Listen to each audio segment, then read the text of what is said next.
They watch, they hate, then they pop. Yeah, it's deeper than the surface, deeper than the grind. I just wanna know what's on a real man's mind. Let's build something sacred. Yeah.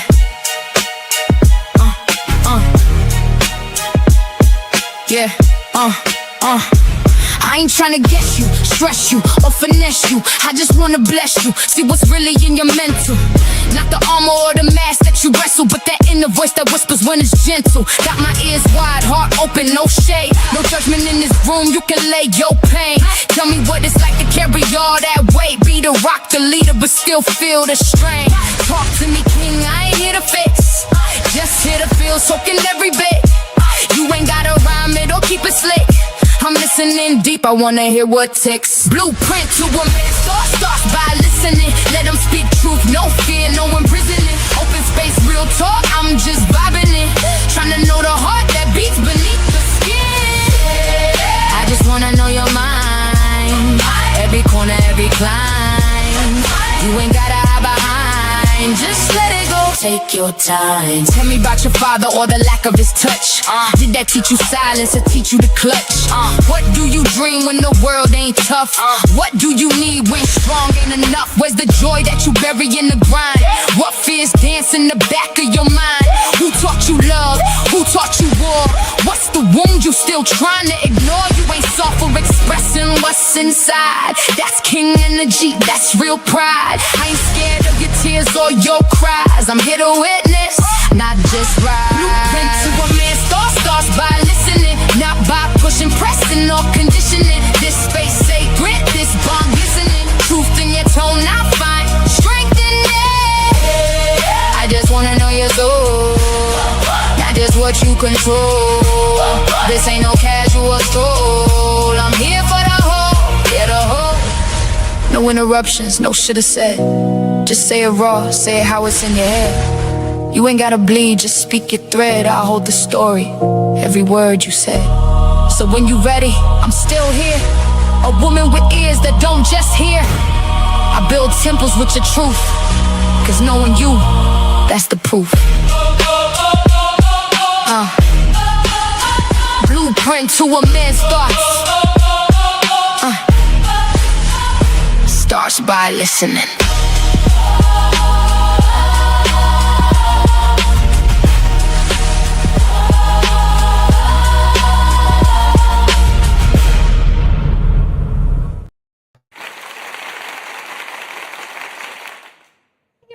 Welcome to I'm emotional about the crowd. Yo. Shout out to Panelist Vibe. The vibe is always positive. How y'all doing on tonight, brothers? I hope y'all like y'all intro. I hope y'all like it. I hope y'all like it. Loved it. Oh my goodness. Yes, indeed. Fire. How y'all doing on tonight? How y'all doing? Pretty good. How y'all, fellas? How you, Red? Good. It's hot. Good to go. Yeah, look, you ain't got to tell me. Look. We had a rainstorm. Oh, you had rain today? We need Yeah, rain. heavy. Oh my goodness. How you doing, Jeremy? I'm all right.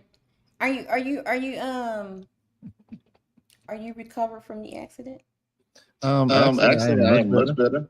Okay. Thanks for asking. The steroid pack and ibuprofen and all that stuff. Ooh, Yes. They ain't give you no Percocets. They knew better. Be on the super future journey. Oh my goodness. Well, shout out to everybody that's tuning in. Y'all already know what the show goes is. I keep forgetting to change it, Shizzy. Okay. It's all right. Shout, we need 15 memberships and $80 towards the PS5/paper towel fund. Okay. Via Cash App. And y'all know I haven't played my jingle in a little bit, so let's play Caleb's little jingle. You fell in love with my avatar, that's sweet. Now fall into my Cash App at Red Lipstick Vibes. Legs, I don't walk. I roll into rooms and shut them down. Don't forget to support the Paper Towel Fund. On Cash App, Red Lipstick Vibes. Okay, so don't forget to support the Paper Towel Funds. Make sure y'all go and hit the like button on all the platforms that are simulcasting on tonight. We're going to have some fun because Brother Jeremy was acting up Sunday. Mm-hmm. I don't think I was acting up. Ah, damn, Jeremy. Brother Jeremy was acting up. I mean, we got some things to talk about. So that's going to be our main clip for tonight. So I do have 2 icebreakers for us tonight. And also, brother, if you have something you want to pop in, of course. And shout out to everybody that's tuning in. I see a lot of you is coming in. Make sure y'all hit that like button, subscribe to the channel.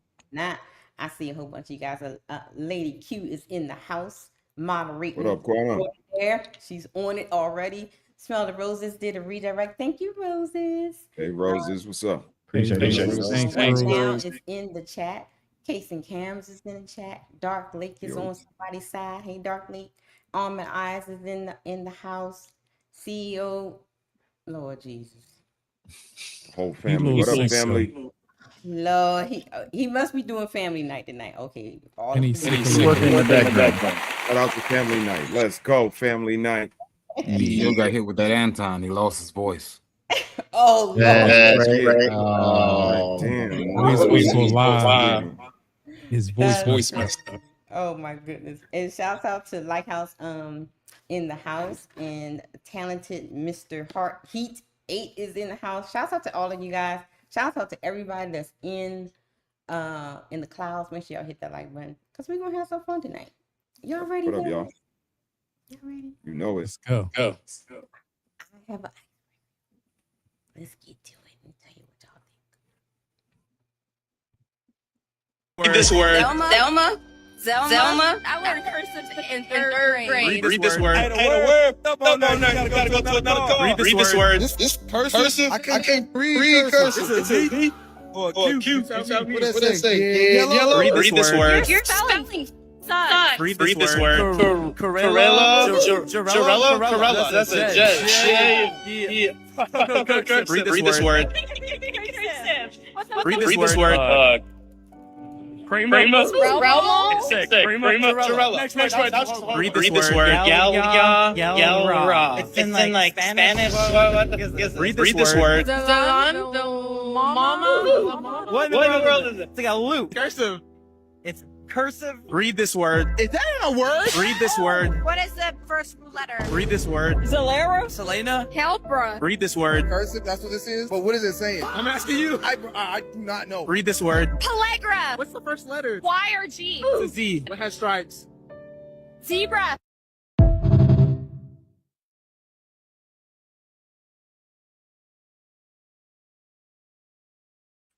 God damn, you on mute, sis. What y'all I'm off think? mute and roast them. I'm not surprised. Shout out to United States public school system. Man, what? God damn, sis. I had to teach my kids cursive myself. What was the point of stopping cursive? Like, what was the objective? Like, what was the talking point to be like, oh yeah, let's take away cursive for kids so they won't have something to learn? Anybody? Well, wasn't the Constitution written in cursive originally? Yeah. Yeah. And a lot of the original documents and laws that founded this country Was in cursive. They won't But know I what want to it know who was the person that came up there with this bright idea. Hey, just let's get rid of cursive. It's a good question. Like, that's crazy. They say you didn't need it no more. Like, why? But you need a signature, right? And they said it was a dead language. Calligraphy. But you still sign a signature though. So Your signature can be a scribble. Most people don't even use proper form when they sign a check. It's your signature. Do what you want. So. Horrible. That's horrible. I guess because of the tech too. I guess the phones came into play. I mean, you expecting people to use calligraphy and they don't even spell words correct? Like, that's why. no, I mean, that's just normal spelling. Like, you don't know how to spell. Like, you don't know how to write. You're using GS for just on a text message. You know what I'm saying? Like, Yeah. I Once the think texting language came over, that screwed a lot of stuff up. yeah, I think the text messaging and the emojis and all that kind of stuff kind of messed everything up. I think the sidekick was the last technology that allowed you to cursive. Oh, really? I didn't know it did that. Mm-hmm. Yeah. I didn't know it did that. Yep. You can do cursive. You could do all on there.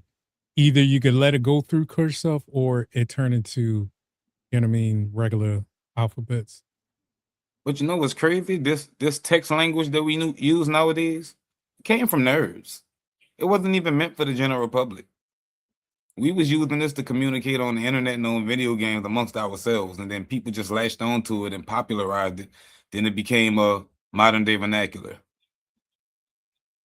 Yeah, but some of it's just struggle sounding out.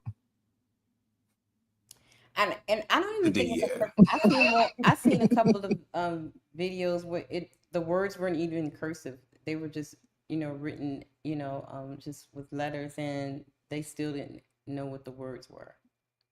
Yeah, I saw that one too. Yeah, like simple words like earth. That's horrible. Logic. They don't Like teach the them word to logic, pronounce they and like- enunciate anymore. That shit's crazy. Because it was a 10-cent letter. Okay. So, and from what I understand that, I thought, the mothers and parents were the first teachers, right? So is it safe to say that now that parents are waiting for the school system to teach their children how to read and write? Yes. And Yes. That's a fact. That is a fact. By the time they make not even by the time they make anything, by the time that the woman is able to go back to work, they ship them off to daycare. And the daycare that they're probably at isn't going to teach them anything by the time they're 3 or 4. It's just going to let them watch, Gracie's Corner and YouTube and just play outside for a little bit, but they're not going to do what the mom is supposed to do. Right. Yeah. And I get that and you know what? The whole daycare thing is not an excuse either, because you don't send your kids to daycare on the weekend. Are you reading to them at night? Are you practicing them with homework when get off homework? They're at the club and chasing a man. No. Oh my. No, they not, homie. Wait, what they doing? I'm sorry. I think my speaker went out. What are they doing, homie? Homie, what are they doing? They're at the club or they're chasing a man. No, I could kill her. They in the house breastfeeding, bro. Must be nice. This kid. Shout out to Athena. They participate in the bust them down culture. That's what they doing. They in the club and they chasing after men while saying they don't need a man. They don't need a man. They don't need your money and your diddy bop. They don't need you. And to clean the house. Yeah, Wait, and a maid. They need a maid. That's what they say. That's what they say, right? Yeah. What else they say? What else they say, y'all? What else Whole they bunch say? of nonsense. They need They're in survival mode. That's what they think- say today. They're in survival mode. Yeah, and they need people that's got $500,000 a year because they think that's the bare minimum requirement for them, even though they're unemployed or part-time working. And they already made 3 babies. And they need stepfathers. Why they go out with the baby father, Ruth Chris, with your credit card? Dollar store was okay for them before you got there. Nah, it ain't no more. Damn. Brought back a memory. So they've taken. Okay. So the requirements of them actually learning this stuff, the requirements of slowly being stripped away. Oh yeah. Yes. Yeah. Yeah. Yeah. Yeah. But as it regards to cursive, the current young mothers don't know how to write in cursive themselves. Yeah, So what they gonna teach the kids? whatever bullshit they know, which is nothing. Interesting. I understand we're in a day and age of cell phones, right? Shouldn't there be like a check-in with cell phones or something in school, like keep it in like the office or something, let these kids learn? Like you just allowing There cell is. phones? There is a check-in. But you know how kids are. You know how it is when you're a kid. You're gonna find a way to bypass the rules. I don't get it. I had detention when I brought in my beeper. They get it, but they still figure it out. We all did it. Okay. So what's the solution? For what specifically? The lack of calligraphy? The lack of education, period. I mean, it's not just, writing in cursive. They can't tell time. They can't do basic Agreed. math. They can't count money. Everything is digital. They get these phones and tablets and things, and it does everything for them. So what's the solution? Because there is going to be a time when the internet's going to go down, and you're not going to be able to use it. In my opinion, the solution is we need better women. If we had better women who valued their kids and they educated themselves and edified themselves and then edified their kids and didn't rely on the government or the school system, which continuously gets defunded, like each year, they lose more and more money towards education. If you see that's happening, when are you going to take matters into your own hand? We can't be two places at one time. I can't provide and educate. So when are you going to say, okay, I have to improve and do something different than what I've been doing the last 2 or 3 decades? Well, I think we should start finding people for having kids. I think we should make it so that if you have a kid without signing up the paperwork, then that's $10,000, and you gotta spend $5,000 to get the certificate to even see if you can have a kid. Now, why am I saying those big numbers? Because we're gonna make a barrier to entry. Because obviously you don't want your kids. Obviously you don't care. It's not an investment to you, right? You'll take care of your car more than you'll take care of your kid. You know why? Because you signed that upside down, whatever you did, and you got to pay $20,000 for a car that's really $7,000, and you got to make them payments on time. So you care about that because somebody will take it away from you. It costs you something. Kids are free. It's free to make a kid. And then the government will pay for your kid when they get here. Kids are free. They actually give you money. Dang. So no, I think we need to do the opposite. Yeah, Jeremy, I just want to interject real quick. You said the government will pay for their kids. Where does the government get that money from to pay them? Us. Yeah. Right. So we got to stop saying that. Stop saying the government, because that money is taxpayers' dollars. We're funding that shit. We really got to stop, saying that the government is doing this when it's tax dollars funding the government. So actually people are helping people. And this is how we take away from the humanity of it. Like, it's people helping people.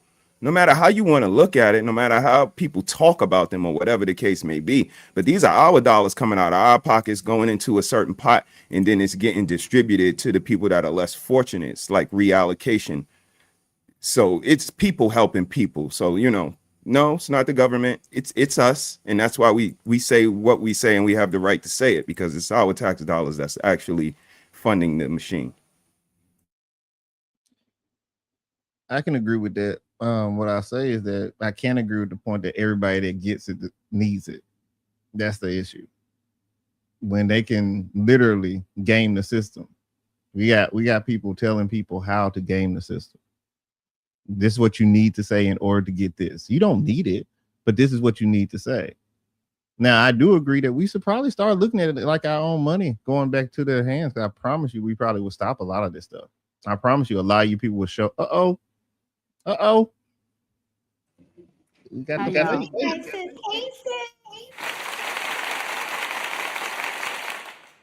Cake and ice cream. We got one that just made it to 21. Another one made it to 21.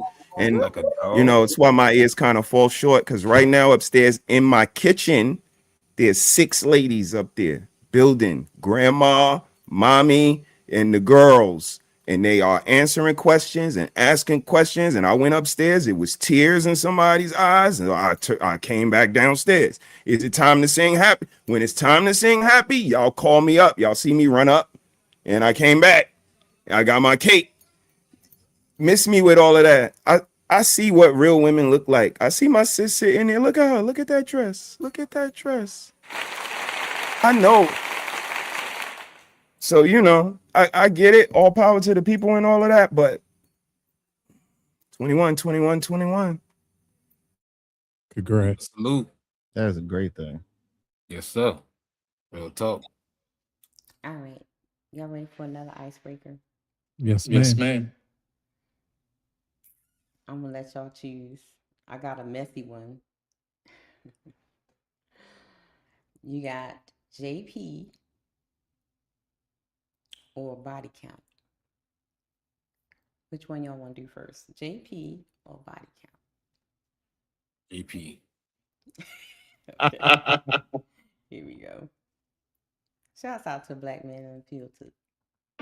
I told y'all that I'm y'all guy. Okay, Why not? Why not? Well, tell me why I'm not your guy. Yeah, Chrissy, what's wrong with Jay Prince? What ain't wrong with him? Tell me. Give me some examples. You live on the government.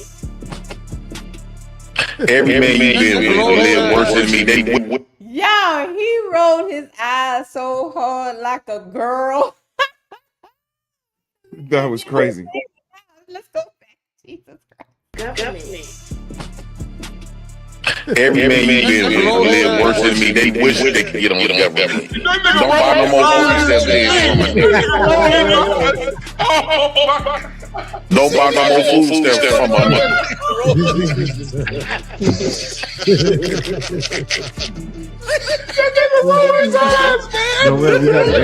Hey, then any man give you. You won't never have to worry about a bill not getting paid because the government gonna cover that.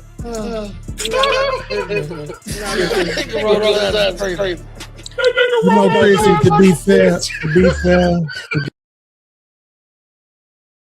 We got a pretty bad echo. I couldn't Didn't make none of it out. I couldn't. It was bad. Okay, It's all so right. everybody go on mute when I play the clip. Everybody go, because I was on mute too. So let's do it one more time. I don't. Everybody go on mute. There we go.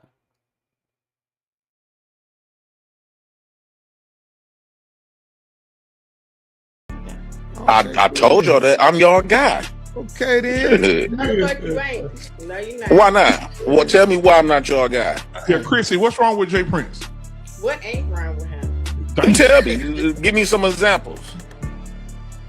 You live on the government. Every man you been with live worse than me. They wish they could get on the government. Don't buy no more food stamps from my nigga. Don't buy no more food stamps from my nigga.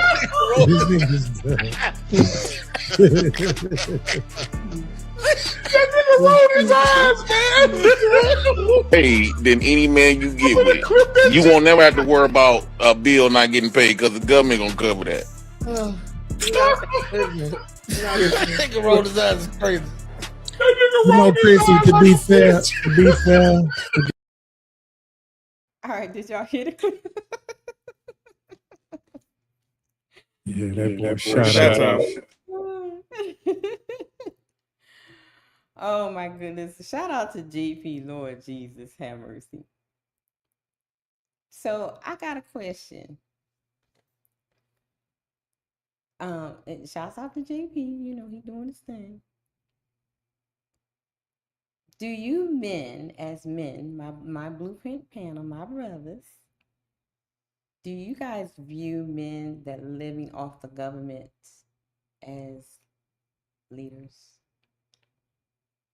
Or men, or you know, real men? It depends. Okay. Explain. If you have a really, really sticky web casted and you're able to capitalize more than just laying around and existing, then I could tip my hat to you. But if you just, laying on the couch in a do-rag and some flip-flops and with $50 rent, and that's all it is to you, then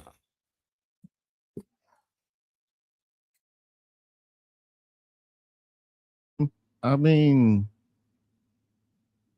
so here's the thing.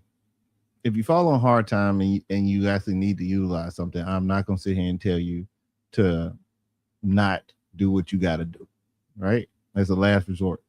But I expect you to do like Rocky Balboa and bring that money back at the end. You remember that? He brought it back. Gave it back to him. That's what I expect. If you take money from the people, let's do that, so that you can go to college. Pay the money back. Unless you're going to be in a environment that is going to pay the people in another way, like being a teacher or something of that nature. I think that if you need it, you should use it, but you have to pay it forward or pay it back. I say you could use it, but don't be on it forever. Like if you're in hard times or something, you're struggling, you can't get the job, you need to buy some clothes and things like that to get yourself a head start. Stop. Just don't stay on it until they kick you off of it, or just lay around the house and just thinking you big time and you just in the streets running around, just unresponsible. Like, it got to be some type of responsibility behind it. Like, you can't just take it and just think this is life. No, like, you know what I mean? It's just a bad example. Like, what type of example you're showing your kids and everything else? Just be lazy. You know what I mean? Like, not to go out there and go get it. Like, it's SBAs and things like that too. Like, if you're trying to start a business, use it, but don't like try to like manipulate the system and just think it's a flex. Like, that's corny. Well, there was an interesting point of view in the chat that just pulled up, because we love Elon Musk, but he definitely gaming us. Like, he's a billionaire. Like, that's a good point. That's why I was like, maybe I need to think about that a little bit. But yeah, I mean, they do it too. It seems like the people fund everybody except for the person, but I digress. But Elon Musk is employing people. He just in the house. You know what I'm saying? Like, you got to utilize it that's going to help people.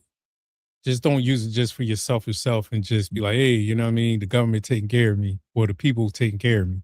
Like, at least Elon is doing it to a systematic way. You know what I mean? Ways that we should learn and do too also. But, we ain't going to be sitting in the house and just flexing like, yeah, I got the government take care of you. Like, you know what I mean? Like, it got to be a systematic way behind it. Yeah, if you're not creating anything, you're not really a leader. If you're not carving a pathway or innovating in any type of way, and you're abusing the system like that, you're just abusing it just because it's a free ride, that's not leadership. That's just being an opportunist at its lowest form. Brother? Shout out to all of y'all, man. Appreciate all of those chime-ins. To answer your question, sis, I would say, yeah, man. He's still a man. He's just a abusive man. If the word we're gonna use is abuse the system, I'm not sure. I'm with this is kind of unique because I look at it like sex. Just don't use it as a weapon. And that goes to everybody, regular people to the corporations. Like, they all use it as a weapon, even if it's just like he did in the chat. Like, corporations get billions in bailouts. I don't hear nobody saying nothing. And they know that. And it just seems like, like JP just used it as a weapon. Like, yeah, government's going to pay for me. And the thing that was more operative to me, what stood out, is he said, most men want to be like this. I don't know if that's true or not. And I say I don't know because I hear a lot of people like, yo, I'll take them food stamps. I be wanting to buy some food stamps at times. Food is expensive.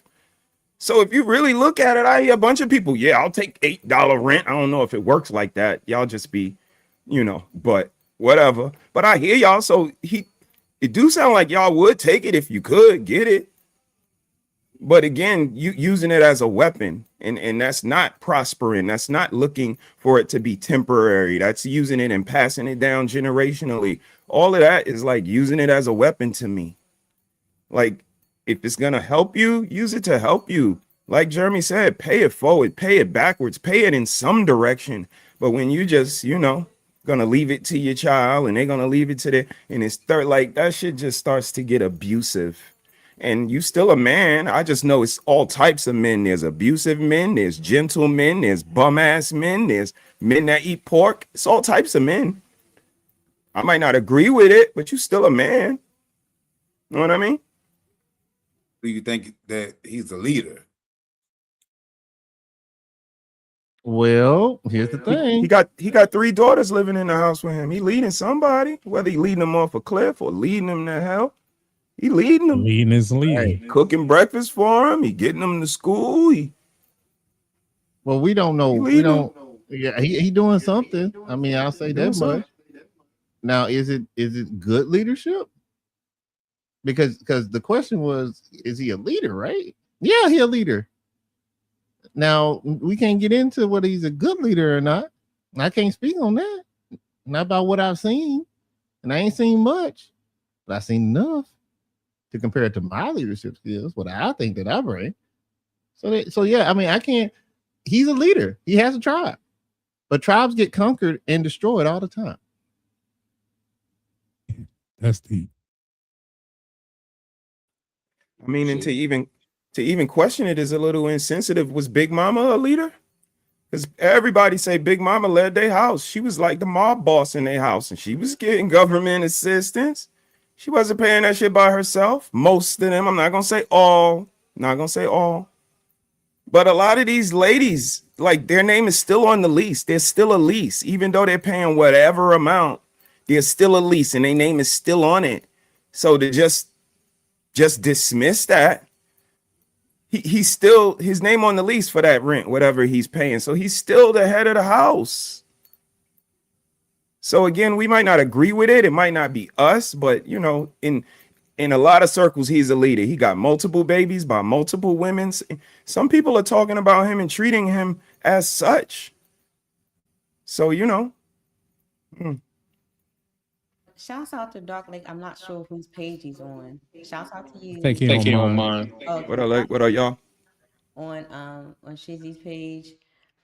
He says, making good points, but the better question is, if Black men being on government census means they're not leaders, then how these men always having babies? So women are choosing non-leaders. What y'all think? May I go first? I think we already and we might have been talking about it as soon as you were typing it, right? But I think that anyone that has the ability to have people follow them is a leader by default. Whether we say they're a good person or an evil person, a dictator, whatever, you know, they still got a followership, right? The question is, what do they do with that? And that's why a lot of people shouldn't have that title of leader. A lot of people shouldn't be leaders. If we really think about it, we're conditioned to have leader, and then we have followers. Some followers might be amazing warriors, but they cannot run the day-to-day affair of the kingdom. Some can be amazing farmers, but they cannot run day-to-day, right? There's levels to this thing, man. So that's what I think, me personally. I believe that, unfortunately, for the people that are with you, if you're a terrible leader, then you are leading them into a bad place. And I leave with this. Martin Luther King said, and I'm paraphrasing, he hated the fact that he led his people into a burning building. That doesn't make him a bad leader. He made a mistake. And that's the difference between being a good leader, making a mistake, and at least acknowledging it, right? Or to just be a terrible person who has a leadership position. Y'all got a boss that y'all don't like that's a terrible person, but they in leadership. Like, come on, we know. Touche. Touche. I ain't got nothing to Yeah, follow that. it was hard to follow that up. All right, guys. Y'all ready for the body count one? Yep. Why you shaking your head, Danny? Oh, Why you shaking your head? Oh, shout out to BMU in the house. BMU, thank you for the clip we just watched. I saw something. Man, what in the entire freak? Man, come on, man. I know this ain't real. This can't be real. But Sis, you gotta mute, sis. Okay. Oh yeah, I forgot. I'm sorry, but I want to read the caption for me, brother.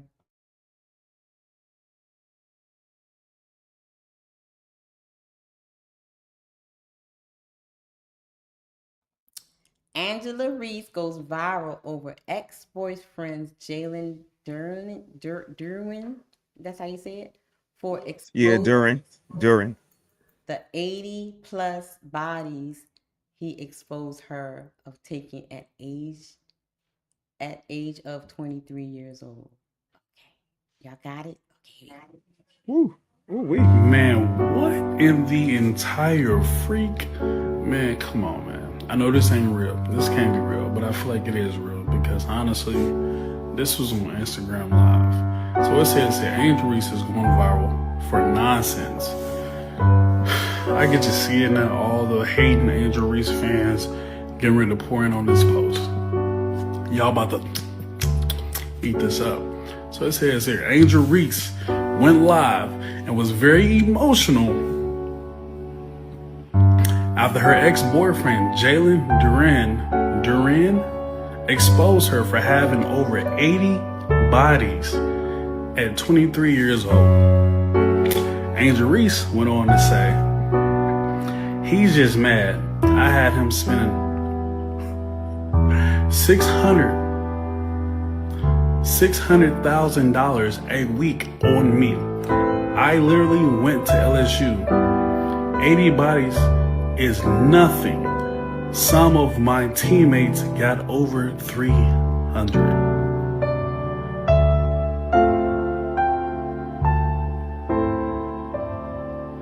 So you're admitting to the 80 plus and your teammates were all getting down. So you're saying you were outside. So you were saying the song that, what's his name, Blueface was me? Tatiana, you was out there busting it wide open. At the age of 23, 80 bodies is a lot. 80 bodies is a lot. At the age of 23, or even when you was at LSU, 80 bodies is a lot. Hitting somebody new for a month is a lot. 30 days, one person each day, that's a lot.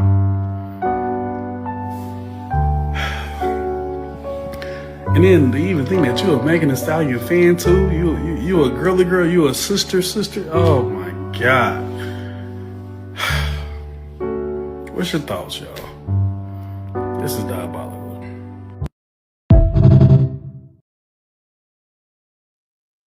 She out of pocket. Ain't no way. You muted, Red. Let me address the elephant in the room. Tony says, I think this is fake. However, Tony, if it's fake or it's not fake, let's just look at the whole from the standpoint of there are young women that's in high school that has over 100 bodies. There are interviews on street interviews where young ladies are in college and high school have more than 80. So let's not focus on the Angela Reese, but let's focus on the fact that our young daughters, brothers, fathers are out here doing the most with their coochies. They're out here doing the most with their coochies. What is wrong from a father's standpoint? What is going on here? I'm going on mute. That's crazy. It's just she an athlete. I'm trying to figure this out. Like that means it got to be male and female because the math is like it's kind of crazy. And when you play that sport, I used to play basketball. I remember, you know what I mean, in high school. You know, the program that you have in basketball, you got to be there 6 in the morning. You know what I mean? Got to go through school. Then after school, you might have a little program from like 3 to like 7. Then from there, if you're trying to be somebody, you're playing after school programs. So basically, in my mind, the way I'm thinking is mostly girls that she had, and she's counting as bodies too. Like, I don't know. I'm just trying to think because I'm listening to that. Like at the age of 16 to 23, that's like 11 bodies a year, which is possible. You know what I mean? Like, it sound crazy, but it's a realistic number too. Also, like for her to just give it up to whoever. But Shizzy, read Uncle Ricky's comment. I just said 16. Yeah, it is. It is. I just gave up the 16 to be political. So the fact that these young girls are having sex this young, I can see 80 bodies at 23. Easy. So as fathers, as brothers, as uncles, what are your thoughts about this? Like honestly, what are you like? What would you say to your nieces, your daughters, your sisters that are, you know, coming up in middle school, and you know what I'm saying? Like what? Like I'm look.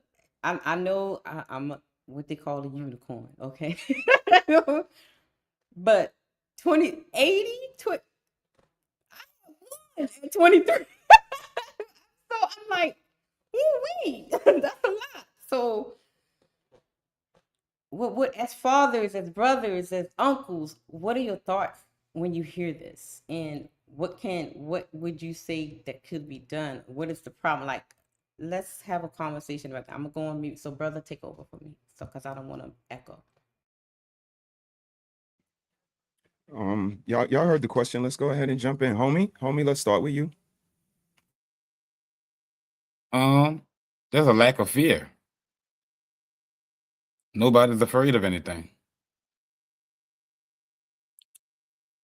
I don't know what I would say to a young girl I don't have a rapport with, but any one of my young relatives or my child, I'm going to introduce you to a level of fear that should do the job. It's going to do the job.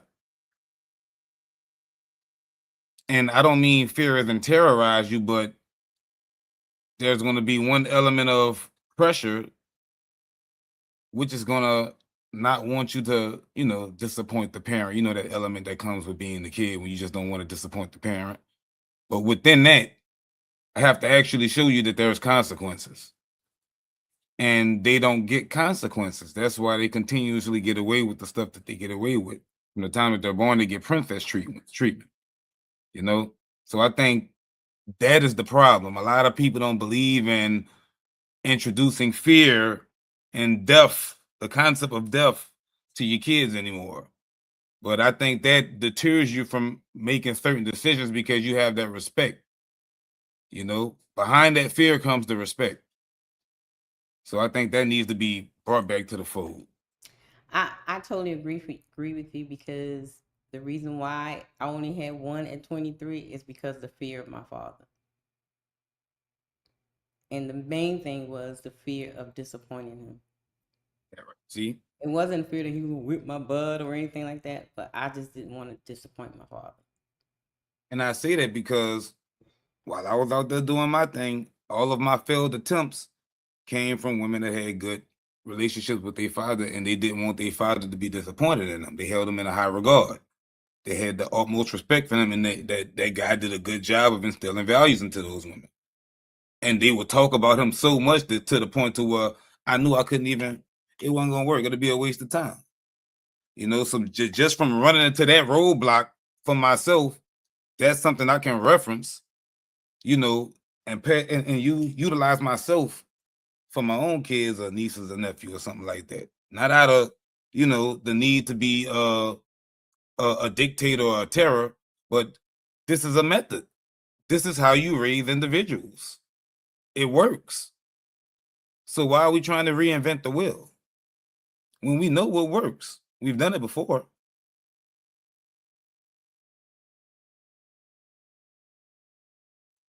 Appreciate you, bro. Shiz, how about you, man? What you think? The time, because before I worked as this other job, I had another job. I worked in a sneaker store. And time I got off, I used to have my daughter when she was like, well, I got her all the time, but like babysitting, wife, and all that. When she was 12, I used to take her outside with me and just sat on the corners to be like, just sit here and just listen. You know what I mean? Guys, they chime in like, yo, I'm trying to get this joint tonight. I used to be like, do you want to be one of those that they talking about? Like, you know what I mean? You see how these guys that, you know, he got a nice lay on. Yeah, he's dressed nice, this and the third, but do you want that? You know what I mean? Tell me, what do you want? No, I don't want that, daddy. I want somebody like you. I'll be like, all right, listen, you give me good answers, but they ain't gonna go down later on. Like, we gotta be truthful. You know what I'm saying? Like, do you want guys like this? You know what I mean? No, like they just talk about girls so much. They just keep talking about the thing because, you know, she didn't want to cuss too much. She was talking about, you know what I'm saying? Uh, you know what I'm saying? I don't want to say too much on air, but then, you know, when she turned, every year I used to do this, like every year she turned 13, 14, I take her different places. You know what I mean? Just sit there and just talk to her. Just be like, look, you know, what do you want in life? Like, you know what I mean? Sometimes what I'm trying to get to is just basically you got to communicate with your kids. If you don't talk to them and talk about the things that's what's going on in life, like, you know what I mean? I told you, you might slip up, had sex with one guy. Don't get mad, but just learn from that. Like, was it worth it? Did he treat you right? Like, you can't just always be like, don't go out there and be effing all the time. This and that third. Things happen in life. You know what I mean? I know that much, but the main thing is talk to them. As hard as it is, talk to your child. Like, you don't know how much they want to talk to you. Like, you know what I mean? Once you talk to them, they be like, I'm glad we had this talk. Like, you know what I mean? And in the back of your mind, you be like, damn, I'm glad too. Like, it was kind of nervous because sometimes it's hard to talk to your daughter about this type of subject, like about effing and dealing with men and like different angles. And you know what I mean? And also, you got to give her the game. You know what I'm saying? You got to give her the game. Appreciate you. Appreciate you. For me, it was a little different. Being poor, having kids, we looked at it like the only thing we could give you is honesty. Right now, we a lot different now. Like I said, they all upstairs, but honesty was what we gave them. Like the real world, all of the stuff y'all just alluded to. They were my princess, but I also told them the minute they cross that threshold, they just another motherfucker. You ain't my princess after that in here. So it was just a little bit of reality that we gave them that might have been harsh. Like Ricky said, you moving like a hoe. Sometimes it got to be said. I believe was one time a gentleman called my daughter at 1 o'clock in the morning or somewhere in that neighborhood, and she went. And Nikki sat back, she watched it. And after she came home, they had a talk. And you know, being able to delegate that to Nikki is really dope because I can take it but so far with the baton. She's the one that can really get in depth about the stinky peens and they just want to stick it in a little bit. Like I can drive those points, but she's the one that really. So when she let this man pick her up at 1 o'clock in the morning, like Ricky was putting in the chat, that's exactly how Nikki was talking to her. And our overall view is, look at how you moving. This man can just call you at 1 o'clock in the morning. Like, you got to check yourself. And it was those little things. And tidbits in the road that we had to get through, but you know, they have fruitful relationships and no children. So it's unique, but the most important thing we gave them was honesty, that men want to sleep with you and they're gonna say things, and all of these things came with just conversation and then improv and like all of this. What would you do in this situation? Come here, little girl, you want some candy? And all of these things, again, that's what came with our family. We weren't having monotonous moments. We always building. Like I said, they up there in the kitchen right now. We don't take time when we hit our stream. We do not just come on. It's a part of us, sis. When we talk, we building. We rarely talk about goofy shit. When we do, we be like, yo, look, we getting a little goofy. Let's get on track. So, you know, I think it's that practice that makes perfect. And again, being poor, the only thing we could give them was reality. And that was, you are a black girl and everything that come with it. So that's how we kind of built it up, and we just reap the benefits now. I think, Jeremy, you the last one. So I had to go take care of some family stuff. They needed some help finding remotes. So I had to step in and be a leader. So I don't even know what we were talking about. That's right. Lead me to TBS, Pops. Yeah. Had to do a little exercise, get them motivated, you know. They found it. So that's what I did. So we were talking about the clip with Angela Reese having 80 bodies by the age of 23. And I was asking the brothers about their view on that as young girls having that many bodies.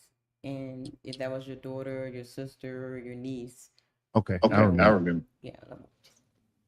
Okay. So if I were to give that advice, I would have to give it from the point of view of like the uncle, not the father, because the father's gonna give a total different interpretation, right? It's like what Mr. already said, like when it came to a certain point with that circumstance, he let the wife have it, because if he had dealt with it, would have been different, right? So if I was to come to them as their uncle, I would tell them that, hey, look, I know that you are going to want to do it. I need you to be careful. I need you to be smart. And unfortunately, for the dudes, I need you to make them earn it. It ain't no free nothings, right? We're not finna just be letting people feel and letting people touch just because you nice, just because they smell good, right? Like, figure out what their actual intention is. And then if that's what you want to do, then you do that. But the bigger question is, and the bigger issue is the young kids doing it. Because that's not a conversation you should be having with an 11, 13, 14, 15, 16-year-old. And I'm gonna be honest with you, we already say it. We say it every single time. If Ricky was up here, you probably say something along the lines of the parents is trash. They not doing what they supposed to do. They're not being sheltered. They're not being taught. They're not being given direction. They're bored. Parents and the kids. And what do we do when we're bored? We do things that feel good. Or we end up being in a situation where we shouldn't be there, and somebody who also shouldn't be there ends up doing something to you that they shouldn't do. Well, now your mind is messed up. So now you're looking for that feeling again, right? See, we can't blame the kid, because their body is still developing. They're still being exposed to all these different chemicals, and we're throwing them off when people come and do things they shouldn't be doing. On the flip side, when two kids start doing that, it throws them off. Right? Like my oldest right now is starting to have his awakening moments. So I can only imagine what's going to happen when he starts smelling that cooter. When he started actually being like, oh, she look good. Ooh. And I got to have them conversations about go to the gas station, come right back. And he think I can't see him, and I'm up in the tree watching him with the binoculars. Seeing if you went straight there or came back. I ain't going to say nothing, but I need to know, can I trust you, right? That's why the tree house was built. It was built for two purposes. So yeah, that's why I think about it. I think that we need to be more focused about what we are exposing our kids to.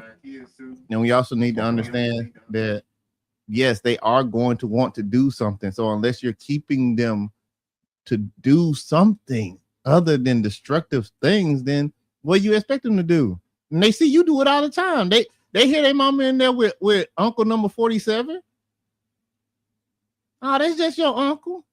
And all they hear is do. Y'all playing drums? Ain't no drums in there.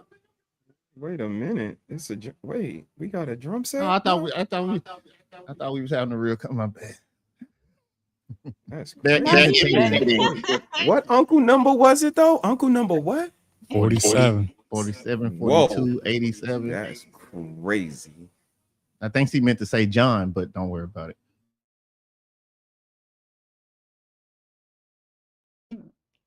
All right, guys. Okay, guys. Is that it? That's all y'all got for this clip? Because then we ready for the main event.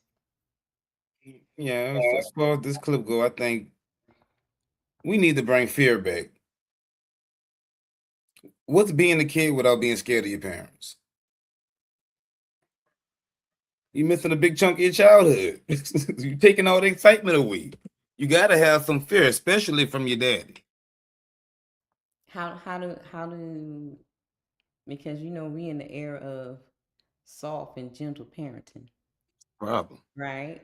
So what would be some of the suggestions of bringing that back?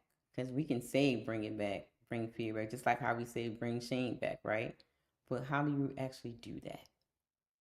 Whip ass when ass needs to be whipped. Oh Jesus, okay. We trying to God reinvent damn it, the wheel. homie. We had this I was mastered with you. already. I was almost with you. God damn it. But we had this mastered already. When did the problem start to happen? When we stopped whipping ass? God damn it, homie. That's when the problems came into the fold. We had this mastered already. We got a book that tells you if you spare the rod, you spoil the child. Why are we sparing the rod in times of need? Once you get to a certain age, you have to implement a level of fear. That way they don't trespass. They're the reason you're not supposed to go over here. Now, do I need to show you why? Now, if I have to show you why, I will. But you will know not to go over here. When that was taken away, that's when all the madness started. So, like my dad never had to beat me or spank me or stuff, but I still had fear for him. I don't touch them girls, man. So Don't have to. what are some other ways other putting built to is? Oh no, Your demeanor. I believe in ass whoopings. Your demeanor too could Conscious change a lot. parenting. Conscious parenting says they don't read books. Again, this is what started all of this was the zebra. They can't pronounce zebra because it was written in cursive. That's crazy. But they parents can't neither. They parents can't write in cursive. They don't read books, especially a chapter book all the way through from beginning to end. They learn from their parents and they're not conscious parents. They taking away school requirements. They're not getting degrees or diplomas or whatever. Like they're not. So when they say they care about the kids, it's a lie.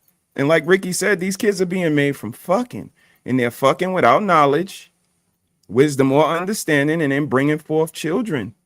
And without that honesty, without that giving them the cod liver oil, the hard truth of what can happen to them, this is the results. When my daughter told me she lost her virginity, she came to both of us. I lost my virginity, but guess why she was so proud to do it? Because she was in college. When I was in college, That's how most stories should start. Not at the bus stop, not in the project hallway steps, not on the roof of the projects, in college, where there's 30,000 kids there like you trying to learn, not 60. Desperation just creates this environment that we see the results of. Everybody just grabbing what they could grab. No priorities, no standards, like just lies. You don't even have to know how to read a fucking book or read out loud for one of these girls to get their coochie. That was one of the most embarrassing things in school. That's what I noticed about boys first. You tell them niggas to read out loud in front of the class, they'll start a fight, go to the principal, get suspended, get expelled, all to not read in front of the fucking class. You fucking dummies. So, you know, if you don't have a parent that cares enough, that got a diploma and then got a degree and got a cum laude degree and got A's and care about getting A's and care about going to school every day and care about washing up and care about having a clean house, look at what we see all week. If they don't care about having a clean house, care about feeding nobody, how the fuck they care about them reading a book? They ain't never gonna have a book like this. Daddy, I want to know your story. Your kid, again, I can show y'all shit y'all wives don't buy y'all. Y'all kids don't want to know about y'all. They don't like y'all. Y'all think it's just y'all relationships. Y'all kids don't like y'all neither. They don't want to listen to y'all. Cause you not a Huxtable house. You ain't got no cran apple juice in the refrigerator. You don't make no fresh fucking meals. Why would they listen to you? So, you know, Ricky said it in the chat. They're not conscious parents. And they need to promote conscious parenting because they're promoting everything but conscious parenting.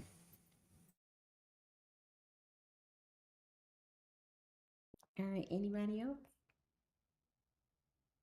All right.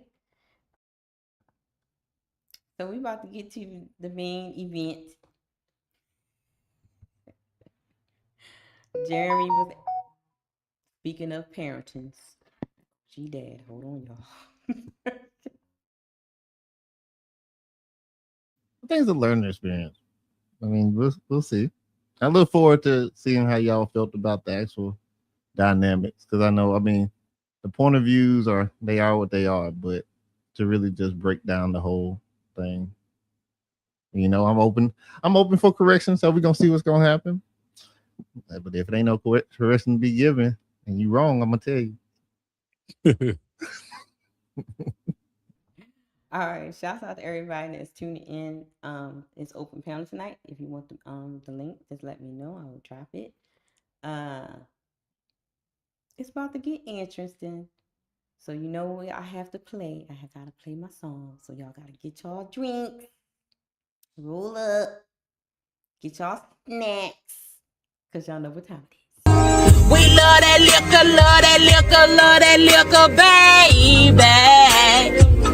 What they say, Patron make you do wrong. Henny make them spin that penny. Paul make your ass fall. Casamigos have you spinning. Bitch, spinning. Bitch, spinning. Bitch, have your head spinning back. All right, y'all. That was my jam. Yeah, that's fine. That's my shit. Y'all ready? Y'all ready? Y'all ready? Here we go. First, I kind of started it a little bit before we get to Jeremy, because we got to get the kind of little context of what we're talking about, right? I understand. So let's go. So, what do you have to add to this situation before I move to the fellow? Yeah, I wanted to ask Athena, did you wake up on the fourth wave feminist side of the bed this morning? You referred to some stable moms as like a You mute up, sis. Yep.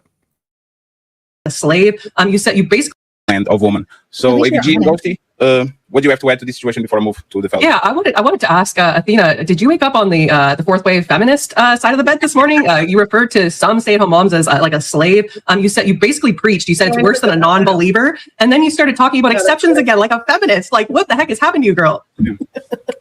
I said that you can't cherry pick tradition. If you want, I didn't say that stay-at-home moms are slaves. In no way is that slavery. Why would you even throw in that word? Why even use that verbiage? Because it is. It's not a helpmate. If you expect her to work a full-time job like you do, to bear your children, to cook and clean for you, how are you the stronger vessel? It sounds like the man's just not doing his part. So there's a difference. How can you expect a woman to work 40 hours like the man, 40 hours, and then do more? So she's doing what he does and more. This has nothing to do with feminism. I would actually say that model is feminism. It's saying that men and women are equal, and this is why women get burnt out, and this is why women have health issues, because they're literally working like a man and also bearing the children. I don't know how many kids they had. It looks like there were like lots of different sizes and clothes. But yeah, no, you're expecting more from the woman. It's crazy. That is what feminism is. Stop the cap. Of course, there's such a thing as gender roles, but there's a completely different thing when you take that to be the infantilization of women, which is what you're doing. You're basically saying like, oh, don't be mean to the poor woman. Oh, she's already got to do all of this stuff within her gender role. Yeah, no shit, Sherlock. And the gender role is for the man to work and provide, isn't it? What is he not doing that? Is it not? He's definitely doing that. Hey, that was hilarious. Hey, I'm gonna flip that. I'm gonna make that into a meme. That was hilarious. That face. Oh my god. You know, that was great. Just 1 second. This man literally said, I came off a 13-hour shift. 13-hour shift. Isn't that providing? Isn't that I did my job? Let me come What's he doing wrong? I think if that's not providing, what is providing? 13-hour shift working. If that's not providing, what is providing? And he's in the medical field. He had scrubs on. He's making good money. She might be also. I don't know what her job is. I know you're talking about. Let's focus on the man. Now let's focus on the man. Let's assume that this is his job to protect and provide. Is that fair? Is that fair in the conversation? When there's information that we absolutely have. He worked a 13-hour shift. It's documented. He said it. It's true. For her to say, maybe she did too. Is that fair to just interject that possibility onto this woman? Of course it's not. But that's having your own narrative in that moment. So I mean, what can you do? Because it could have been a lion in there too. That's why he couldn't clean up the rest of the house, because it's all hypothetical. So we have to go off of what we have in order to make it, because we're not going to be 100% because we don't know what happened 100%. We just going out the clip. It's called a reaction, but you can't start inserting things into the reaction. Not fair. It always has to be some type of comparison or competition. Well, what if she did too? Well, that wasn't mentioned. We're going off what we have at hand. Let's stay on topic, just like Jeremy said. Of course, that's not fair. Why do you have to make the comparison? Why we can't focus on this? Why do you have to insert yourself as well? We always care about you. When you going to care about me? You know? And they do that too sometimes to weaken their arguments. Well, your arguments, like, to make their argument point stronger. Like, you know, they can hear their arguments is getting cracked open. Like, now, let me insert this in so my argument can go higher than your argument. It's unfair. It's like, we talk about one thing and you're just jumping somewhere else. Like, can we finish this one thing? Then maybe we could go through some hypotheticals later on after we finish this one thing. We could play that game, but let's finish this one subject. It's like when you complain about something that somebody does and they wait till you complain about what they do to bring up a complaint that they have for you, when they don't bring it up while they're you know, feeling the complaint is active. You know, it's a disingenuous way to disregard what's going on in front of you. If this is the topic, if this is what we're focused on, let's engage with this. Let's deal with this. Let's solve this right here. But instead of being accountable and dealing with whatever you have to improve on your end, you have to throw yourself in there too to try to derail the, you know, the goalposts. People just don't want to be wrong. That's the honest truth. They get embarrassed. They get up there and they think they got a good point, and everybody be like, your point sucks. Boo, you're stupid. They feel a type of way, so they're gonna make up something, you know. They don't want to look bad. That's what it's all right to be wrong. That's how you No, learn. it's not. No, it's not. No, that's the problem. That is the I problem. don't want to be wrong. How else are you supposed to learn? They didn't come there to learn. They came to teach you. Well, let's let them cook. I saw the video. Looked like he's providing just fine because he did a 13-hour shift and taking care of all those things for her while she's asleep, when she wake up and everything is clean. That's protecting your mental health into a utmost degree, because there's no home and everything is done. That's actually you protecting my spirit, my mental health. You're not polluting the energy that around the house all fucked up for me to get there. Like, I like to get in. The dog was already walked. The dishes are not on the sink. Like, there's actually a ways that we help each other. How do they fail? Like, the dog is your responsibility. I'm putting the dog on the man. No, because you bought that motherfucker. I didn't like him. If it's a little tiny Pomeranian, maybe. But if it's a big dog, that's on you. You taking that dog out when you come home. But Athena, can you answer that? Like, what did he fail on? Like, what did he fail? Like, what was the failure that he made? I mean, if she has to work, then she's doing part of his job. You're not saying what he failed on. So he has to pick up an 18-hour shift? Yeah. No, either they need to have I don't think both parents should be working unless the woman is doing something like working from home so she can keep up with all the stuff, household stuff. But if she's going out and she's leaving the house for also 13 hours, how can you be like, oh, well, he worked 13? Well, maybe she did too. I don't know. We don't know. So why do you keep giving her that? We don't know if she's working 40 hours. We don't know if she's on a 13-hour shift. We need to speak from a standpoint. We need to speak from a standpoint of what we saw in the video. Hey, Melanie, 1 second. Athena, 1 second, Athena. Let's assume that, because these nurse jobs are it's like 3 days, and then 3 days full rest, and then 3 days go back again. It's not every day I go to work 13 hours and come back, right? Right? There's some days for the woman, there's some days for the man. If both of them, let's assume the worst case scenario, both of them work 13 hours per day and they're both nurses. If it was the opposite and she came home from a 13-hour shift and she opened the door and the house was exactly like that, wouldn't we all look at the man funny like, damn, bro, what the fuck did you do on these 13 hours? Like, it's 13 hours, at least clean a little bit and let her finish the rest. Like, how is my woman going out for 13 hours? I have my kids for 13 hours and she gets home from a very extraneous job just to find the house like I had a motherfucking college party. Like, wouldn't you be upset if the house was fucked up and she came from the 13-hour shift? The pooping in the sink and the dirty. Any thoughts? How y'all doing out there? Chiz, how you doing, bro? They don't like it when it's done to them. If they got to come home to a dirty house and they got a man at home all day with the kids, they would be pissed. He would be all kind of bum ass niggas. You ain't shit. You anything under the sun but a child of God. He'll be all that. But of course, we have to give them grace because they're women. Even though we have to, treat them equally, they can't equally perform the task without complaining about it or needing assistance. And most of them aren't, doing 13 hours at their job. Even I'm gonna speak anecdotally. Most of the women I know ain't working more than 30 hours, even if they're in management. And then while they're at work, they're not working harder than their man. You're probably in air conditioning. You probably get to sit down and take a break and converse and talk about gossip and mess. And then call that same man that you want to help you clean up while he's at work sweating, busting his ass.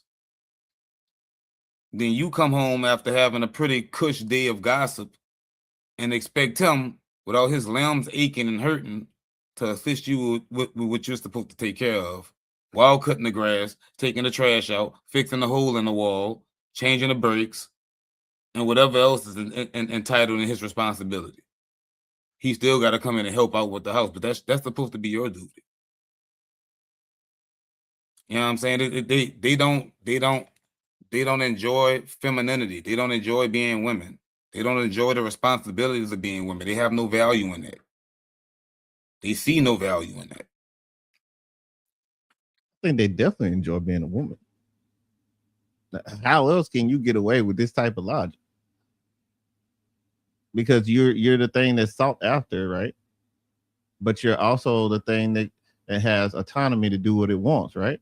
But then at the same time, you're the victim. And just to add a little bit of the caveat, that most of us men love y'all. So yeah, I mean, you're having fun. You can live in delusion if you like, or you can outplay the game, but they don't have to do the same thing that we do. I got you. I mean, what's ill to me is like this right here. All men aren't working general labor jobs, laughing my ass off. You know what? You right. Rondé, you right. I'm one, right, sis? I don't work that shit. I be chilling on the computer, touching them buttons and shit, working with my brain. But here's the thing. I used to work construction. Guess who told me, yo, I don't know if this gonna work out long term. Guess who told me that? Yo, maybe you should think about working with your brain. You got a pretty good brain. Maybe you should work with that instead of your knees and your back, because that ain't gonna rock at 50 and 60. Guess who told me that? My wife. So if these women don't care enough about men, again, we can always try to flip it around like men ain't working like that. Even though a lot of men work jobs outside, a lot of men work strenuous jobs to make it sound like they don't is crazy. But if they're not inspired by the woman next to them, that woman they had babies by, to think like what you saying right here, to do a job that's, you know, not this hard labor, then guess what? Most men get construction jobs, most men do fishermen, and most men do the shit they were told as boys to do as men. So, you know, boomerang, reverse, uno. How does it feel? Laundry was a lot. I'm just saying, if both of them are working, cleaning and cooking is both of their responsibility. You didn't answer the And I question. know, huh? You didn't answer the question.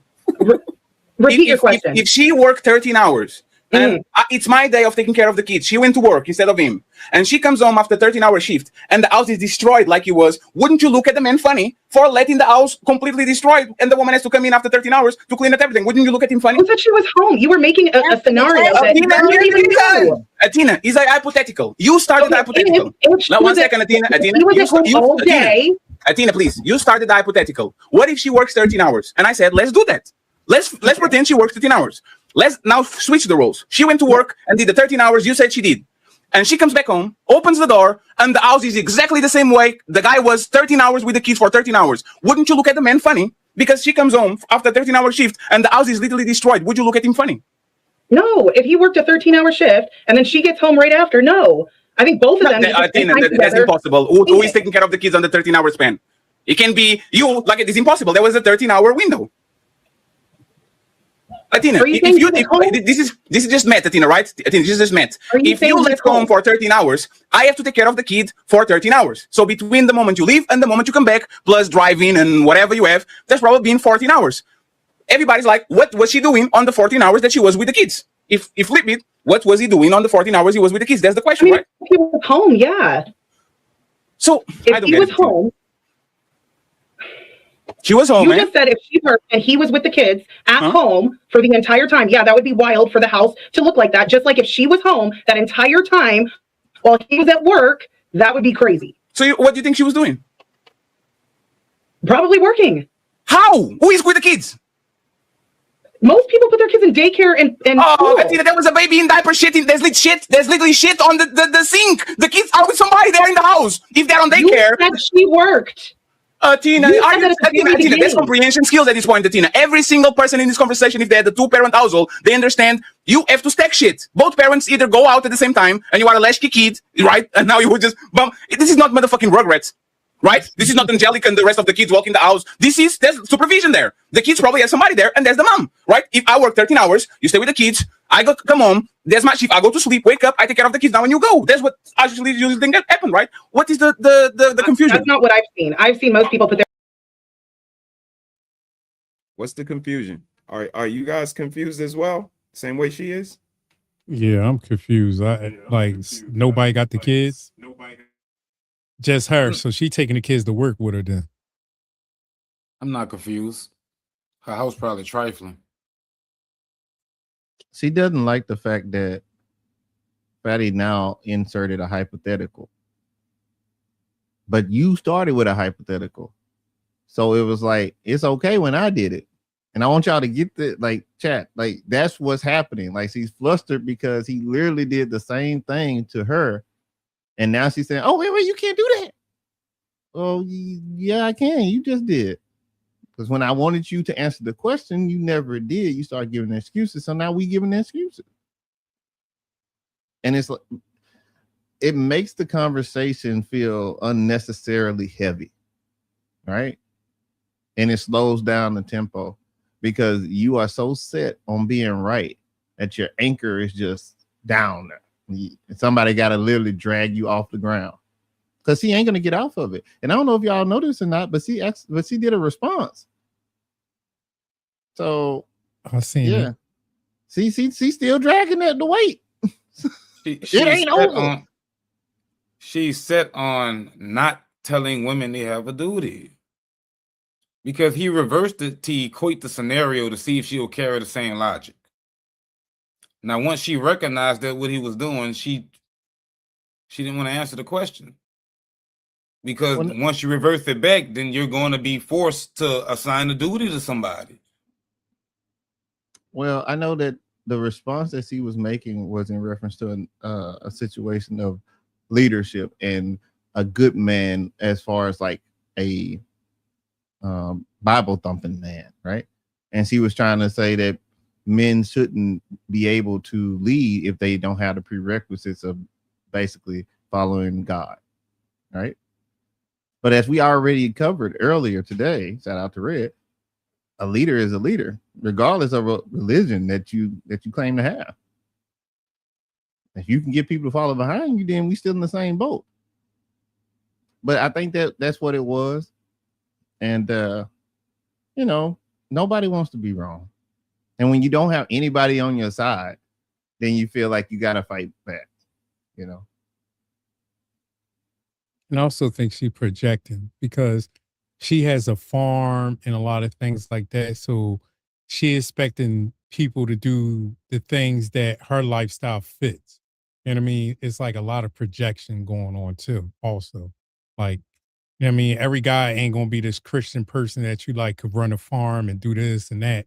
Like the way she lived her life is kind of like difficult and hard to run a farm, but you know, everybody ain't built for that. So we just talking about regular lives, like somebody coming home from a 13-hour job and coming to the house that's filthy. Like we just keeping it simple as it is. It's just all this deviation going other places. And the person in the comments saying Fatty is challenging her on examples of a woman laying up, but he didn't say nothing about the woman laying up. He's just saying when you're coming home. He ain't say nothing about the girl not having a job or anything. He's going off the video. We are reacting off a video that somebody posted, plain and simple. It didn't say she didn't have a job, she's staying home. It's not red pill, it's not blue pill, it's just simple. That's all I wanted to say. The house nasty. Appreciate you. Sis, how you doing over there, sis? You okay? Well, y'all already heard what I had to say on Monday. Oh yeah, we did that together. You did. on You Sunday. did. You did. She went ham. True did. Her kids in daycare or school. Does that look like they are on daycare? I know. Does the video look like they are on daycare? You realize I clean houses for a living. I know kids. Athena, does this? You know what, Athena? You know what, Athena? I will play this video with no sound. Okay, we're going to play it with no sound again, so everybody can see it, Athena. Okay, let me calm down. It's ladies first. I shouldn't be. Okay, so let's see the video with no sound. Oh damn, that's not it, Mr. Tigger. That's not Mr. Tigger. Here we go. Just got off a 13-hour shift. Let's see what the house looks like. Okay, let's see the video with no sound, so there's no bias, or we not looking to the narration, right? Comes in, opens the door, a bunch of shit on the floor. There's an active diaper, active on the thing. She takes it, put it on the trash. Okay, now That's not a diaper. Them is draws. No, there's. I think it's the. It was a onesie. Yeah. He said there was blood. Right. So the house, see, like that. He's putting the toys over, putting everything in place. Okay. Let's see. He's putting shit on the basket. Now there's a towel, I guess. I do have an issue with the entryway being filthy. That bothers me. Why was the entryway like that? Now he's putting the couch in the place. He's putting new bags and all these, right? Cleaning the dishes, all that. Athena. She did a good job. Only thing she did was feed them kids. Athena, this sounds like the kids spend a lot of time at the level of destruction on that house is not of a level of destruction of kids that stay 2 hours and they go to sleep. They come from the kindergarten, they beat for 2 hours and they go to sleep. They at least have to spend a significant time of that day, right? Now that you know that, anything changed in your opinion before the fellas go, or you're going to stay with your opinion? Everyone that I clean their house and they have kids, it can look like that, and their kids are in school all day. So I don't know what to tell you. Anecdotal. I have a lot of clothes on the floor. Yeah, I just what are y'all going based off? Do you got some stats on this? Athena, you can. Athena, let me give you a come here. Okay, Athena, you can use anecdotal evidence and then say, "Give me stats." That's fucked up. You are using your experience as somebody that cleans his houses because you are around. Yeah, that was crazy. That's what Rondé was alluding to. That, you know, talking to her was really hard. Like, you see the end. It's like he's talking to a brick wall. Like, he was just pulling up an example for her, And then, like you said, he kind of hit the Uno reverse and tried to help her follow the logic. And that's where the competition came in. So now she's just being willfully obtuse, and it's evident. You know what I mean? Like, it's clear to see. These people, and then you say, what is the step that you have to prove the contrary? They can give that because opinion she made a comment about my anecdotal experience, and I said, yeah, I clean a lot of people's houses. And I know a lot. I'm in different forums of people who clean houses. Okay, well, it doesn't look like they have someone cleaning the house. It doesn't look like they have someone cleaning the house. So it's fine. I think they're going to come back on the second topic. I trust her. Ghosty, uninterrupted, please. I just want to reiterate. I didn't blame the man. I said he was a pretty good man. It's not his fault. I'm also not fully blaming the woman. I will say, watching the video back again, the house was a little bit messier than when I first watched it. But again, like, I have seen lots of people whose houses look like this. I will say though, lots of times the mess is like kind of confined to like maybe one area, like a playroom, a living room, and then like usually the kitchen isn't like fully clean. So having it totally scattered about is a little much. So if it's like that every day, then yeah, they're probably just not on top of their parenting. Like, I kind of agree, but like at the same time, like, I've worked at a preschool. If you have kids clean up the entire rooms themselves, that's gonna take 3 fucking whole days. Like, it takes them 5 minutes to put away one toy. So like, you got to be helping them and stuff. And sometimes if your hands are full with an infant or another toddler, like, the houses get messy, and that's just normal. It seems like a lot of you just haven't been around kids, honestly. Damn, shots fired. It feels like. Ciao. Was that a shot? Nope. I'm gonna be damn nice. Felicity. I'm gonna be nice. Child. I don't know what kind of house y'all be living in. What kind of house y'all have? Okay, because that would not happen in my tribe and community. So, anyway, yeah, go ahead.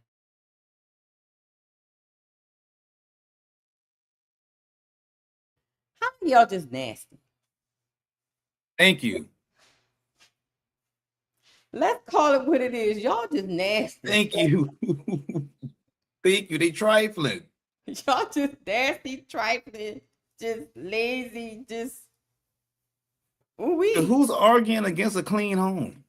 Who would do that? Crazy. That is crazy. That, I mean, like, just. So you mean to tell me that you peoples that do this walk in your house and you see some clothes or something on the floor and you don't pick it up and put it in the laundry basket or something? You just walk past it. Y'all just. That's nasty. Just let the kids just smash food all in the sofa and stuff. And they comfortable in that. They're comfortable in that. And I know some. Nasty. That just say what it is y'all did. You nasty. I know some that won't clean it up until the man gets up and clean it up. Then they're gonna have an attitude because he got up and cleaned it up. I know some that do that. Because he made them feel bad that they didn't do their duty.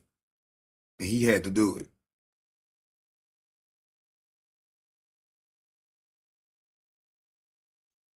These people trifling, bro. Hey, let me ask you a question. I think you don't have kids just like me, right, Ghosty? I do not, no. Have you ever wondered why these people with kids don't put them on a cage? It was a joke. Yeah. Hey, Best Buy or whatever the thing, you should have don't they make those things like, it's for dogs, right? But it's kind it's of not a cage, a playpen. I know it was a joke. A playpen or pack and play. It was a joke. Yes. I'm talking about the fence that the thing. Pack and play is a thing. Yeah, but that's the thing, right? If you have so many kids, wouldn't you sort of 3 tablets there over the fence and then close the shit out and some food and let them just You just said it's not Rugrats. That's what they did in Rugrats. But there's the point. There's the Rugrats thing, right? It sounds like fun. You put some blankets on if they want to sleep, some food, some tablets, and you just be there and watch it. Kids are fucking crazy. I was at my family's yesterday. My cousin has 5 kids, all under the age of 12, well, except for one. And she's pregnant. And I mean, it's fucking crazy. It's a lot. There's a lot going on. But she keep having more kids. Them has some cognitive sensory issues. It's a lot to deal with. It's just the expectation that everything is going to be perfectly clean. And she don't got no filter. She don't got no filter. She keep killing her family on the DL on here. Crazy. clean every single day when you have multiple young children in the house is unrealistic, and that's just the truth. Who said perfect? Anecdotally. No, there's the difference between perfect and the war How you zone. gonna I say guess. the hand raising rule and then ignore your own rule? But that's the thing, is because of your fingers. I didn't know if you were. No, go ahead. You actually have very long fingers. Be careful with that. Go ahead and interrupt it, and then Batman. Hey, Batman, good job with the scenario. Good lighting, nice background. I see Dubai there, where people shit on women and shit. Good job. On the ladies first. You need to be careful with what you put on this show, okay, Batman? Just respect the ladies. Yo, Batman. All right. Yes, like put the background where women don't have rights. Incredible. Never going to be invited again. Go ahead, Roxy. All right. So I just wanted to Ghostie's point real quick, and then I'll shut up. The only issue, that's why I said it earlier, there is a lack of actual control and leadership in that household. So the problem with that is the lack of family planning. If you know you're going to have all these kids and you know situations can happen, you know children can be born with certain birth defects, all this stuff can always play a role when it comes down to the idea of family planning. So with that being said, that is where organization and leadership does kind of come into play, because again, the poo-poo blow up clothes in the sink, the fact that he even threw it away and said, I'm not going to be bothered with it. I've been there, done that. That is very much unsafe for children. It's unsanitary, and it's problematic because there should be something in play for these type of bad days. If he's saying it's a bad day, first thing coming in. So that's where we as adults have to kind of go ahead and know, okay, if Roxy's having a bad day, Roxy needs to know I need to at least clean up something, because for me personally, worst case scenario, trash and clothes all over the floor makes my day even worse. When I come home from work and I'm like, dang, I forgot to clean the sink, or dang, I forgot to pick this up, that's going to piss me off even more for the day. So even for her as an adult woman, she has to kind of have certain protocols in place if it's a bad day for her. So that's why it's not to put it strictly on the man, but the reason why I did earlier is because he is a husband. So if she's lacking that discipline to know when it's a bad day for her, he needs to kind of go ahead and have a protocol in play as well. Awesome. And don't forget that I'll talk about leadership, okay? Always, that's what I do. Okay. Don't forget that. And this is why I'm a great host. Sometimes maybe. You're great. Let's go with the lesser sex, the man. The original question was, is he a sucker or a good spouse? And you can react to anything this beautiful lady said on these 50 minutes of show, okay? You have anything to add to what they said, please answer the prompt and then go from there. You want me to go first, Al? Yes. And hey, Batman, I saw change the angles for them, flex on them. Change the angle for them. All right. Woo! Fire! Okay. All right. One more. Let's go, Bruce Wayne. All right. The third angle. Wait. I saw you, Mr. He said. That's crazy. I feel left out. Because I heard Batman one day say, yo, Mr. He said switch your angles. That's crazy. I had but to take that. It's all good. No, the third angle. That's crazy.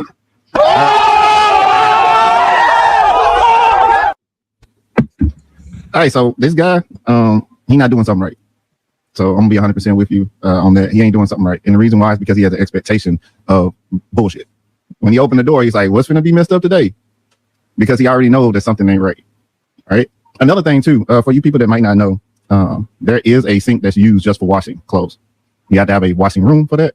So when I first saw it initially, because it's not something new for me, I was like, okay, I see why they put it in there. It is unsanitary to leave it in there though, and not clean it out. We're not talking about just a normal dirty situation right here. We're talking about no organization whatsoever, which is why I'm putting it on him. As for me and mine, I heard somebody say that the dad shouldn't be showing their kids how to clean. Well, I'm prior military, so they know how to put them corners on their bed. They know where their shoes supposed to go. And here's the thing. If I come home, because I only harp on like 3 things, right? Your room being clean, your shoes being where they're supposed to be, and taking your plates up, right? If I come home, they're not there, I'm on your ass, right? I'm the fun guy, but I'm the correction guy. That's my job. But you know why that works? That works because my wife hates a dirty house. That would have drove her crazy. That would have drove her up the wall. They would have been late. She would have been calling me saying, I'm late to work. Everybody late to school. I got to go to Starbucks or something, because he would have stayed there and made them clean that up. And if you're going to have kids, and then I'm going to land my plane. If you're going to have kids, then you got to understand it's not about you. It's about setting patterns for success in the future. And if you have a job, guess what? Your primary goal is to take care of them kids because they didn't ask to be there. So if you're going to be late to your job, oh, well, because you wanted to have a job, but you wanted to have kids. That's just how it is. And if I'm already at my job because I had to be there at 5 o'clock, then you got to deal with that. See, we're not having an honest conversation. Like, most men cannot be right there in the moment because we're doing what we do. We're already gone. What do you mean by that? Questions, comments, concerns about what Jeremy said so far. Y'all agree with Jeremy? Disagree? Agree a little bit? Have some pushback? What y'all got? Wholeheartedly agree. He said it perfectly. He ain't said nothing wrong. You know, as men, yeah, we're gonna teach them how to clean. We chip in too. You know, it ain't all on the woman. We know when to chip in, and we know what areas that we need to touch up on. We know what areas you probably didn't touch up on, you know? So everything he said was spot on and right. And then he highlighted what we already came to the conclusion of when he said that his wife wouldn't be comfortable in that. She would be upset and be late to work because she don't like a dirty house. The fact that y'all are defending a dirty house just says it all, bro. Yeah, I agree with Jeremy. I like how he broke it down. You know what I mean? Especially with the military, because my dad was in the military, in the Air Force. So he basically gave me that type of energy that Jeremy gives to his kids. Like, always have your room clean. You know what I mean? Like certain areas, that's my area as a boy and a man, whatever, it needs to be clean, plain and simple. But the kitchen and everything else is up to the lady. So I could get the military thing just because my dad did it to me. I mean, that was me talking, so I ain't. Yeah, I wasn't mad at brother. I was not mad at what brother Jeremy had to say. And it made me reflect on the beginning of the video because I believe the brother was like, let's see if the house clean, or, you know, he had an inclination.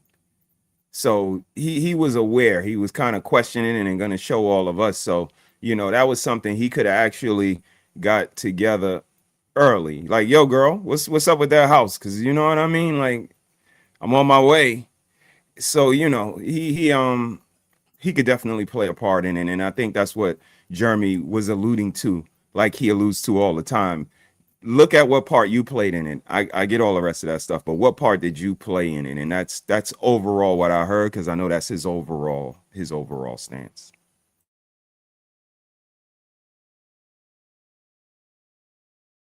Hold on. No, what do you mean by the last part? Hold on. What do you mean by that last part you just said?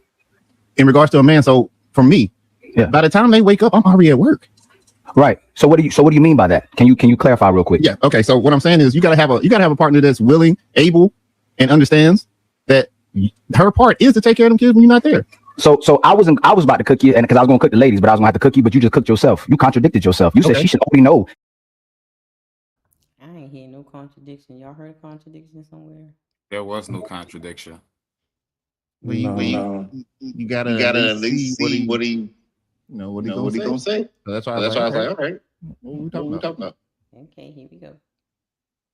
She should do that when you're not at work. But you flipped it around knowing daggone well where we come from. Granddaddy would have never played that. He would have got rid of that woman. Our grandfather would have got rid of that woman. My father would have got rid of that woman. So we can.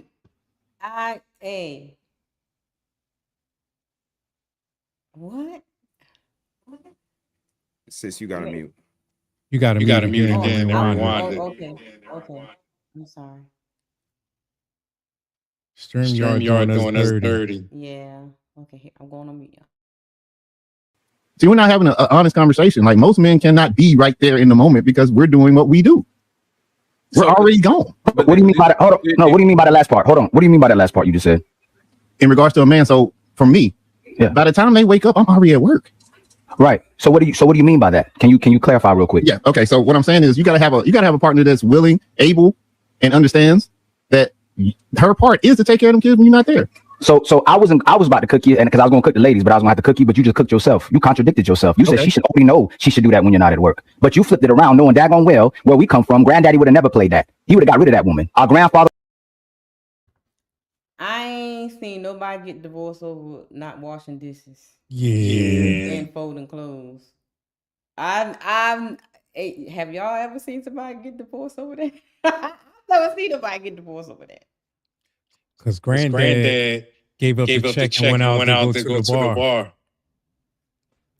I'm just asking. I mean, but what they got to do with what Jeremy said? Maybe in his culture or something like that. So, but hey, I have never seen in all of my 51 years on this earth a man divorce his woman or leave his woman because she ain't washed clothes or washed the dishes.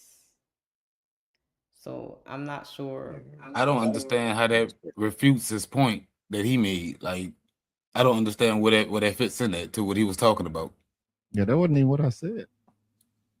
I think it's a challenging moment. That's what I was saying. I was like, where's the contradiction? Because I think it's a challenging moment. I think he was just challenging Batman. To me. Yeah, but Like, when, On what? but when you challenge something, you have to have the right thing to challenge about. Right. On Because what? then you look foolish when you're trying to challenge something that's not even been said. So I mean, I ain't get it though, but you can play the video. Would have got rid of that woman. My father would have got rid of that woman. We can. You know what? I was gonna go another way, but I'm gonna go another way, right? I may concede a little bit to your points, right? But the fact. So is he saying? He just basically said We got rid of her. he believed in his points, but I'm gonna go a different route. Okay, let's see what because that first one didn't make sense to me. Because I haven't seen no divorce papers say because my wife ain't clean up. That's why I don't think Ali remember what Jeremy said. I don't think so either. Because I specifically said my wife hates the dirty house. So why would you bring that to me? If the house was dirty, she probably divorced me. What you talking about? Like, that's total opposite of what I was saying. And then you said pick a woman that doesn't like a dirty house. You kind of close with that. So I don't even know where he gathering this take. But I wanted to understand. So that's why my face right there is more like that's one of my work faces right there. Actually.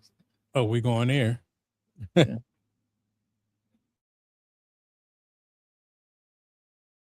Nino says he's saying he was going to go another way, but he's going to go another way. Hey, that's a lot of ways. Yeah. He said, I could see what you said, but I'm gonna go another way. That's kind of like, I don't know. It sounds like he just want to pick on the fight. That's what I just said. It's just my initiation. That's all. That's all. Fishing for something to crabbing. That didn't make sense. That you said that the man is the problem, but then the woman should know her role means that she's the person. That's her job. The cleanliness is close to godliness. Cleaning the house and take care of the home was always the woman's job. It was never the man's job. Women wouldn't even let you in the kitchen. Women wouldn't even let you touch a diaper. The truth is, that's a dirty, filthy woman. And it's reflective of how she treats her man. It's reflective of how she treats her home. And it's reflective of how she treats her kids. Ali's is with 2 kids right now. Ali cooked. Ali cleaned. What he's saying, he should be saying it to Athena. What's that girl name? Roxy and Ghosty and what's her name? Jazz. X. All that he's saying right there had nothing to do with what Jeremy said, in my opinion. But you know what happened? Opposite. I got linked in with them because I said that it was a leadership issue and that the guy needed to work on his leadership. His point of view is just the woman's fault. That's what it is. I just that. So yeah, he targeted on that one part and then just went mute on the rest of your whole, breakdown. My lovely guy tribe. Because what he just said now will go with what the ladies were saying. Mm-hmm. So let's continue. At the same time, what the hell y'all doing between 9 and 13 hours? You got all day. You can work out. You can clean. Man, he's talking to the women. He's not addressing you. That's why I keep thinking that he needs to be saying that to them and not you. You know what I mean? So yeah, okay, whatever. You can fold clothes. You can run errands. You can go to the grocery store. You can go see your mama. You can go see your cousins. You can take them to the park. You can go to the pool. You know what the problem is? Bums. She was a bum when you met her. She's still a bum, right? Most men, like what other men are trying to do, is take care of the women of today's generation that don't want to do anything. They left their positions at home so they can go to work, so they can make money to control the man because they don't want to do anything. So it's reflective of the new age woman who doesn't want to do anything. But like we've been saying this whole time, they ain't special. This is exactly who we thought they were. Now, if you want to crown them, then crown their ass. But they are who we thought they were, and we let them off the hook. Now here's my simple rebuttal to that, Ali. I hear what you're saying, but you also contradicted yourself because you said you already knew who she was when you first got with her. So if you already knew that she wasn't shit and she was dirty.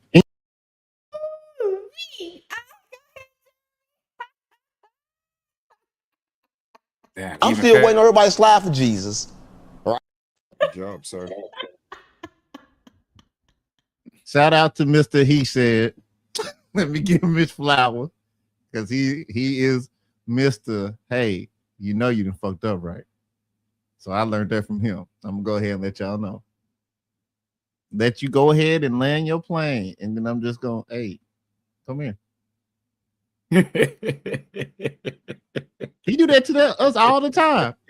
He do it to it all the time, but he do it in love and correction, so it's hard to be upset about that. Let's see, I at least still got upset though, so I got to work on it some more since you got it anyway.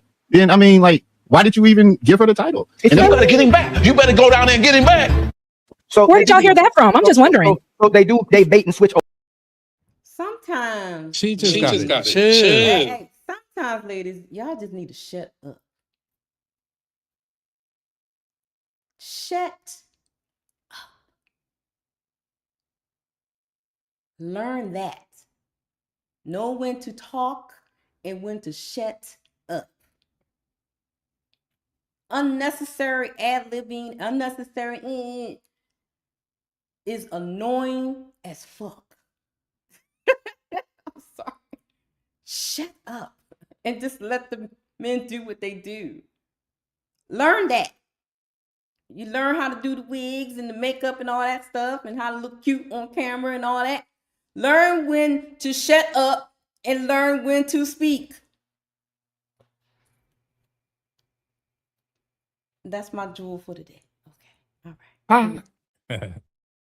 Already, right? We say that's our talking points after our experiences with so many women in relationships, but all of them start out as rookie of the year. All of them are throat goats. All of them is your hoe. All of them will clean. All of them will cook. Like I told you, she'll have you eggs and smoothies after y'all have sex. She got it ready already. There's a plate on the table ready after y'all have sex. She switches up like men switch up when they get sex and ghost you. So women are the worst because men are ghost you when they get sex. Women are ghost you once they get the ring, once they get the relationship, once they get the marriage. That's the problem. So if all this time, and Roxy shaking her head, she said men shouldn't control their women. And Jazz, I can't. I never said that. Right thing. I can't throw Jay.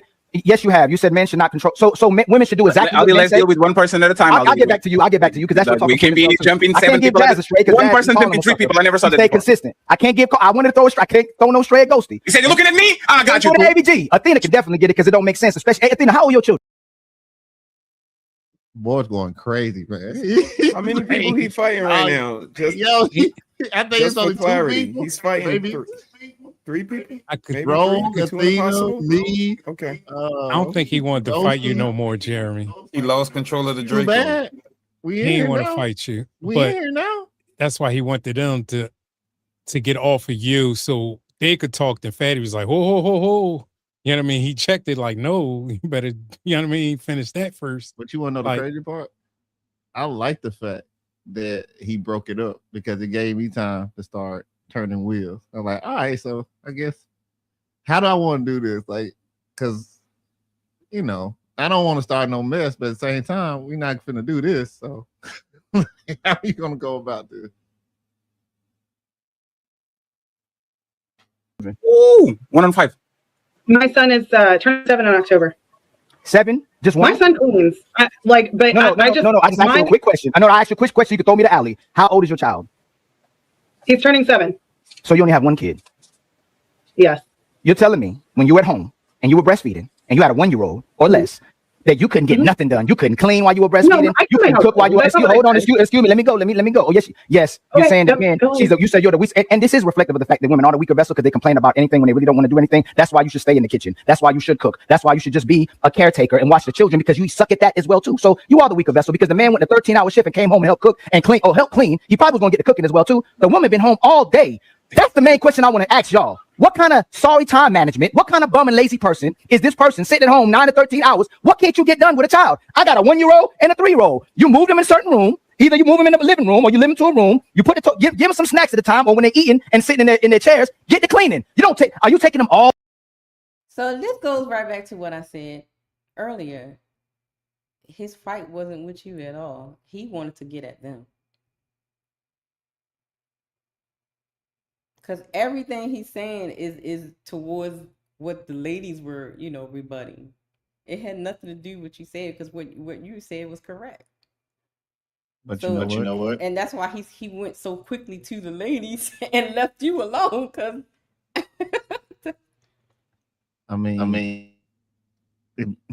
unfortunately, I'm Batman. I'm sorry that you out here in these streets too. I'm sorry for you. I don't know what to tell you. Okay, well, all over the house. You going to every single room in the house, let them dirty up everything and just sitting there watching. Like I said before. You saw the title of the show, right? Results versus talking points. I made it that way for a reason. Yeah, I know you did. I know.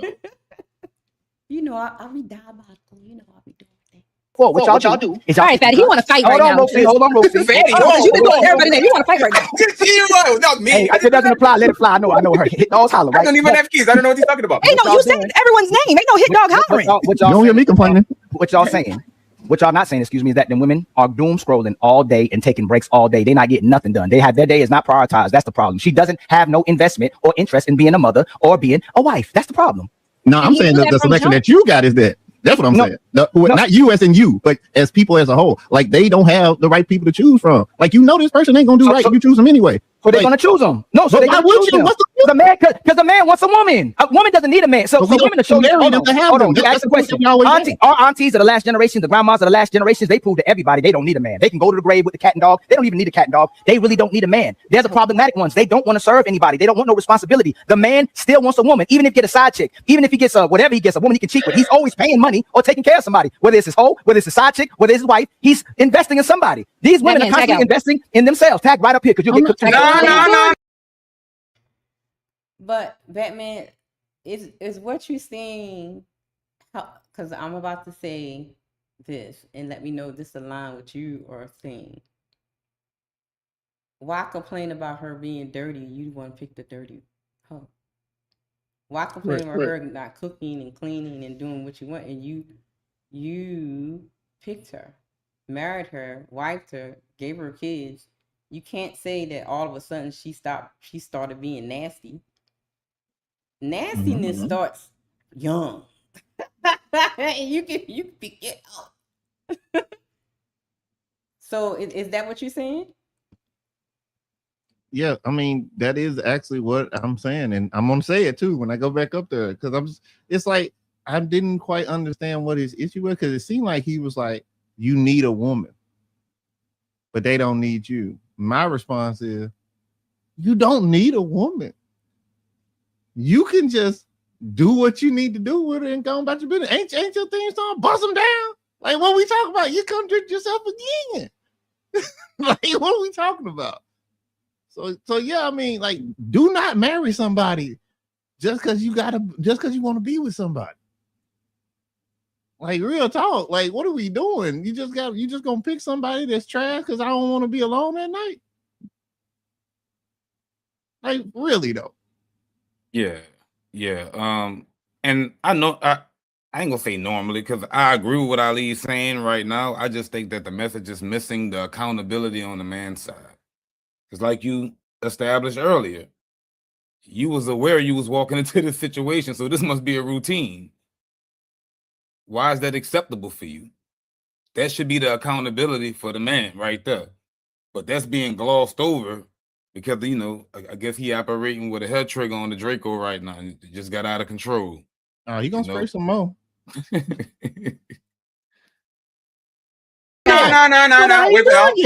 We're going to let the lesser sex and fight for a second. And Roxy can have next. We are not going to replace the man with the best studio in this conversation. What you should have said, man, is this is the majority of women and what men have to pick from, so they have no choice but to pick her. Either they knew she was like that and hoped that she would change, just like we were womanizers, just like we were thoughts, just like we had hoes, just like we were polygamists, just like we was in the streets and did what we want to do.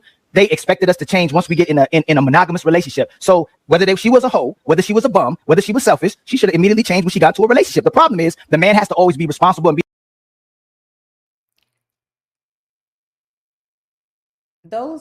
wait a minute. So y'all help me out. So he's saying even if she was a bum, dirty or whatever, when she got with the man, she should have changed and all of a sudden become clean. A clean woman. Oh, pretty much. What? Yeah. Oh, go ahead. Go ahead. Okay. All right. What I heard, and which is why I responded the way I responded, is that he was like, once you get married or once you find a girl, then you're supposed to become a better person. You're supposed to be a better person than you were before. And he was referring it to a man. And that's why in my mind I was like, but you just said they was dirty and trashy. Like how do you get a bigger positive number if you're adding a negative number to it? So that's why I was like, what are you like? What's going on? Like, it don't make sense to me. So only because he's leaving out the accountability for the man, and he's just focused on the woman. With this particular topic, you know, of course, the majority of the eyes is going to be looking at the woman like, what's going on? But like you established earlier, this was routine to him. So you have to look at the accountability for the man in order to fully make sense of the scenario and to make sense during your breakdown.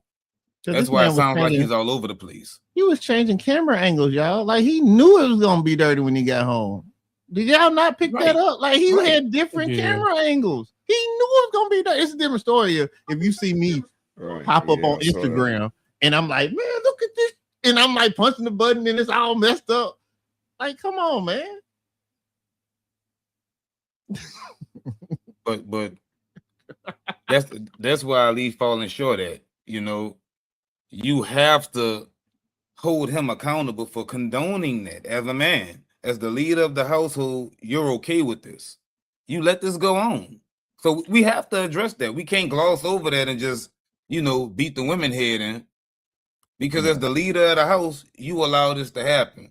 So I would have probably asked Ali, would you let your house be like that if you came home? Here's the bad part. He already had me in a category. And he gonna tell you what category that he thought he had me in here in a minute. And because he had me in that category, he thought I was being disingenuous. He thought I was trying to set him up. That's why. Why else would you refer to me as Saran? Right? So you were just wrong. I'm a good guy in real life. In real life. The leader, but somehow these women don't know how to be followers or invest in the man that they pick or change like they're supposed to, like the man changed for the relationship. Go ahead, Batman. All right. So I hear what you're saying, and I'll say this: no woman changed me. I made up my mind to change, and then that's when I found my woman. I'm gonna say that first. So I was out doing my thing. I had a good time. I was in the military, but I got tired of it. I got tired of the hoes. Let's just keep it 100. So I changed my behavior, and I found somebody who I have now. Who I ain't got this problem. I don't come to the house with dirty shit everywhere. I don't have these problems. So it's hard for me to even have this conversation as far as like, why would your house be like that? Don't you like your house? Don't you pay for your house? Right? But what I will say, and I don't believe you. You said you was a hoe. You don't have to believe me. I know. I'm telling you, I don't believe you because you say the same story every married man says. God damn. It doesn't matter whether you believe him or not. That's all right. I changed the camera on. Okay. I'm just saying because he says that a lot when somebody's he's asking a question, they answer from their personal experience with it, then he'll say, I don't know. When somebody's answering from their own personal experience, it doesn't matter whether you believe them or not. It is what it is. Now you're talking in general, something different. But when you asking someone on a personal level, anecdotal experience, it doesn't matter whether you believe them or not. So maybe you need to keep that in mind when you're asking questions. You were getting your hoes, you were doing your thing. Then you say you changed when you already knew you were doing what was reflective of the market. If these women, no, what I said is that I was tired.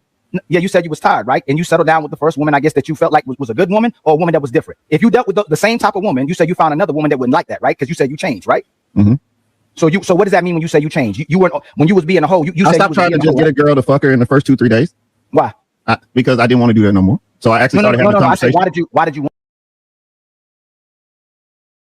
He didn't want. It's like he didn't want to hear. Do you know you're a little whore? You might not say you're a whore, but you is one. Changed. I'm delivered. I think his talking point of saying you lying is a reflection of the women, because the women always come up here and say, "Oh, I'm this and that, I'm this and that," and Nah. It's from his experience of dealing with guys that actually be lying. Because normally when he hit the you lying, he normally exposed the niggas to be lying. But it's just this take right here. From what he said, you can't actually prove that he's lying. There's no way to walk down what he said because he admitted that he was doing what all men do, but at a certain age, he wanted to settle down. And that happens to all men. And I never said it was negative. I mean, what you said is something that is happening to Ali right now. He's settling down. At a certain age, you're gonna want to settle down and chill out. I started feeling that that's urge not like true. around, huh? That's not true, because he also has his own lived experiences. So I ain't gonna put words in his mouth, but he said that once you find a woman, then you change. That's not what I did, and that's why it doesn't make sense. I literally got up and was like, I'm tired of doing this, man. Right, that's what I'm saying. But then you want to go find your wife. What he's saying is that he found her. He's been with her long enough to say, okay, let's change now. That ain't what I did. You changed it first before you got your wife. That ain't how it works. He's changing with his wife. No, I mean, it can look, I'm not judging nobody, because I don't know. Maybe that's the way it need to be for you. I don't know. Like, I did not come up there to figure out how Ali gonna do his thing, right? I'm just being honest about what I did. You ain't got to believe me. But that's how it goes for most men. You get to a certain age where you're like, all right, I want something different, and you start looking for a suitor that can be a potential wife. That's what happens to everybody. You handle your business, you do your thing, and then you just lock in one day.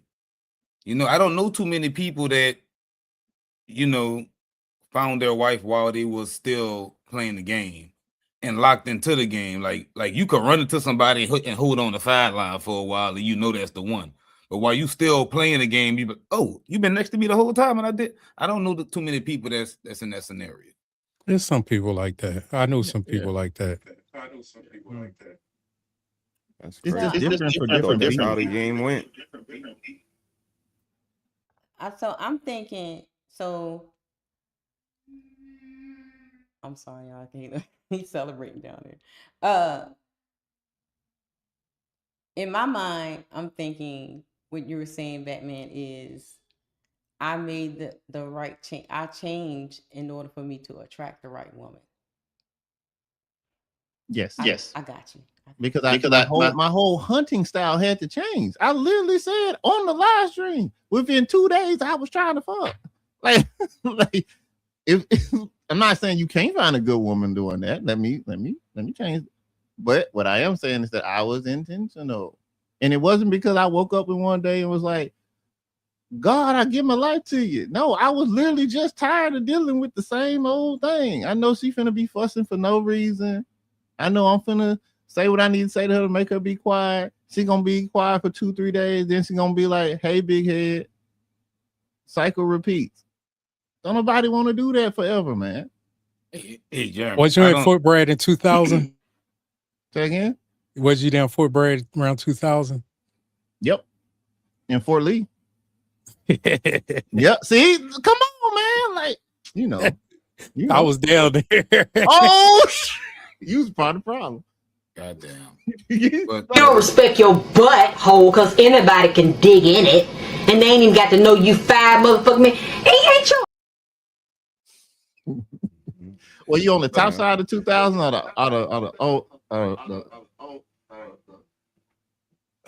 top side of 2000.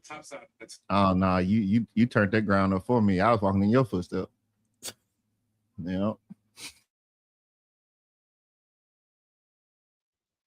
Fort Bragg was fun. Brother, you want to say something?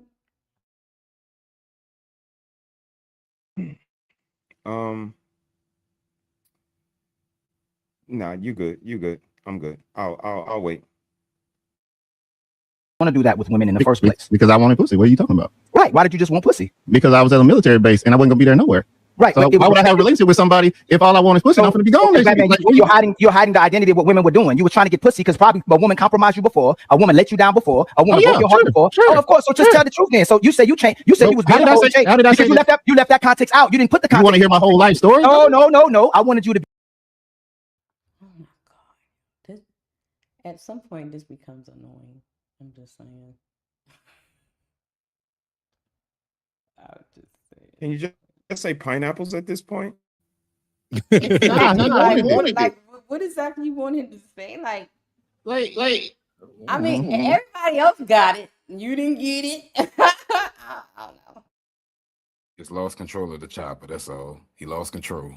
Now he wanted to catch me in some type of contradiction. That's why I had to continue to tell the truth, no matter what.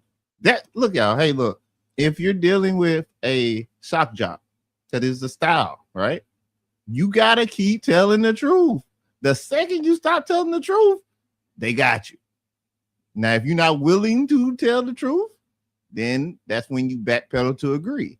You backpedal down and you agree. You're going to see me do that. It's the de-escalation tactic. I'm going to backpedal down, agree, and move forward. Tell the truth, backpedal down, agree, because I ain't trying to start no mess. Now, if it was an actual debate, that'd be a different story. But it wasn't. It was ladies first. You're just having fun. Be honest and transparent. You left the part out. So what part was I not honest about? You see what's going on? No, I'm just asking a question. You said that you was doing your thing and then changed. You left out the part that probably you was getting compromised and getting your heart broken. You said these women probably ain't ish, and you started doing your thing, and then you actually met a woman who was probably decent, and you changed. But you're not going to admit that's what happened. The woman, that's not what and you didn't even say, Batman, you didn't even change. You treated the market like. How you gonna tell this man how Was he there, Batman? He was there for a break too. I guess he might have been in Fort Lee. Yeah, he might have been up there. Y'all don't. Hey, listen, man. Look, players fuck up too. Players Small fuck up world. too. Oh my God. You know, everybody get one. Mm. And I'm saying that because normally when he goes on this attack, he normally be spot on. This must just be the time where he thought he had him one, but you missed this time, dog. You missed. This time. Big I'm time. Batman. Like Batman said, he kept telling the truth. He wanted him to change, and he didn't. I mean, at a point, it's a thin line between a conversation and an interrogation, and I think that's what the ladies be kind of alluding to years ago, and even now, that there's a certain thing that we can conversate and exchange information, but once it starts to become badgering and a little bit more investigative, then it starts to be something different. And for me, it was the I don't believe you. That was operative, because what was your first clip about, sis? It was about Angel Reese, and somebody in the chat was like, yeah, she lying, I don't believe him. And in 2026, we in a place where the person, like you used to say, I want to get it from the horse's mouth. The horse can tell you some shit and you be like, yeah, fuck out of here, horse, I don't believe you. That's kind of wild to me.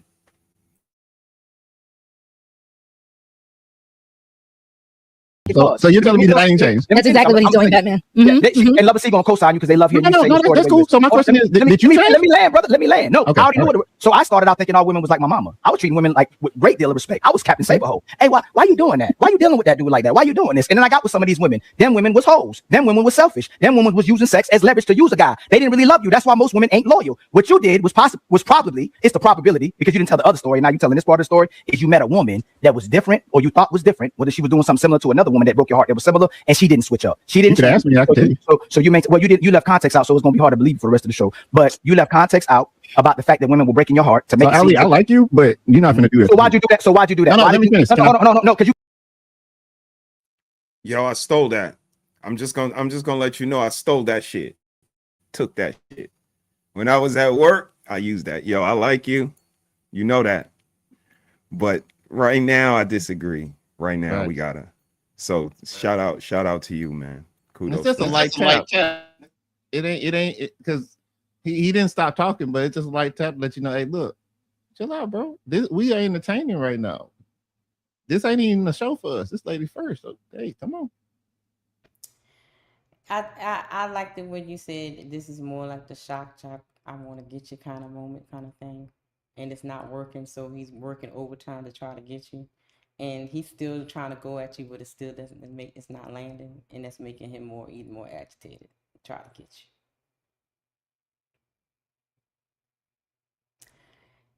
It doesn't matter if you don't believe him or not. That's what conversations and panels are for. What's the that clip that Fatty be playing with The Rock? It doesn't matter what you think. Thanks. and to say I don't believe you for the rest of the show because you didn't give detail and context, show pictures, went to your Instagram, show pictures of the women that you was with, and all this stuff. That's wild. And to say that's why I won't believe you for the rest of the show. That says a lot about you. But I digress. Keep interrupting me back. If you like me, you want to interrupt me. I let you land every time. You keep interrupting me, right? If we like each other, we respect each other, right? You've interrupted me the whole time I've been talking. I didn't say nothing about it. If you are having an honest and transparent conversation, why did you say something to make yourself look bad to women, but then you didn't point out to the fact that women were breaking your heart and compromising you to look at to show the reflection of how the market looked and why you was moving how you was moving? Can you answer that to me? Why'd you leave that part out? Can you make that question more succinct so I can answer it? Why were you so quick, like a lot of men, to shed light on what was problematic about you, to showcase your behaviors in reflection to the market instead of shedding light on what women were doing to you to demonstrate that type of behavior? Because he's not a crybaby. Because I'm responsible. We don't need no code signs. Let the lesser sex talk, please. Thank you. Because I'm responsible for my own decisions. Yes, did somebody do something earlier and it caused something to happen later? Sure, but that ain't what the conversation was about. So me not coming. Thank you.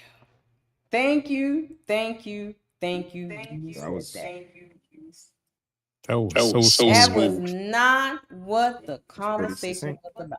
And he has a habit of doing that, bringing things into the conversation that had nothing to do with what the conversation was about.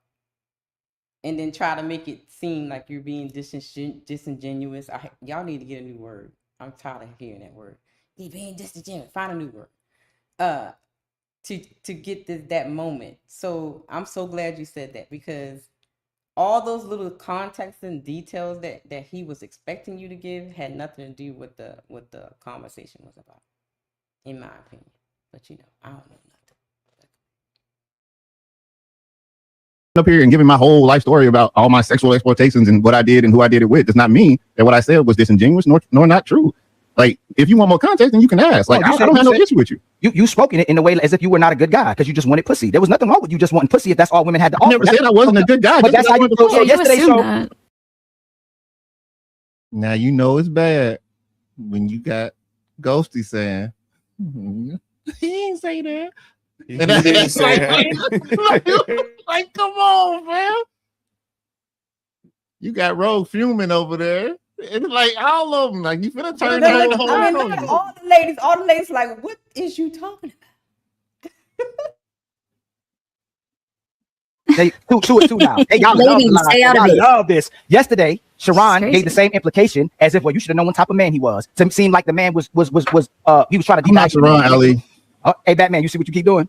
No, if you're not Sharon, why you doing what Sharon does? You cut me off, brother. You gonna throw an insult and you don't expect someone to say something? Whoa. Yeah. Look at my face. I don't care. Oh yeah, I see your face, but I can see behind your eyes. I can see behind your eyes too. Right. Because we about to cook. You want him to shut up while you insult him. Okay. Mm-hmm. If I'm lying, let me land and rebuttal it. But I'm gonna say this, so I don't over pursue. Our minds allow. You've been over pursuing the whole time. Then he said our minds alike. That's crazy. That's wild. I mean, do I look short when I'm sitting down in this chair or something? Don't worry about it. Logically, and why we react to things emotionally, we do make a certain we do come to a certain result in regards to how we speak, and we will sometimes speak in a way to make men look bad and make yourself look bad. To look a certain way to women isn't accepting responsibility for your behaviors, but your behaviors is a reflection of what we were going through, and that's just being a man. If they're doing what works for them, you were doing what works for you because it kept compromising you when you were trying to do the right thing. All I'm saying is that you should have shed light onto it before you went straight to the I changed and I picked the right woman, when you know majority of these women weren't the right women, and when you change, it's possibility that she made some adjustments as well too. Not saying anything bad about your wife, or she was just a good woman, but you were already prepared to deal with a good woman because it seemed like you were probably a good man. You got compromised and you were treating the market accordingly. Didn't he just contradict himself? Yeah. 100%. He just contradicted himself. At a certain point, you don't keep going back and forth. What did Uncle Ricky say? Like, come on, fam. I done heard Mr. He say it too. They both have said this thing different ways, same thing. If you fussing with a fool or somebody that's acting foolish, because I respect Ali, honestly, But if you're in this, but if you're in that state where you just want to say some foolish stuff, at a certain point, I just gotta let you stop, because everybody else is gonna think that I'm also a fool too. It's one of Murphy's law. You looking for me to be like the person that you called me to be. So why am I gonna give you what you're asking for? Like there's a line between having a good show, which we had a great show, and crashing out. I don't crash out. I got contingency plans. I'll get you later if I need to get you. But if it ain't a part of the plan, I gotta let you live. But that don't mean you're gonna get me though. I'm Batman. That was a good trial. I mean, that was a good trial for you. For me, I hear insensitivity because I hear so many people say thank you for your service, and they love the armed forces. And when Batman said it, like I was in the military, like I get a certain scenario, like you in different countries, you don't want to plant a seed somewhere you're gonna be flying off and leaving in a little bit. These women you dealing with is most likely women of the night or the evening, or like you don't want to plant permanent seeds there. So that's what I heard. And then at a certain point, he felt, I'm done with this. I want to be more intentional. And he did just that. So I didn't hear all of the rest of that stuff. You know what I mean? So maybe I'm off, but that's what I heard. No, that's what you heard. I mean, and to be totally honest, like once I understood what my actual MOS was, and I literally am stuck with a plane, like, what are we talking about? Like, it's no point in doing what he is saying that I should have done. That's stupid. And some of the older people in the military tell you the same thing. So, I mean, you don't know where you're going to be. You know the area. It ain't like they're going to be like tomorrow you going to Mars. But there's a board. See, as you know, you get the little dream board, pick the place you think you want to go. You don't get to go, but you get to pick. so yeah, like I don't know, man. I think he's just so used to people lying to him that he's got a fail-proof system for liars. Because if I had been lying, that would have stressed me out. That would have been like, why is he pressing me? And I would have been like, oh, you're shaking and stuff. I just didn't like the fact you called me Sharon, to be honest with you. But that's no minus the Sharon part. That's no normally how he trip people up, though. That's why I said when he normally go on that sprint he went on, he normally catch somebody slipping and expose some inconsistencies. But homie, it failed this time. When have you ever caught Batman slipping? Well, that time Superman called him on from the rooftop. Well, it was this one time they went to the movie. It was this one time he went to the movies with his parents. Oh, see. I knew you would. Bane. Or Bane. I was about to say. Hey, chill out. Like, what are y'all doing, man? Hey. Bane grabbed his bag and broke his back. Bane whipped his back. Well played. They're not playing fair. Well played. It's my turn. The geeks start coming out of everybody, start naming all the Batman. Okay. Nino, I hear you. Dang. Superman shot this kryptonite bullet on one time that he caught. It'd be like that. We talking about exceptions to the rules, guys. Yeah. Batman uninterrupted. So I'll say this. First off, Ali, if there's any confusion to what I just said, I apologize. And if you have any issue with what I'm about to say, I also apologize. But what I will say is that no matter how we want to slice it, no matter how we want to sit here and say, okay, so somebody hurt you, when somebody hurt you, and how it affected everything. At the end of the day, because I say this on every podcast. Wait a minute, Batman. That was wild. What you wanted. See, I don't have to put nobody's name on it. If I wanted to touch you, it's gonna touch you. Because now you can't do no more whining. Because if you do, the girl's gonna start doing the noise for me. they gonna do it for me. So Mel, who hurt you is crazy. That's my version.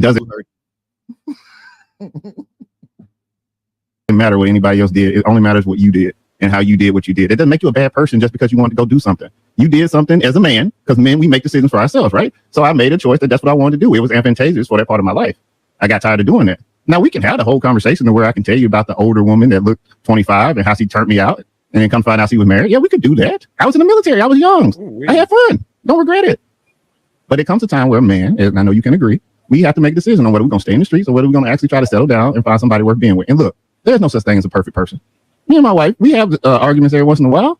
It don't mean that we don't love each other. It don't mean that we don't keep the house fucking clean. Because that's what the whole conversation was about in the first fucking place. The house being dirty. Like, I don't know how this turned into like some type of psychiatry shit. Like, thank you. God damn. He broke it. Damn. Batman. Hey, Jeremy, I can't even find the right clip to play for you, Jeremy. I was in the chat going crazy. Oh, yes, thank you. I just look. We don't have to have like these crazy yelling matches with people that we actually deal with, right? But we can still entertain, right? We can still have a great show. That don't mean that we got to start raising our voices throughout the whole thing and saying wilder and wilder things. And now Fatty upset and he finna cut the show off because he can't get control because we let him down. You said, why the preemptive apology? It's all part of the game. It's all part of the game. So I do that at work all the time. I set you up for what I may say that may offend you, but I need you to understand what I'm about to say. So in the moment where you think I'm not going to apologize, hey, I apologize. And I also want to apologize for what I'm going to say in the future or what I'm about to say right now, because I don't know how you finna take it, but you really need to tune in, because that makes them tune in, because it's like, oh, wait, he finna say something that's finna make me more upset. Maybe I can be more upset. People love a train wreck. Yeah, we know what? learned that in the management class. You know, management we learned management tactics and stuff. That's a fact. I had to take it too. Compliment sandwich, baby. Compliment There sandwich. you go. You know what that was a huge display of? Masculinity. That was masculinity exhibited. See, the women have it confused, thinking masculinity is a shouting match and, you know, a contest of disrespect. But when two men engage each other, we're conscious of offending each other. And the goal is to communicate the actual message at the end of the day. So instead of responding triggered and emotionally, you tapped into your actual masculinity, which allowed you to use discernment to find the best way to de-escalate what was happening and communicate to the brother. Yeah, but so I think masculinity ain't something you can cut off, right? I think it is in you, is in you. Now it can get sharper over time, it can get better over time, but ain't no cutting it on. And when it gets to a situation like this, then it's measured up, right? The learned experiences, the things that you know that is effective, they just fire off because you know, right? My goal was very simple. Two things. One, understand what Ali is doing. All right. If I can figure out what Ali is doing, then I can preemptive it. And that might not even be the right word, but I can look ahead and see where the next step is going to come. And second, I'm not finna crash out. It was like 1,000, 2,000 people watching. I'm not. No. I can't survive that swing right now. That's called self-preservation. You know, that's what I say, right? I'm trying to teach my kids to see the future, basically. Like, work it within this, but understand what's going on around you. Does that mean that I might have to bow my head a little bit? Sure. But it's not that serious. It's just a conversation, man. And if you're being honest and truthful about it, then it ain't nothing that you ain't said already. Y'all already knew that story. It ain't nothing that ain't already said. So yeah, I think it was good. I just think that he assumed that I was something that I wasn't. And shout out to Ali though, because he could have really pushed the limit on that if he wanted to. But I think he understood, hey, this guy's actually a good guy. Let me just peel back a little bit. I can't just completely cut off because we in character mode. I think he did read it a little bit. I do think he has a character just like I have a character. But it doesn't mean you have to be a totally different person. You can have your branding and still be true to you. All right? Mr. He said his branding is cool swag, man. I love it when they cut on that stuff late at night, man. I'm walking my dog. Me and that dog be out there for however long they playing that old school, man. And he talking that junk. We just out there. I didn't let go of the leash and the dog walking by itself. That's his brand. But he also got that undertone of don't fuck with me, though. All right? And that's what I'm talking about. Be authentic with your brand. Have fun. She said, it's not about the crash out for me. I'm not apologetic about my truth. But kudos to you. Oh, no, I'm not apologetic about my truth neither. That was all coaxing mechanisms to keep. They already said it's the sandwich, right? Like you put it together so that it's digestible. No, I don't apologize because I don't think I did nothing wrong. I think I lived life. I think I had fun. I didn't catch nothing. I ain't have no kids when I didn't want to have no kids. I found a good woman. I got a good credit score. I won. I'm still winning, and I'm gonna win better.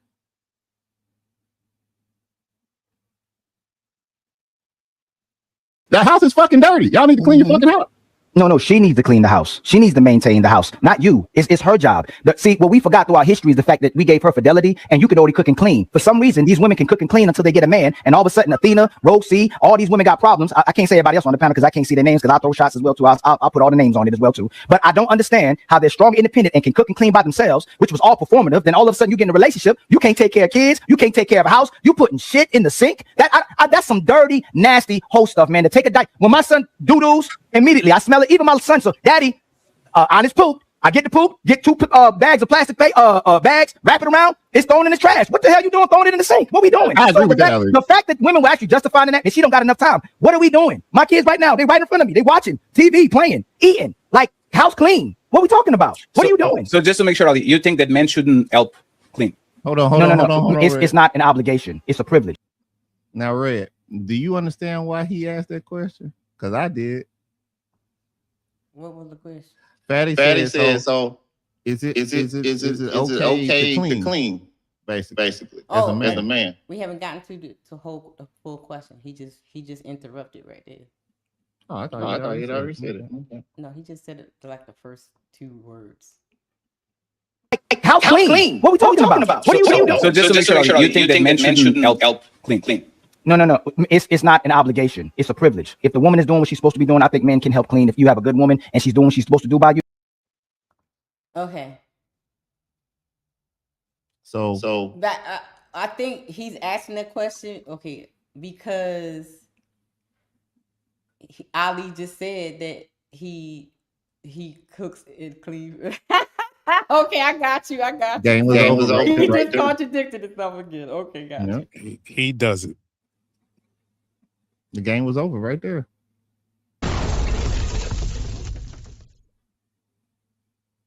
He's saying it's not an obligation, it's a privilege.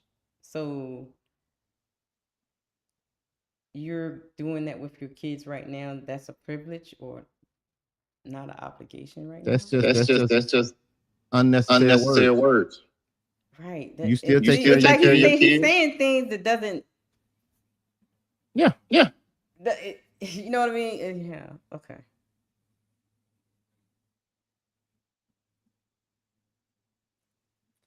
Not enough time. What are we doing? My kids right now, they right in front of me. They watching TV, playing.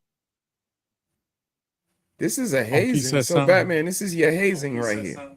Yeah. This is your hazing. Yeah. Yeah. That's all that is. Yeah, that's all it is. We're cooler now. Oh, that's what happened. So yeah. Eating, Like, house clean. What are we talking about? What are you doing? So just to make sure, Ali, you think that men shouldn't help clean?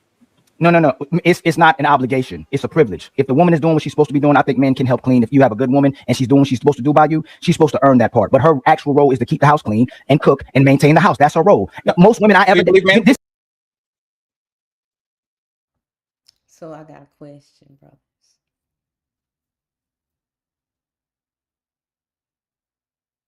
If your wife misses a day or two without maybe some dishes in the sink or something like that, you wouldn't wash the dishes?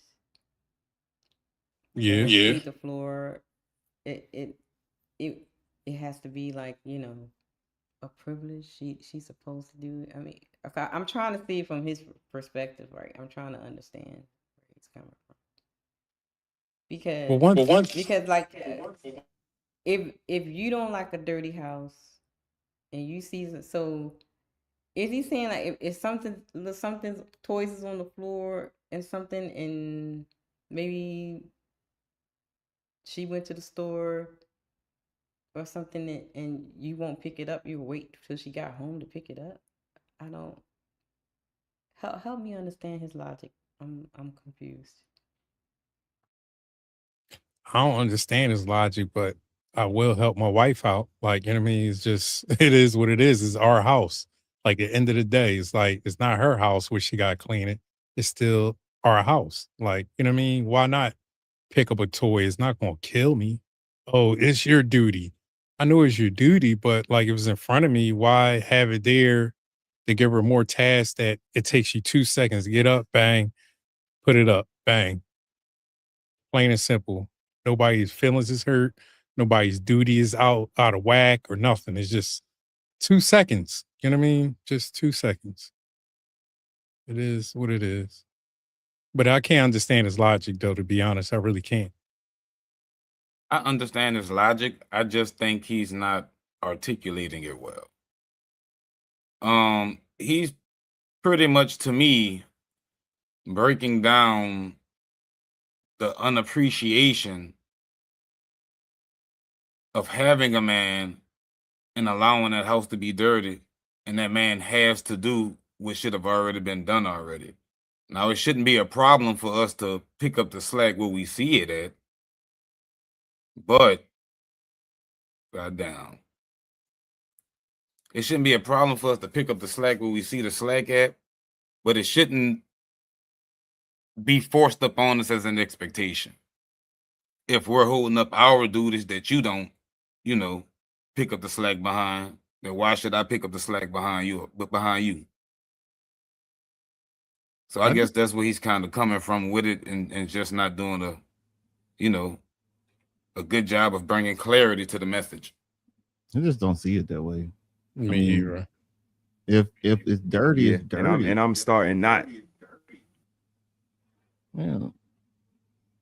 Yeah, I don't get it. Yeah, my fault, Batman. Go ahead. No, you good, because I don't know.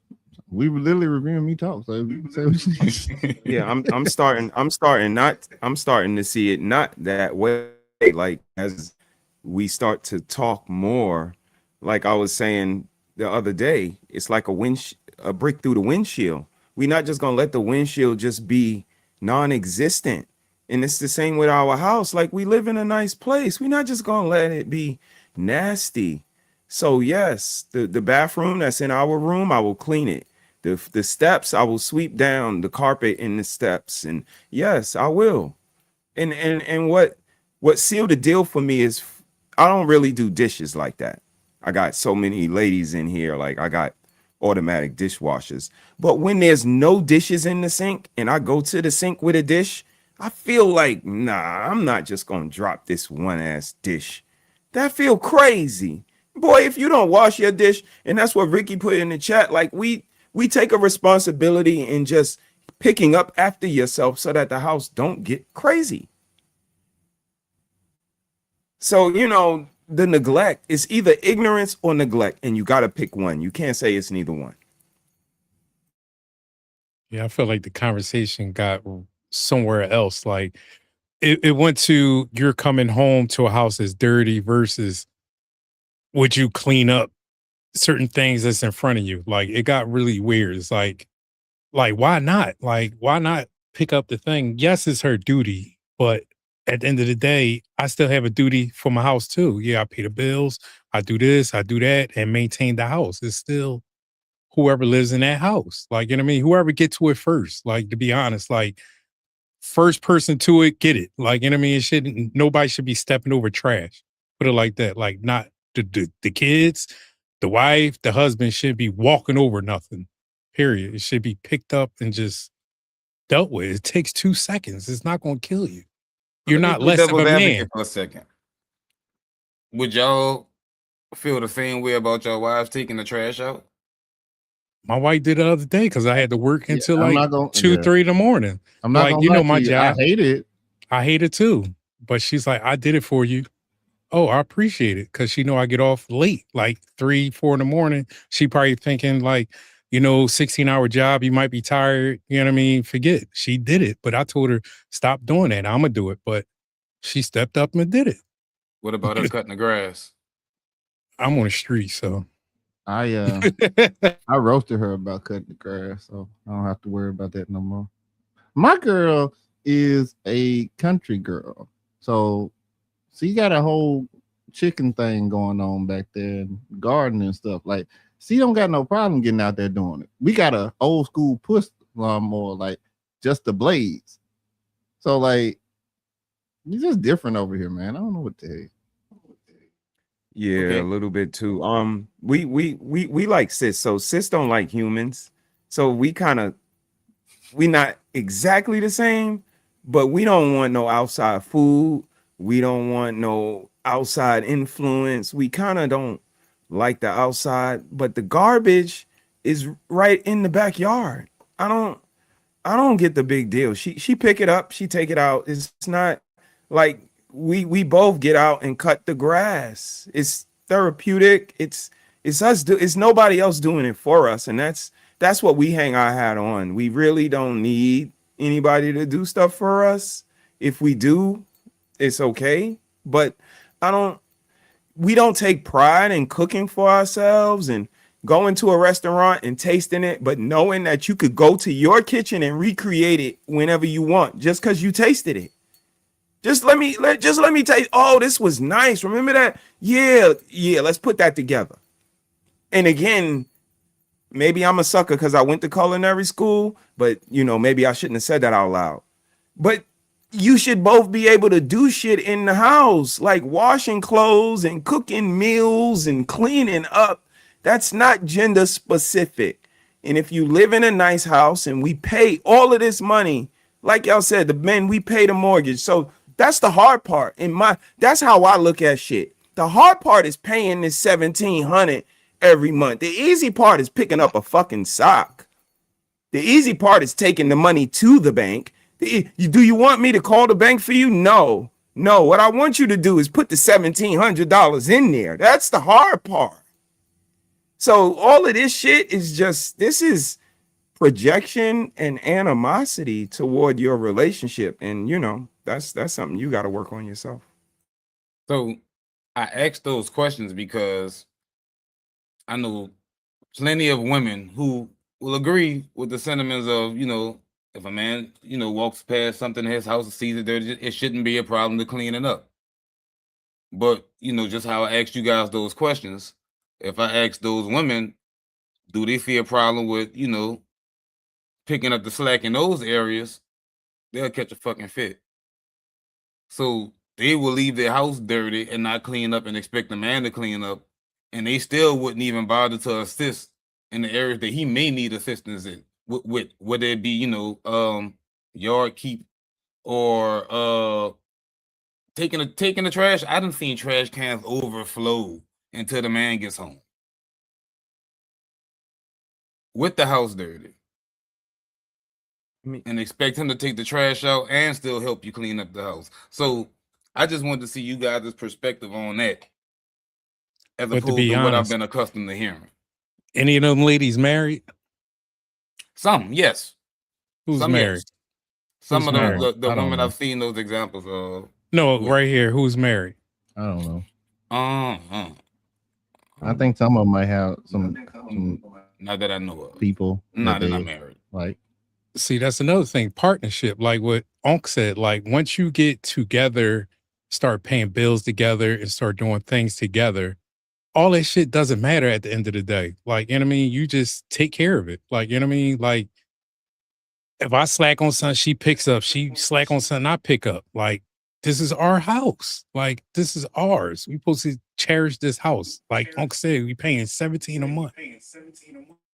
Like paying $17 a month to make it look trashy. Come on. Like, that's just throwing money away. AOG, they don't like them, bro. They don't like them. Like, listen to what you talking about, bro.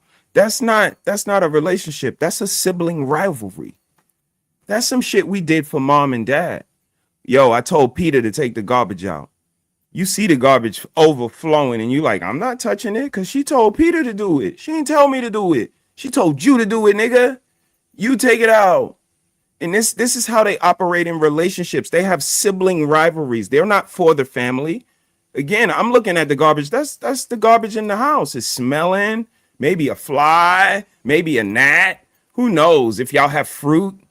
But that shit is just not conducive for the house. So it's going to get out of here, no matter if it's a little kid or my wife or me. But again, I'm a sports guy. We all can do shit on the floor. I told you, I got 30-year-olds, 25s. They was all just upstairs cutting up.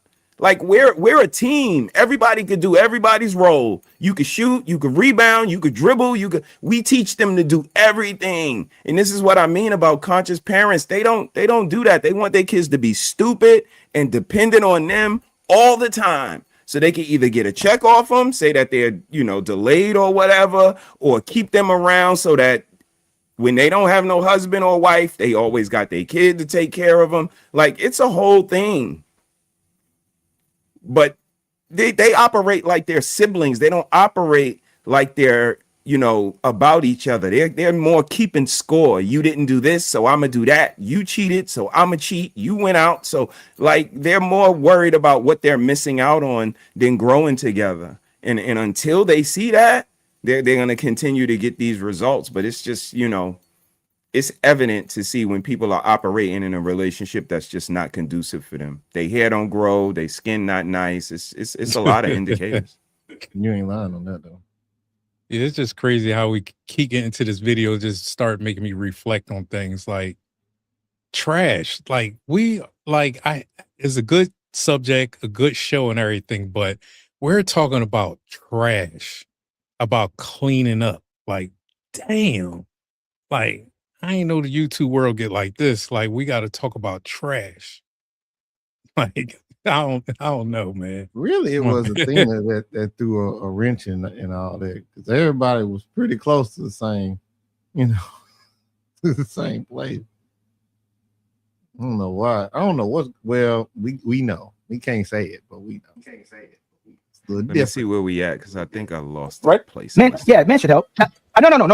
No, not they shouldn't help. It's a privilege if they help. No, I'm not saying they should. One second. One second. Let's imagine I go to the supermarket, right? I'm stronger, right? So I carry 10 bags. I believe if my woman is with me, she should carry 2 bags, 3 bags. What's what I'm saying? Like the lesser bags, right? No. So we don't have this. So do you believe that men should, like on a perfect, on the balance of probabilities, men should help cleaning? If she's a good woman, yes. What if she's a bad woman? No, cooking. No. You just said cooking and cleaning again, fatty. If we go, no, we're talking about cleaning. This is about cleaning. What's y'all thoughts on that? If she's a good woman, then you pick up something. But if she's a bad woman, I guess you just leave the clothes laying around and you leave the bathroom dirty and you still stay with her. That's like this is what be confusing with me. Like, is this what he was alluding to when he said daddy left and granddaddy left? It's a lot to process. You know what I mean? So I don't know. What y'all feeling hear? the same way as you, Uncle. Like, I'm trying to sit here to like put it together and figure out where's we going at with this. Like, where is the end result of this? Like, you know what I mean? It's just kind of all over the place a little bit right now. It's like I can't process it. I don't think he fully processed it. I processed it in real time, and that's why I was like, and I was like, man, Fatty took my easy kill. Oh, he did. He did. Just like Game of Thrones with But I ain't gonna lie, it was better that it come from Fatty though. Just being honest. And so shout out to him because it was my first sparring match. I can't knock out my trainer by accident, right? Because it would have been an accident. He did the net. Right? He did the net. You remember Ned killed the what's his name? Targaryen's knight. What's his name? The, you know what I mean? The mountain. The tower Doom. What was it? The tower whatever. He killed the knight by the slicing him in his neck. Like that joint was crazy. I can't feel his shoes. Shout out to Game of Thrones. Do you think that man should help? I don't think he should do it. If you have a man that does it, you have it's a privilege. If you have a man, if he's a privilege, right? Should is a ought, right? I'm not saying men should clean everything. I'm not saying men should clean it all. Do you believe that men should just? No, I don't think a man shouldn't cook. A man shouldn't touch a diaper. A man should stay out. Again, this is how I was raised. Women want traditional men, but they want to go to work. So if you want to go to work, you gave up that trad position to go to work. That's your hold on real quick. So I can't barbecue. Is that what I'm hearing? I'm hearing I can't barbecue. See how you move the goalpost? No, that's not what I'm That's talking cooking. about. No, if you should decide to cook all of a sudden some turkey wings, you chose to cook. You shouldn't have to cook. No, you shouldn't have to. Your wife should. If you stop cooking and cleaning today, should your woman leave you? Of course not. That's all I'm saying. That's everybody knows. That's the everybody knows the barbecue. These are the laziest women in history. Right. Most women. But everybody don't know the shit that they've been saying 3 hours before this. Right. That's what gets me upset. Yep. That's what gets me upset. That's throw what some shows humor in that there. they're just bullies. Yeah. Like they're bullies. Because everybody knows that a man can cook on the barbecue. Yeah, and everybody knows that there's a such thing as wifey material. And you feel them out the same time, you fucking hoes. Like I said, I don't know what world y'all grew up in, but in New York, it was like, yeah, this one is wifey material. But guess what I'm gonna do? I'm gonna practice on her so that when I land wifey, I'm gonna be amazing. Wifey gonna love me. Cause I'm practicing on this bitch, and this one I'm gonna jump up and down on like a bouncy house. Just take your shoes off. Like I don't know. Wifey material was a thing in the 90s, whether it was Aaliyah or Halle Berry and Boomerang, but like we saw wifey material. I don't know if y'all, even if y'all got 9 hoes, I could pick wifey material out.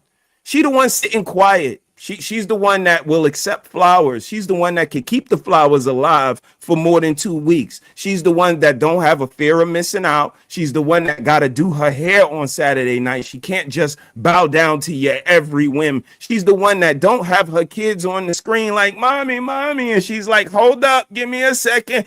Like, that's wifey material. But y'all don't know that, because again, the boys don't even know how to do this. Look, mute.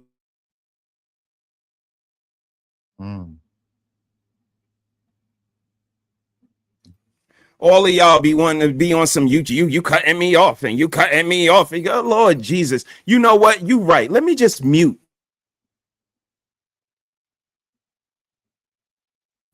I'm gonna mute so long. You're gonna be like, yo, you still there? That's when I'll chime in. Even you guys act like y'all don't have the ability to do that. And this is what people been chiming in the chat. Like, we act like men can't do no wrong. Nah, they can, bro. Like Ali, like, why you ain't talk about the women first and you talk about yourself? But you nigga, you serious? I don't believe you, nigga. Like, this shit is starting to get a little borderline disrespectful a little bit. That's why people don't like to be around y'all. That's why people got a certain perception of y'all. Like, that's kind of crazy for the horse to tell you, I'm saying this, and you say, I don't believe you, horse. Fuck out of here. What kind of reply you think you gonna get back from somebody, bro? That's crazy. But let me tell you, again, I like to get ahead of shit. If Mr. He Said tell you some shit, you better believe it, bro. And if you want confirmation, guess what? I will spin my motherfucking camera around in my clean house and get confirmation for you.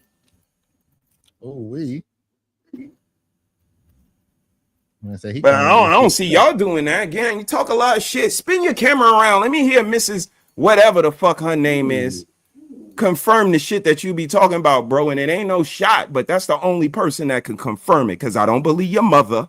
I don't believe your sister, your cousin. Only person could tell me is your significant other. And if you ain't significant, ooh-wee. And were raised up not to let that man touch anything. That was something you did to show and demonstrate your man that you love them.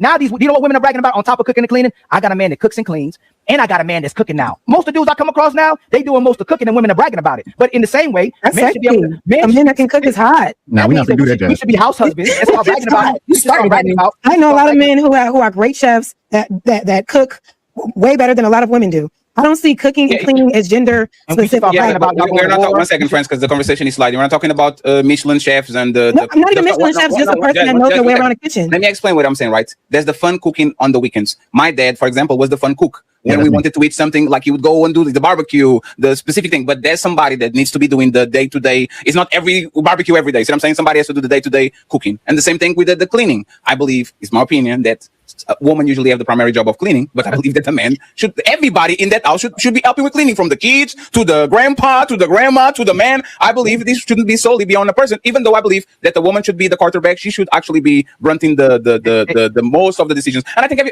everybody on this conversation agree with that, kind of, or with this. For the most part, yes. Gender roles exist. The issue that we're having. We need just 1 second, Roxy, because I'm going to pull you up 1 second. I'm going to pull you up after Batman is done with Ali, and then we need to go to the next show, to the next topic. Okay. Y'all believe that a man should pay the bills, or most of the bills. Y'all believe man should take out the trash. You believe that the man should take the car to get fixed. You should believe the man should do the landscaping. You believe that the man should do the most of the repairing in the house. You don't believe most of women should be touching anything. But the problem is you want him to help you with all your roles. A man has sole responsibilities that he has to have for the rest of his life. What is a woman's sole responsibility that a guy goes, I don't have to do that anymore? Versus y'all. No, I asked you. No one said, answer what I just said. Should a woman cut the grass? Yeah, why not? Man, no, why not? Y'all don't cut. You're not cutting grass. Hold on. I think women cut grass all the time. It's okay to say no, Jazz. If it's your I don't job, think it's a bad thing. If she want to cut the damn grass, maybe she like cutting the grass. Who knows? Who cares? Here's the thing with that, Jazz. Like, I hear what you're saying. Cool. Yeah. Go ahead and interrupt it, and then I want to see what's Roxy's problem with Ali that she has, and we move on. Yeah, like gardening is the thing. Like women get out there and they get into the dirt. They do the gardening. They till land. It's not so uncanny for a woman. That's flowers. That's flowers. And no, it's not always flowers. It's not about gardening. It's vegetables. It's food. And we. Sorry, Melanie, I love you, but nope, it's not just about the flowers and stuff. It's the gardening, it's the getting into the dirt, it's the trimming of the hedges, it's the pulling out the weeds, it's all that, child. It's just not about the flowers, baby. I can tell you don't garden because you would know that. But I love you though, Melanie, girl. You know I love you, girl.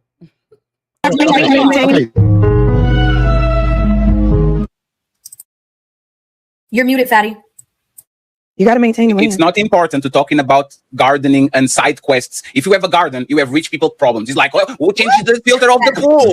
We're talking about day-to-day, very important things that if it doesn't happen, you don't have to be rich to start a garden. That's ridiculous. No, Jess, we're comparing things that are literally either you're going to sleep with filter around or your grass is not even outside. Like, this is not the same thing. Let's stick with the things that we're talking for the whole show. No, they were saying like, should a woman be cutting the grass? And I'm like, why not? But that's why I don't want to go there, because let's stick with the things that are inside of the house for now. Batman, please land your plane, and then I'll bring Roxy up and I'll give them 5 minutes to switch it out. So what I say for landing the plane is I agree. I hear what you're saying, Ali, and I do agree to a certain point. And that's why I'm saying that right now, you know who the person is when you deal with them. I know we've been to girls' houses where we thought it was a dog and really it was the wig on the floor, right? It's all the extra hair from the wig on the floor. So I mean, like, we know that girls can be nasty. Put him in the back. We know that girls can be nasty. Yeah. So if this person is being nasty and they're not doing what they're supposed to do, then why would you give them the title of even sharing your house? Because if you had a bachelor pad, I bet you that junk was clean. I bet you it smelled good. I bet you had everything the way you wanted it, right? Because that's how it was before I got married. So it shouldn't change just because another person come in. It should actually get easier. And then if you're doing what you're supposed to do with those kids, then they're learning from both of you. Remember, they learn by seeing. So they see you throwing shit everywhere, then they're gonna do the same thing. And I yield the rest of my time. Ali, no questions, just statements, and then we bring Roxy. That's exactly what I said on Monday. Exactly what I said on Monday. I mean, so let's see. Did he have pushback to that? Because I don't. I kind of forgot. I think he switched it off. Because I mean, I don't see nothing wrong with what you just said. That's exactly what should be done. Like I don't know. Okay, let's see what his rebuttal is. See right over. Think So about it. so when I say we know these women are bums, I'm talking about the reference in regards to our experiences what men are talking about continuously now. Just like you don't know a woman's body count, you don't know if she was a hoe unless she literally tells you. Most women, like now, we can talk and go, hey, Regina, y'all know about Regina, you know about Michelle, but there's quiet hoes as well too. But most of these women don't lead with being filthy and disgusting. You find that out later when you get inside of a relationship where she was. I don't know about that one though. I could spot a filthy and disgusting hoe in a minute. Like Facts. you just weren't paying attention. The moment you go to their house, you see everything. Like my daddy told my brothers and my cousins, hey, check out that kitchen in that bathroom. And y'all be liking these pictures with these IG women with the booty on the sink and carrying on, but you don't pay attention to the back.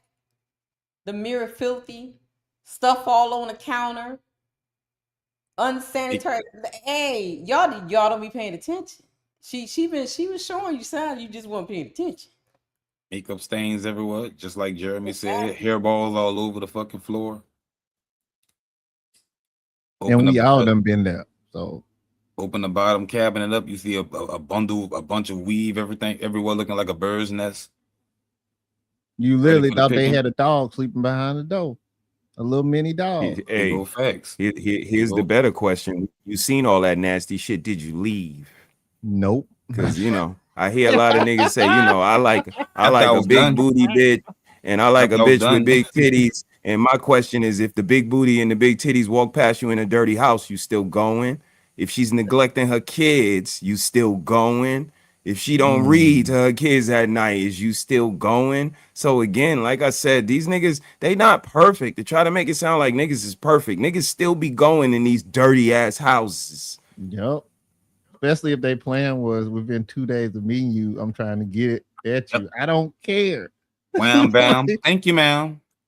Wait, I don't care. Now you should care. So again, and I think the target is specifically on women, and if you say anything about men, you might be the enemy or whatever. But that shit ain't. I ain't tracking that shit. Hey, Mister, he said, actually, if I go in that bathroom and I see like the little dribble on the mirror, from like when you spit from brushing your teeth, and I see it all on the wall or the window, I'll be like, oh, she nasty. Yeah, it's gonna happen. It's gonna happen. Baseboard. Look at that baseboard. That mirror got the little spit on it. Oh yeah. That means she like to sit on that thing. Bust them down, 2026. Oh man. It's performative. This is who she really was. She really went about that life. That's all I'm saying. Well, go ahead, Roxy, start cooking. Go ahead, Roxy, and good luck. What is the Hunger Games? They made the odds forever be in my favor. Yeah, thank you very much. Time to So 1, shout out to the quiet hoes, allegedly, because that is also a problematic thing. 2, wait, you want to say that I have because I'm just being facetious because apparently we're just being facetious. The quiet hoes. Shout out to the quiet hoes. Rogue, wait, what? To the quiet hoes. Quiet hoes. The ones that know they roll. How do you do that? How does that look? That's that drink talking. Oh yeah, you remember they was drinking heavy. Oh yeah, they did have their cups. Oh, That's that drink. Oh, Quiet host is so no gawk. It's quiet. It's no sound. I ain't gonna lie to you though. Oh, So on mute. You definitely talented if you can do it. They were without doing it. doing it. We love that liquor, love that liquor, baby. What they say, Patron make you do wrong. Henny make them spin that penny. Paul make your ass fall. Casamigo have you spinning, bitch, spinning. So they was on the panel spinning. Yeah, I was there. That was the greatest club I've been to in a while. It was nice. Shout out to the ladies first. They was up there spinning with their glasses. Lord have mercy. I meant to mention that when we did the video on Monday. I forgot to mention that. Look how the eyes start looking glossy. Yeah. Oh my Bunch god. of drunk That's feeds. Ooh-wee. You know, So we got that's the safest. the quiet rules. Okay. Go ahead, Batman. Go ahead. That's the safest way to be with the hoes. Damn. So they neglecting their kids and drinking on a Sunday? That's crazy. No, I'm saying like if you're gonna be out with the hoes or if you're gonna be out with girls you don't know. I can't hear you, Batman. Batman. Check. I can hear 1, him 2. just fine. I can hear him just fine. Yeah, Okay. he said girls you don't know. Yeah, girls you don't know or something like Something that. like that. Might have to refresh. Shiz. Y'all hear me? Yeah. Yeah, we hear you. Refresh. Yeah, we hear you. Yeah, you got refresh. Yeah, your right guard went left. Listen, refresh. I'm left. I'm right. Hello? But yeah, I mean, everybody just seen besides Athena, I'm gonna be honest with you. Like everybody would seem to be chilling. You know, Al had his moment, but besides that, I mean, it was pretty fun conversation, honestly. Like it wasn't nothing to be serious about. And that's the thing. Like, you don't have to come up on these panels and be serious. Like sometimes people just want to have a good time. Right? Just enjoy yourself. Now, I do think that Rogue, I know you somewhere, but I do think that Rogue had a little bit of some ill intent in this transaction right here. I ain't gonna hold you. Just a little bit. That liquor, that truth, it starts slipping out. You can't hold it all. Okay. Let's see what happened. Because I don't think I saw. I watched this part all the way through, so this would be my first. I think Mel picked it up quick though. Okay. All right. Right now. 2, my issue is that nobody, even when the ladies were going back and forth, were actually going straight to calling names except Ilkhan Ali. You called everyone's name, dog. Don't do that. But No, I didn't name call. I called people names that I was addressing. No, that's not what she's saying. She's saying Alicia, Annabella, Maria. Like you, when you came up, you were talking with Batman, and then I said I was going to cook them. Yeah, you were reacting to the people that were on the bottle. Yeah, that's all. I'm sending to y'all. Yes, go ahead. And that was being facetious and joking as well too. I do have a sense of humor as well too, right, Rosie? Do you? When? Keep going. Yes, really, Ali don't have a sense of humor. Friends, this is not important. Come on, this is not important. Let's keep that. Wait a minute. Oh Lord. Hey, you better say Ali got a sense of humor, goddamn it. Ali, you got a sense of humor, man. I don't know what they, I don't know what they. Ali got a sense of humor, goddamn it. Shit. Oh, ladies first. That can be like interrupting, co-signing. And interrupted, Roxy. Go ahead. I'll go to somewhere that y'all can't go at the actual point. You always got to pick something crazy. One, Fatty said, we're going to find out what Roxy's issue with Ali is. I'm saying the issue I have is the fact that one, when you came up and said that Roxy says that a man can't control a woman, I never said that. That's never been my talking point. I am very much pro gender roles, but that also means, like Athena was saying earlier, that the man also has to be on his P's and Q's with his gender roles too. So if you are the leader, at the end of the day, shout out to whoever it was in the chat that gave me the word because I couldn't think about it, but delegating is your role as a leader, point blank period. That's why when Batman was also saying his point of view. Is she correct? No, she's not. As usual. I think it's part of it. Delegation definitely should happen. It can't be the only thing. Because that's just like, in a way, a version of coaching in a way. Like once you've taught them how to do the activity, then you say, okay, this is what you need to do. But it can't just be that. But yes, I do think that is a part of it, at least for me. I agree with Batman. Yeah, I disagreed.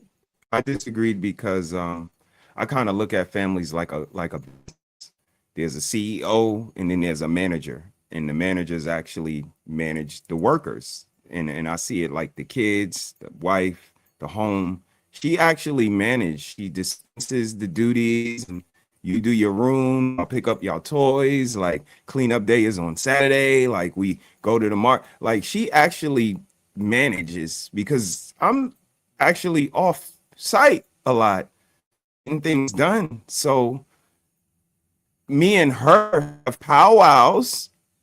But it's not delegation. Like we both know our roles. Like again, they moving like they don't retain information. We both knew our roles from the day we met at the church, and they said you do this and you do this. It was pretty self-explanatory. We got that. So now it's about making this ship kind of flow. And again, she delegates the day-to-day duties, the setting of the schedules and the itineraries, and she got all of the lists up and the appointments. Again, we're all capable of, but she is the most tactful and skillful at it. So she has that role and do like I don't know. It sounds more of a tug of war. What these people describe versus a relationship and people that's down for each other and all that. It's more like brothers and sisters, like fighting and being jealous because you got more than me and I didn't get a toy for Christmas and you did. And it sounds more like that to me. So maybe I'm wrong, but that's what it sounds like. Nah, you ain't I don't wrong. think you're entirely wrong.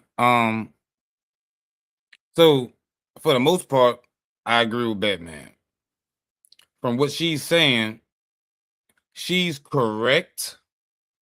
And then when she alludes back to what Batman was establishing about, the guy, you have to delegate. Like I said, he shouldn't have allowed that to even become a trend or a habit. So right there is where I would give her point at. But she's wrong in being disingenuous at this point, where the focus shouldn't be on that particular man per se, because he's cleaning the house up. He's doing what you're actually saying, it shouldn't be a problem. Well, he's already doing it. So why are you not focusing on a woman that actually left it like that? Why are you creating a bailout for a trifling house being left? As a woman, just like Jeremy said, his wife would not allow his house to be dirty. That should be the first thing that comes to your mind when you start to give your point of view. You wouldn't allow the house to be like that. But the fact that you have all these different thoughts and different reasonings and different scenarios of how things should and possibly could go, that's where you kind of lose me at. I think she's using that delegation to push blame. Like it's a push blame tactic. It's like, delegate what? Like you're in the house and being dirty. How can you delegate somebody to be clean? Like, you know what I mean? It's like leading by example. I think we talked about it on Monday. Like coming in the house cleaning is leading by example and delegating it after you clean up and be like, look, you see this, that's how you delegate it too, also by showing by example. You know what I mean? But if it's, you know what I'm saying? I think she's pushing the blame on the man to escape the responsibilities. It's just like, oh, it's the man. He needs to delegate. He needs to do this. He needs to do that. But ain't you grown? You never cleaned up before? Like certain things could be delegated, but certain things just need to be just what it is. It's like, how can you delegate to somebody to be dirty and not dirty? You should not be comfortable existing in a place like that. That should be the first sentiments felt. What? Nah, this has to go. Somebody, I got to get this up. It shouldn't be a point the fingers or, rock, paper, scissors. Get it up. I don't understand what the, what the confusion is. I don't know, man. So, I appreciate that. Now, I'm sorry. I'll make it quick. My delegation form doesn't come in the way of I come home and I sit and I see what they're doing and I'm like, everybody stop. You do this, you do that, you do that. No. That's not what I do. Actually, when my wife needs help, she calls me on the phone. And once she tells me what's going on, I said, put me on speakerphone. And now I'm delegating. And if it's something that she might have done in the moment that she might need to adjust, then I'll say, hey, but you do understand the reason why this may have happened is because of this, right? Never in front of the kids, right? Never in front of the kids. But yes, that's how we do this form of delegation over here. So where like if she needs that extra support and she calls me at my job, just do reinforcement. Yeah, just do it. Reinforcement. Because if I get home and it's not done, or if she tell me that you said something else, you ain't got to worry about your mama no more. So But that's still different than what she's portraying, though. Like what you're doing is lead by example, I being mean, a they just leader. You know what I mean? But what she's saying is delegated for her to clean the house. Like what? You don't Like want you, to take responsibility. yeah, it's just it don't make sense to me. Like you want a man to tell you to help clean the house. I can be wrong. No, what you're saying is like correct in your way you're saying it. Right, but the way she's saying it. Yeah, the way that y'all interpret it, the way she's saying it, then okay. Yeah. What you're doing is correct. Like most of us do that. It's only because it's two different words. The word you just described, Jeremy, is reinforcement. Because your wife said something, she delegated, they didn't follow through, so now she calls security. They didn't listen to me, CEO. Yes. I told the workers, I'm the manager. I told the workers to do something. They didn't do it. I'm calling the CEO now. Someone's getting in trouble. Because she's the manager. Again, they don't even understand that their role in relationships. They're the secretary and the manager of the home, and like they're the nutritionist, and like they want to be, I don't know what they want to be, whether white women or men or us. I don't know. You want to shoot the gun and protect the house. What do you want to do? You want to buy dogs, and what do you want to do, fam? And again, this is why I'm very lucky, because my wife says, you know what? This is what I want to do. I wave my flag on teaching my children and loving my children and nurturing my fan and curating my home. This is what I want to do. And I said, you know what? Wifey material, want her. So the rest of them, what do they prioritize? Again, and I'm not taking shots at nobody, but I see them on a Sunday at 5 o'clock talking to men, strangers, for hours while their children grab on them and reach toward them and say, mommy, and they don't pay them no attention. So again, I'll land my plane. It's either ignorance or negligence, but you can't pick both. Dang. That's like the same thing I was said on Monday when we were reviewing the first part of the show, when they were talking about the clip, and Rosie and Melanie was going back and forth about the father, her father role. He's the enforcer. Mother gives out the tasks or delegates, and when they don't follow through, we call dad, because dad is the enforcer. So it's like what brother was just saying, like you guys was saying. So it's the same thing Melanin was saying to Roxy earlier.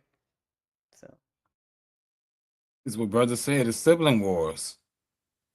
That's all it is. Well, I'm not gonna do it. Well, you gonna do it. I'm not. Then it turns into a petty tit for tat, back and forth. That's all it is. It's sibling wars, and then he put a bow on it by saying he don't know what they want to be. They don't know what they want to be. They don't know if they want to be sluts, whores, wives, teachers, professors, entertainers, podcasters, dancers, porn stars. They don't know what they want to be. They want to be something different every day that they wake up, while convincing themselves that they're something that they're not. So it's negligence. I don't think it's ignorance. I think it's negligence. Because they know everything else but what they want to be. So they negligence and negligee. Oof. Crazy. Nikki sitting across from me, she said, look at Cliff Huxtable on the Cosby Show with Denise and Rudy and Vanessa. Just him. God damn it. The shit he had to go through. It's there. Girls, she started by saying boys know what they want to be when they little. I want to be a fireman. I want to be a police officer. I want to be girls. That shit changes almost every day. Especially the older child. She was all over the place. Especially when she went to college too. Denise was all over the place. Not only as a man does he understand his role as a leadership, but this man also has discipline that the military also gave him. So it's almost like he's got a double down at that point, where even if he picked the wrong woman, he could kind of make sure that woman got in line. But also, to Batman's point, he picked the woman that was going to follow his role, his leadership.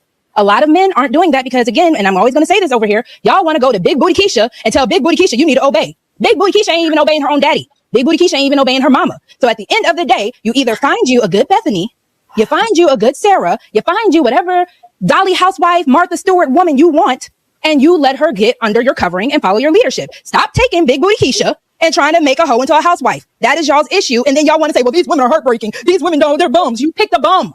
You picked a bum. So either do something about it or go pick a better woman. She flipped the Ali point back on him. Yep, that's what I'm trying to tell you. Like she flipped it.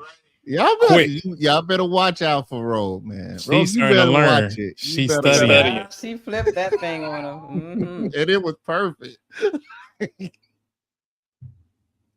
Ooh-wee. So you just said you believe in gender roles, right? So and you blaming a man, and when it's problematic if he's a bad leader, right?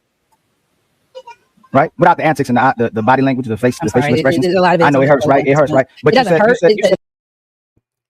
Ali. Never mind. You said you believe in gender roles and you believe that a man should be the leader, correct? I did, and I do. That means if she a hoe, she should know how to be a wife as well too, correct? She should be a good follower if you believe in gender roles, right? If it's problematic that he's not a good leader, it's problematic that she's not a good follower and don't know how to play her position. Wait a minute, what did you just say? Yo, hey, I'm gonna say what I said to the ladies on Monday. Sometimes y'all just need to just because y'all just be saying stuff that don't even go. Just saying. Did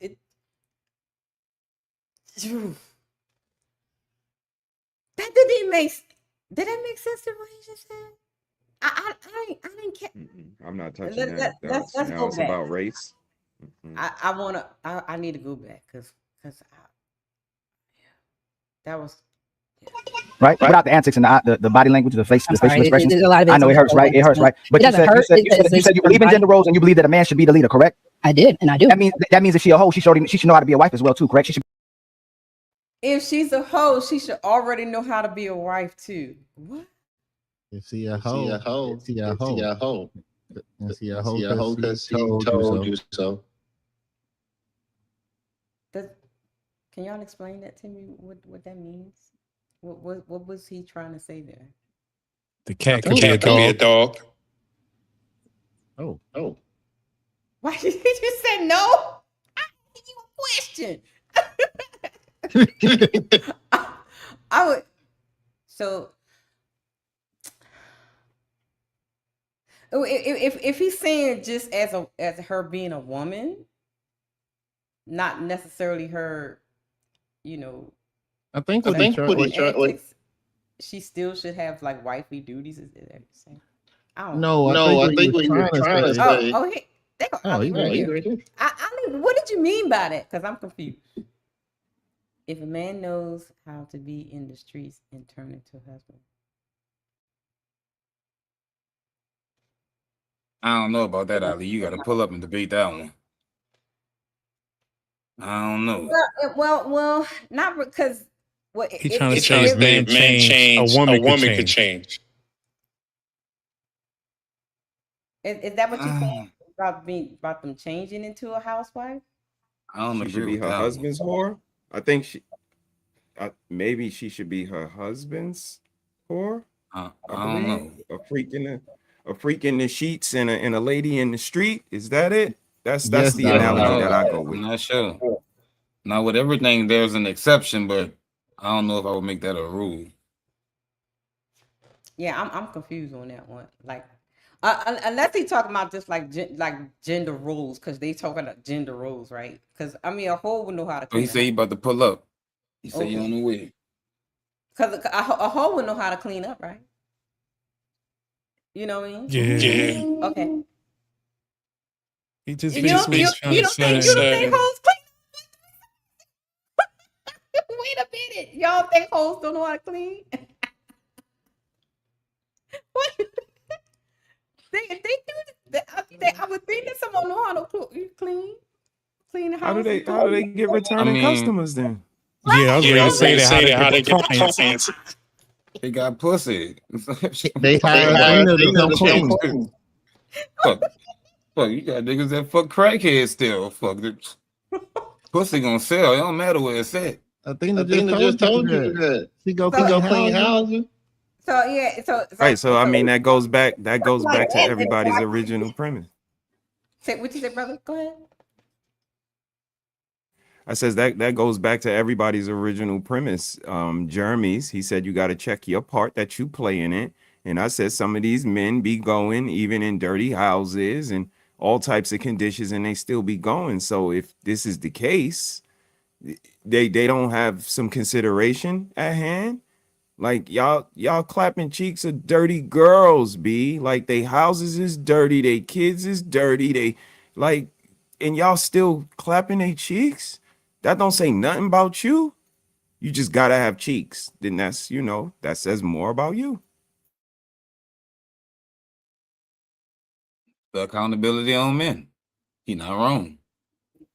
Like I said, man, they don't get alleviated from this. You know what I mean? Like, that's what it sounds like to me. It sounds like, son, if you say anything about men, he coming at you. And that's kind of wild. You know what I mean? So I'll be here when he comes. Damn. What the sound effects, Jeremy? I'm on. Yeah, I don't know. Do you think? Shit. Hold on, y'all. Can y'all hear me? Do you Yes, think ma'am. he's responding to when she said like shout out to the quiet hoes thing? Is it? Oh, there he is right there. I don't know. I was confused on that one. I really don't know. Shout out to Ali in the house. You on mute? Yo, What up, sir? What up, Ali? What's up, y'all? How y'all doing? What's up? So one day, y'all am I got an echo? No, I got StreamYard. StreamYard. So when you talk, we all everybody got mute. Yeah. Okay, how about now? Yeah, So it's one not day y'all y'all go- StreamYard. You are echoing?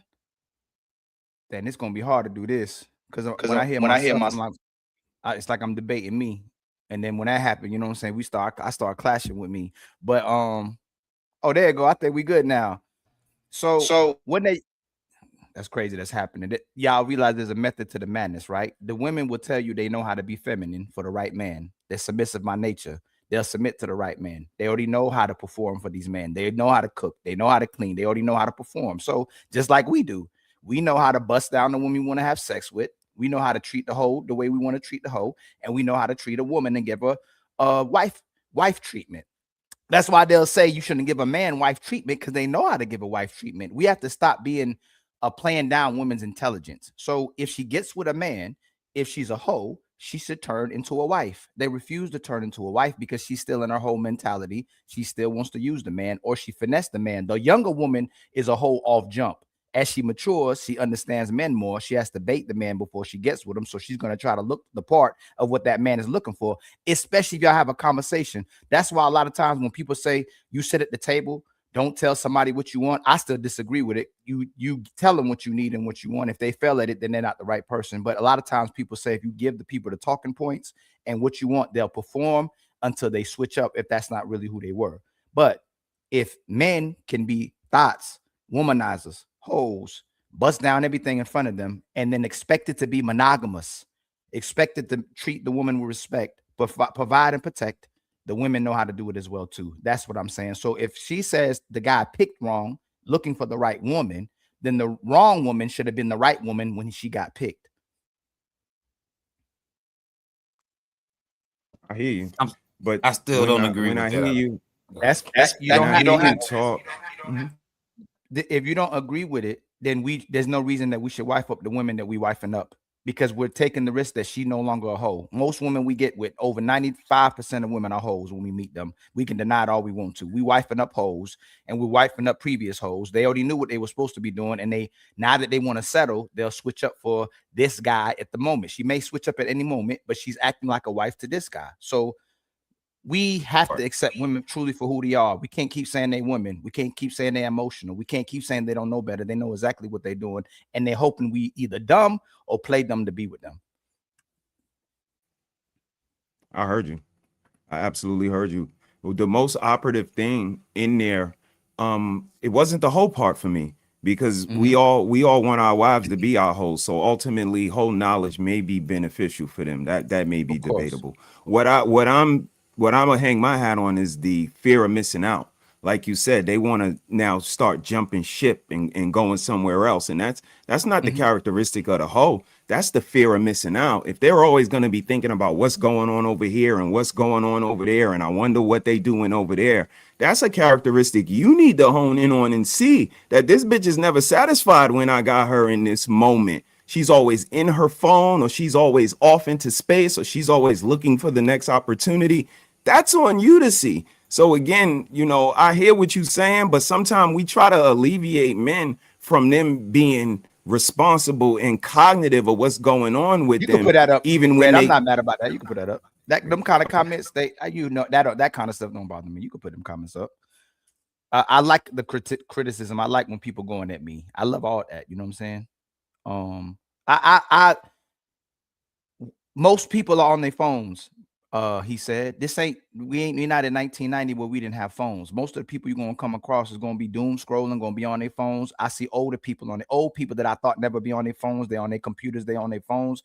My main point is the fact that at any moment, any of your wives could switch up in any given time. That's the problem we have with women, is that they change their mind. They know better. They know wrong. They know good. They know bad. They know respect. They know disrespect. At any moment, she can weaponize what her negative aspect of her, or all her cons against you whenever she feels like it. So most women aren't going to lead with their red flags, and they're not going to tell you what their red flags. When they say, hey, communicate, talk to her, pick better, it's always telling us to pick better. But we see that the women are so bad that if they are demonstrating certain qualities to attract the man and get the man, the switch up don't come till later on. Some women will wait 10 years to switch up. Like you see all the dudes that we look up to, dudes that we value, they women leaving them as well too. So if you have a woman that's respecting you, that's moving accordingly, at any moment she can change her mind. And if she's not going to change her mind, and she's demonstrating that type of behavior, at that point, she's still a good woman to you. Because all of us on the panel have had women that switched up, especially if you're intellectual brothers and they know who you are. They know you got a reputation. They know the women wanted you. Most of the women that we dealt with switched up, whether she got inconsistent, lazy, or turned a new leaf, thought she could do better for you, and found out that the grass wasn't greener over the septic tank. Most women will bet against you. The real woman will stay beside you and stay loyal to you. That's why I say most women aren't loyal. You give a man 5 hoes, he'll be loyal to his hoes. You give a man 5 wives, he'll be loyal to his wives. You give a woman 5 men, she's not going to be loyal to those men. You gave her 1 man, she's not going to be loyal to that man. She's not even loyal to herself. Most of these women make disastrous, horrible decisions for their own selves and put themselves through hell, and then hope someone saves them and gives them heaven. I have a question. So I thought y'all said you can't change a hoe into a housewife. You can't. She has to want to change. But okay. I'm gonna say it again. Most women who are wiped up were hoes. She was that man's hoe. Right. He had women, and she convinced him to get rid of all his roster to be with that hoe. Yeah. No matter how much I know I heard somebody. I don't know who. Oh, it was red the whole time. No matter how much we want to deny it, once we get to the truth of the matter, what's happening in life, man, most of the women are hoes, man. And if you got with a certain woman, or you convinced the woman to change her behaviors, she convinced herself to be with you, she changed. You can't make her change. Just like she can't nobody make y'all change. You chose to change. You chose to be a different type of man for that caliber of woman, or the behavior she's demonstrating at that time. So I could feel you on that. I just wouldn't say that they can change and become a wife. I strongly believe you have to already be a wife. Even if you happen to have a whole feed, you have to have that in you already. You have to be wifey material. So if you get with a guy, I don't think a woman could just get with a guy and become a wife if she didn't already had that instilled in her in some form of fashion, or just had wifey in her, that level of femininity. Every woman is not a wife. They don't have the capabilities. Some of them is just bust down hoes. If we go to the extreme, I'd have to concede. If we say every man ain't a husband, every man is a wife, I'd concede. But If she didn't know, she can learn. Just like she gets her degrees, just like she gets these jobs, just like she plays sports, just like she gets in the military, just like she finds out ways to enhance herself and the skills that she learns. She either has the wife characteristic that she doesn't want to demonstrate, or she can learn it if she wants to. They're refusing to demonstrate that. The woman can be a wife, and a hoe can be a housewife if she wants to be a housewife. The problem is, and the way we are, most women don't have to, and they can keep getting with another man because there's always someone there to save them, because we keep believing that women are good and they're doing it because they don't know any better, but they know better. Oh, y'all know y'all been convinced before. Hey, you know, my daddy wasn't there. My mama was this way. Old dude was putting his hands on me. He lied to me. You know, my babies, I love my babies. I care about my babies, but I'm not that type of woman. After you spent some time with that woman, you found out why the other dudes left her too. That's all I'm saying. I can agree to that. And the one you stayed with either changed or she's in hibernation. Not hibernation. She either changed or she in hibernation. She in that cave sleeping. I don't know about the change part. Like it has to already be there. I can't see a hoe changing into a wife. So let's say we having a misunderstanding, right?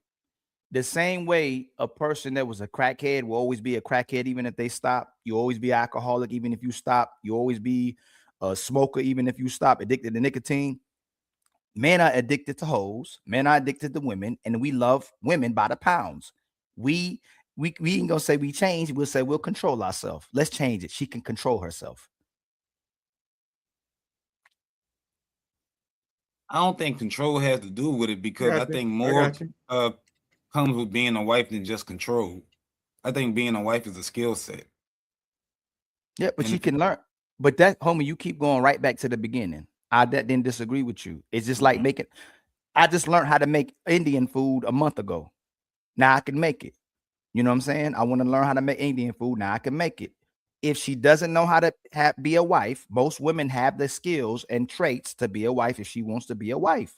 It's this simple. But she does know. As much as we think she doesn't know, she knows how to be a wife. It's the first part is cooperation. You trusting and allowing this man to lead your life, and you comply with this man because you actually like him and love him. It ain't got nothing to do with nothing else. I love this man. I love homie. I love shiz. I love brother. Whatever he needs me to do, that's what I'm going to do. That's the first part about it. She didn't know how to make a sandwich. It's like Uncle Ricky be joking about she making another man's sandwich. Hey, I don't like my sandwich like that. I need extra mayonnaise, some pickles, some tomatoes, some cheese. She will learn if she didn't know how to. But most of these women have characteristics and traits to where they can comply with people in their lives. They just refusing to comply with a man. She has that wife. She got the wifely characteristics and traits and skills to do it and capacity to do it. She's not demonstrating it, or she's not investing in it. Okay. So I just got one question. I use a statement, Ali. I say they do it with who they can do it with. Would you agree with that? No. They'll try anybody.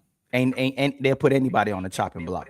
We've had the experience. Now. That's an egotistical thing that we've done over, and not saying you doing it. I did it before too. It's not intentional. Yeah, that's what we think. Yeah, you good. But they'll put anybody on the chopping block, off with his head. It don't matter who you are. At any given moment, if she loses respect for you, even though you're a respectable man, if she don't value you, even though you a value man, you could be put on the chopping block at any time. Just like Ray Rice. Old girl was trying Ray Rice. And they got into the encounters they got. Even if we're gonna go to Cassie, knowing she dealing with Diddy, playing with Diddy, put her hands on Diddy, but they know they may not play with you at the beginning, but they'll play with you in the long term if they feel like it. At any given moment, she can put your hands on you and she can disrespect you. Let's go back to the clip, guys, because I want to hear Ali's explanation.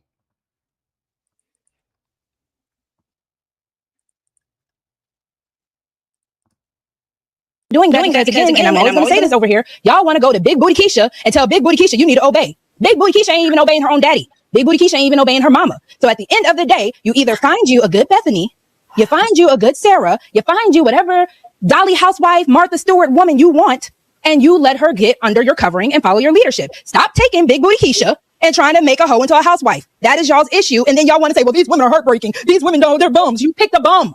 You picked a bum. So either do something about it or go pick a better woman.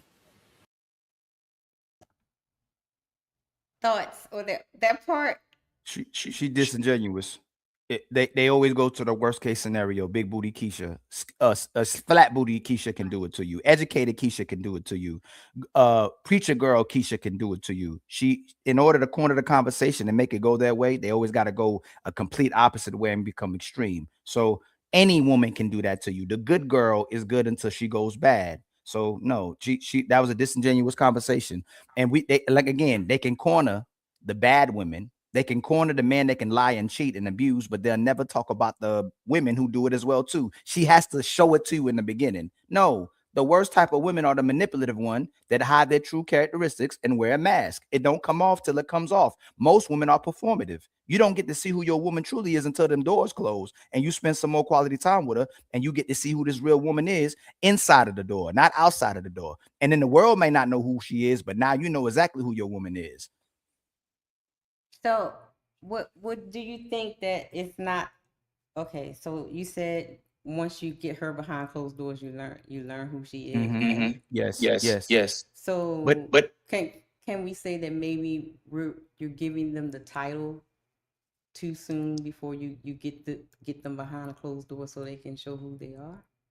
Just like we fight for sex, she fights for the title. She don't start acting up till she gets the title. She gets the belt. She gets the belt around her waist.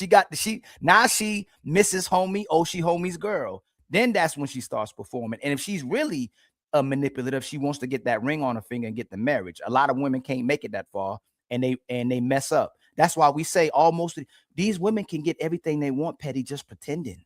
Just pretend you like a guy. Just pretend you listening. Just pretend you cooperative. Shiz, homie, brother, he said.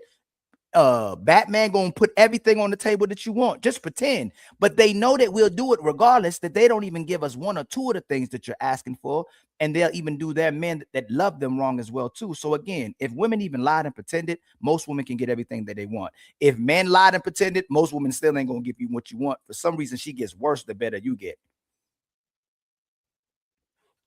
So you saying you love up on them and they get worse for being loved correctly? Absolutely. Most women today.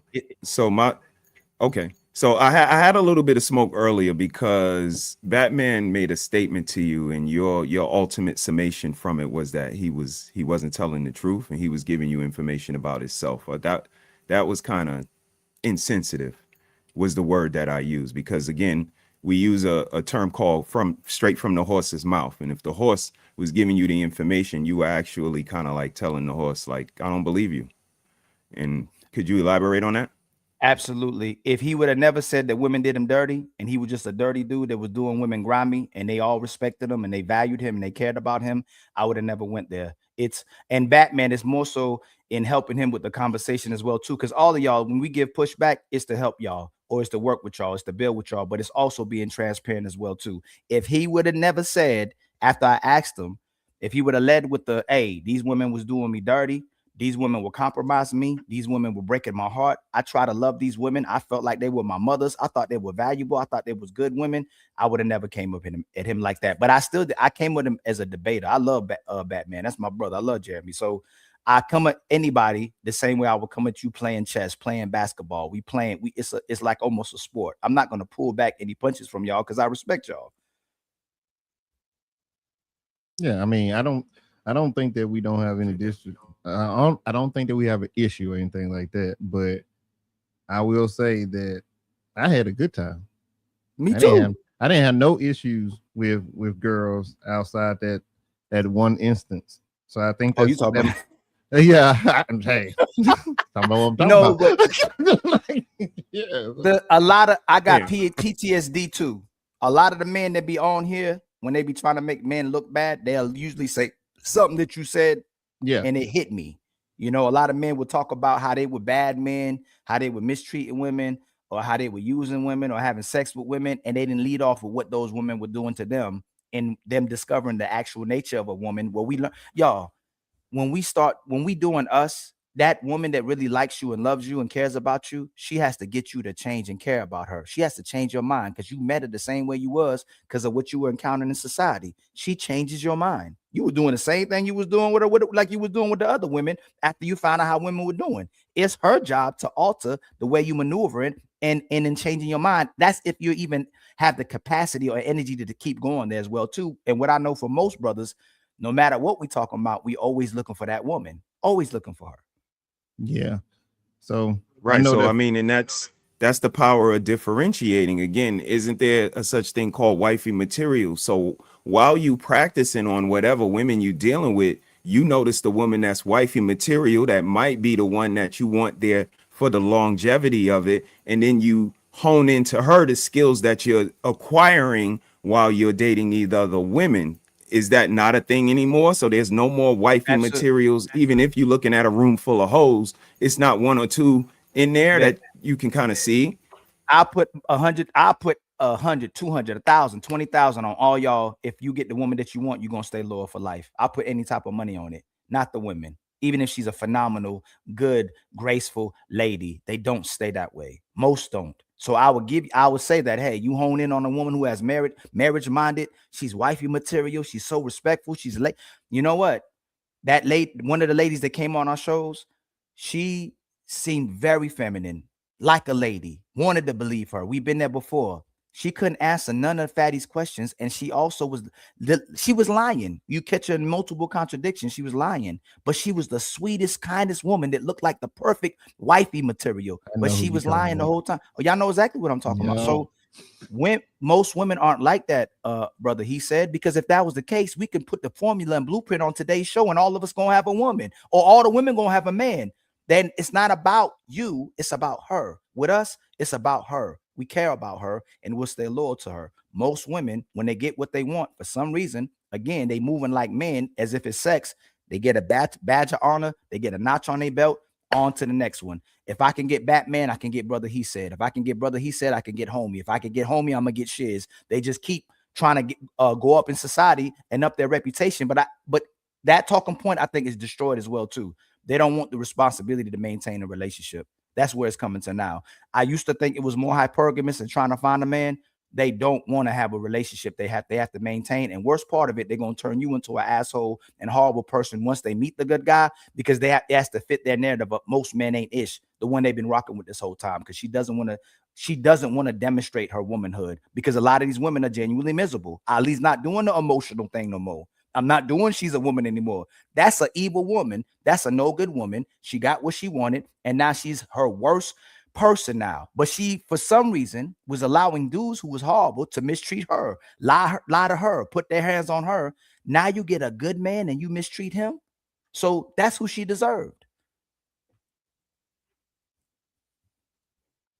Yeah, appreciate that, man. Oh, I'm sorry, brother. Absolutely. I love y'all, my favorite people. I got a question about the delegation of the chores and things, because Fatty kind of got you on the ropes a little bit earlier in the clip when don't do that face, Ali. No, I got my teeth. Where he asked you, should men clean? No. Where he asked you, should the husband help with the cleaning? No.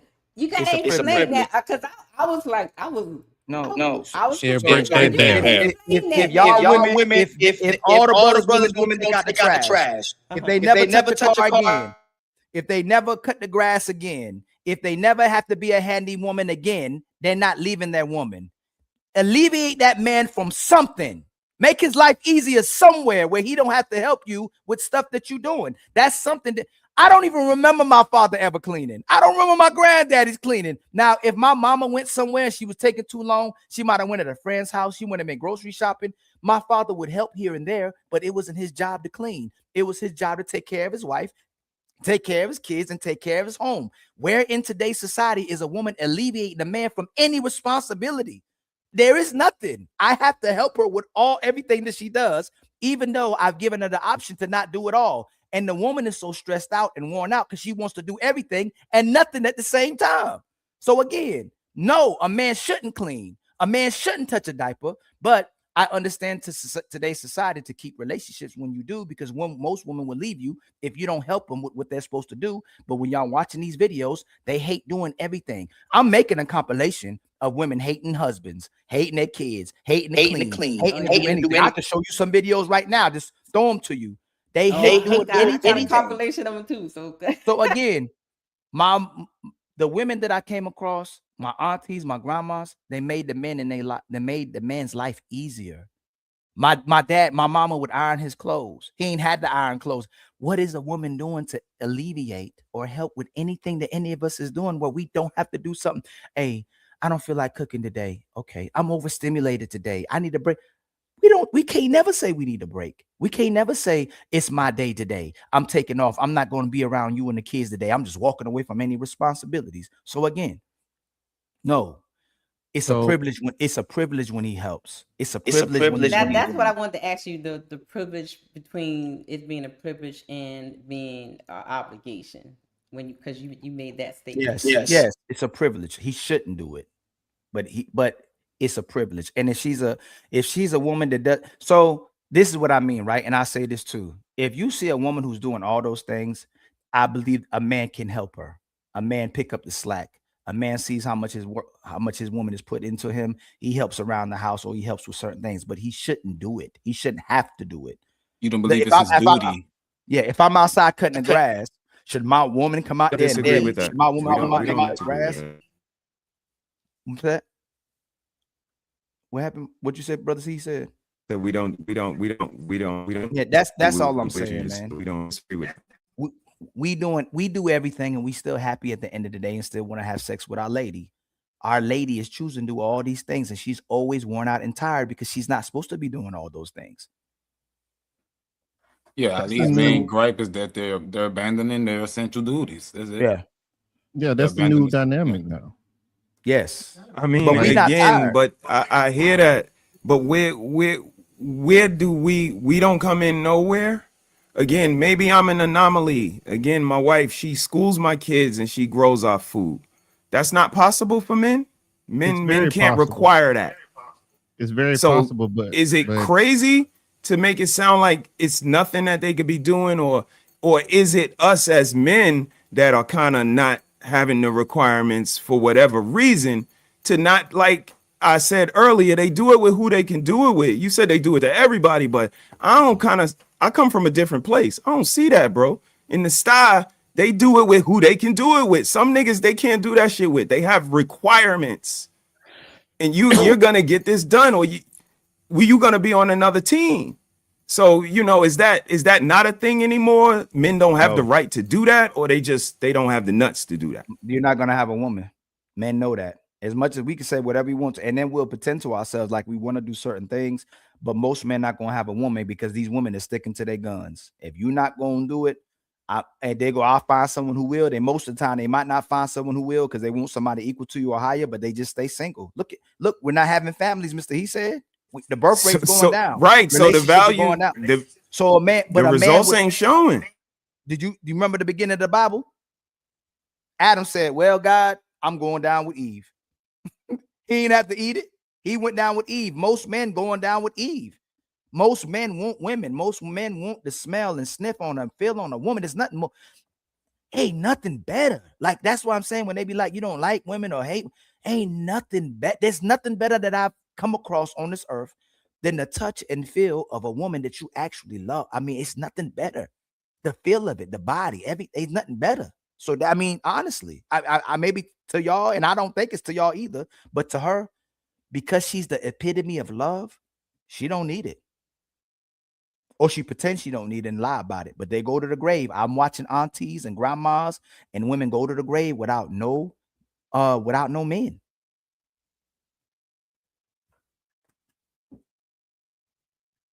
That's interesting. Okay, let's go to the clip. Fellas, how y'all doing out there? You all right, sis? Yep, I'm gonna go to the clip because I want to see this part. So you just said you believe in gender roles, right? So and you blaming the man, and when it's problematic if he's a bad leader, right? Right? Without. Oh, here's the other question you had. The delegating, she said, being a leader, you should delegate and basically tell the woman how to clean and what to Disingenuous. Like I said, We on this panel talking about women don't listen, and she said he's a bad leader. He's not delegating. I'm sure that man told her exactly what he wants. I'm sure that man told her before. He just gave up on it. Men do delegate. Men do tell women what they want. Eventually, they shut down when nothing works. They stay in a relationship or they leave. Most men gonna stay in a relationship because he'd rather stay with the devil that he knows than the ones he don't know. This is the current market. This is the most of the market. So again, if she believes in gender roles, a woman should listen. She shouldn't be questioning me. She should see what type of man I am, see if I'm valuable, see if I have the characteristic of what a man's supposed to possess, and be quiet. All a woman has to do is shut up, and she can enjoy life. Just shut up. But she wants the credit for it. She wants to be the man too. She wants to be the king and the queen until it's time to be the king. And then she'll go, oh, how you allow me to be the king? How you allow me to make all these decisions? How you allow me to work more than you? How you allow me to make more than you? Either way you go, you lose. Either way you go, you lose. So all they have to do is shut up, but they ain't gonna shut up because they want to get the last word. They want to have control, and they want to bully their men, and then they want to lead the relationship to the end of it. That's what keeps happening. She already was ruining herself. Probably was messing up with her kids because she probably a single mother now too as well too. And then she gets a man who will help her, or she don't have no kids at all. But most of these sisters do not comply with their men. They don't listen to their men after the relationship or the stage where you commit to the woman. Most women will bait and switch. We can't refute. They're baiting and switching. Most women baiting and switching. She ain't starting off not listening. So do you think that man in the clip was a simp? I think he's most men. Most men are simp. Yes. Most men. But women want. Do you think he was wrong for like cleaning up and stuff when he got home? At the core he's wrong, but as a man trying to help his woman, he's not wrong. At the core he's wrong. And what I mean by, if I'm not getting up in the morning to work, my father went to work, rain, sleet, or snow. If my father stops working, my mom shouldn't pick up and start going to work because my father refused to go to work. We keep trying to pick up the slack at where she's supposed to perform, and we're giving her out. And men are starting to do the woman's responsibilities. And we are supposed to call that a good man. Rogue C should call that a good man. Jazz should call that a good man. Athena, but you know what they do? As soon as they see it, sucker. So, okay, if you can get me to listen to you, if you can get me to comply with you, if you can get me to do everything you want, now I'm a sucker. But that's what you said what a good man was. When you ask him what a good man is, he's a leader, he's righteous, and he does what's in the best interest of his woman. He takes care of his woman. Everything they talk about is what benefits them. But when they caught in a conundrum and they can't look bad and it's the need to be right, they have to say that man's a sucker, but they want the sucker. But they want Superman to be the sucker. They don't want the sucker to be the sucker. They want the man that they can't control to be the man that they can control. No, I wouldn't disagree with that. Only because I kind of seen it from a certain vantage point where even if he did come in from a 13-hour shift and the house was in disarray, he was actually kind of being a bigger person and what these young ladies be saying, be a leader and lead by example and so on. So he was kind of resetting for the next day. Like, all right, maybe this day was a wash. So let me go ahead and pick this stuff up, help her out for the next day. And it kind of alludes to what you're saying as well. So I definitely hear what you're saying. I appreciate you coming through and providing that clarity, man. Absolutely, man. Y'all know we ain't gonna do like everybody else. We love try to have a conversation, man. Okay, let's listen to more Rogue C. The antics and the body language, the facial expressions. I know it hurts, right? It hurts, right? But you said you believe in gender roles and you believe that a man should be the leader, correct? I did, and I do. Hey, they was hitting those bottles. They was hitting the bottles. You can see their eyes was all glossy. Glossy as hell. They was. Ooh wee. What she's doing is plausible deniability. That's what the women do. Women should submit by nature. We'll submit to the right man. So if she's not submitting to you, she's not cooperating with you, but should ask something from you. She's using you. Most women are using men. So why are you around a man that you won't comply with and respect and value, but you still would take things from him? That's the problem with society. So now all of a sudden he's not a delegator. He's not a good leader. Oh, he was a leader and he was delegating till you didn't want to listen to him anymore. That means if she a hoe, she should know how to be a wife as well too, correct? She should be a good follower if you believe in gender roles, right? If it's problematic that he's not a good leader, it's problematic that she's not a good follower and don't know how to play her position, don't know how to cook, don't know how to maintain. So what makes you think a hoe? No, I answer my question before you answer anything else. You wanted to smoke, so please answer what I asked you. You said this real quick for me. She contradicted herself because she tried to take a talking point that I said the last show that she had and said, well, Ali says women should be with the fun girls. And my brother, he says too, if she's my hoe, stay my hoe. So you can be my wife. That's a hoe. Do the same things you were doing. Give me sloppy toppy. Listen to me. Make me my food. Just be my hoe. Remain the hoe that you was when I got with you in my relationship as well too. You my wife. My hoe that I wifed up. You ain't everybody else's hoe. You my hoe. But she said that Ali said that men should stay with the fun girls. So it don't make sense. If you want the fun girls, that's gonna be my hoe. We're gonna have a lot of sex too. So it's just not making sense. They run away from their own talking points, and then we'll have to come back to it later. So either way, again, if it's caught into catching them and where they're making a mistake, they're never gonna admit it. They're not gonna concede. They're just gonna keep talking and rambling about how they're right about being wrong. Screenshot. This is a good one. That's a good screenshot. That face is crazy. Man is not delegating, which you can't prove that. I'm sure that man. I also said that he's speaking a bone. Come on, I didn't cut you off the whole time. Are you going to ask a question and let me answer it? You said you believe in gender roles, so that means you should be quiet while I'm talking right now. To my man. No. So according to the rules established on the treaty we signed 2 weeks ago, not a treaty. On our panel, your man is not in charge. That was the rules. That was the rules that you signed for. Don't come in and say now that your man is. Did he not answer the question? Ali is in charge. He's the man. That was your rules. Ali is totally right. Go ahead, Ali. You are the man. I got your signature on that treaty. The lesser sex. Go ahead, Ali. You got it. So just like other women, when you pretend that you believe in gender roles, when you claim you're not a feminist, you actually support it and demonstrate chameleon-like behaviors, even though I'm not saying you're a chameleon, because you said you believe in gender roles. The man should be a leader, but you're not calling that woman out for being a sorry follower and an unequipped woman to be in a relationship. If I was a whore when you met me, and I know your man was knifing them down when you met him too, and he said, oh, you know what? Rogue C seems like she might be different. I'm gonna give her husband material. I'm gonna date her. I'm gonna get with her and possibly get married to her. The hoe, the lazy girl, the one who's bummed, the women y'all claim are traumatized, got PTSD, healing, and looking for good men. When you get a good man, you should become a good woman and know how to be a good woman already, according to Rogue C. My drop. That boy cooking, boy. God, she should have became feminine. She should have became cooperative. She should have become a wife. That's what they tell us. The man come in my life, I'm gonna be feminine. Yeah, when they do that, it's not real though.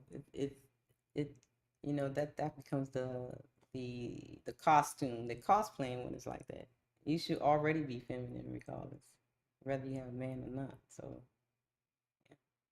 I see your point. The house should have already been clean. Yeah. And So interrupt no, Roxy, because and if then we go to the next topic. Go ahead. So no, because if you are picking a plumber to be an astronaut, you're picking somebody who's not qualified for the job. So that is the issue that I'm having. So once again, if you are picking a woman who is not showing, because that's the whole point of dating, she's supposed to be showing you just as much as you're supposed to be showing her. So if you are picking a woman who is not hitting your qualifications and you're still saying, I'll get on one knee for her. Yes, I'm going to look at you like you're stupid. I'm going to look at you like you're a bad leader, because again, why are you picking someone? Why would NASA be picking someone who is not qualified to go up in space to do the job? I don't understand that logic. So if he picked the wrong woman, she picked the wrong man, right, to do the job, correct? Correct. No, not at all. Checkmate. Checkmate. And this is that's the hypocrisy. Not at all. Her brain farted. She'd have to concede to that. If I pick wrong, then you pick wrong too.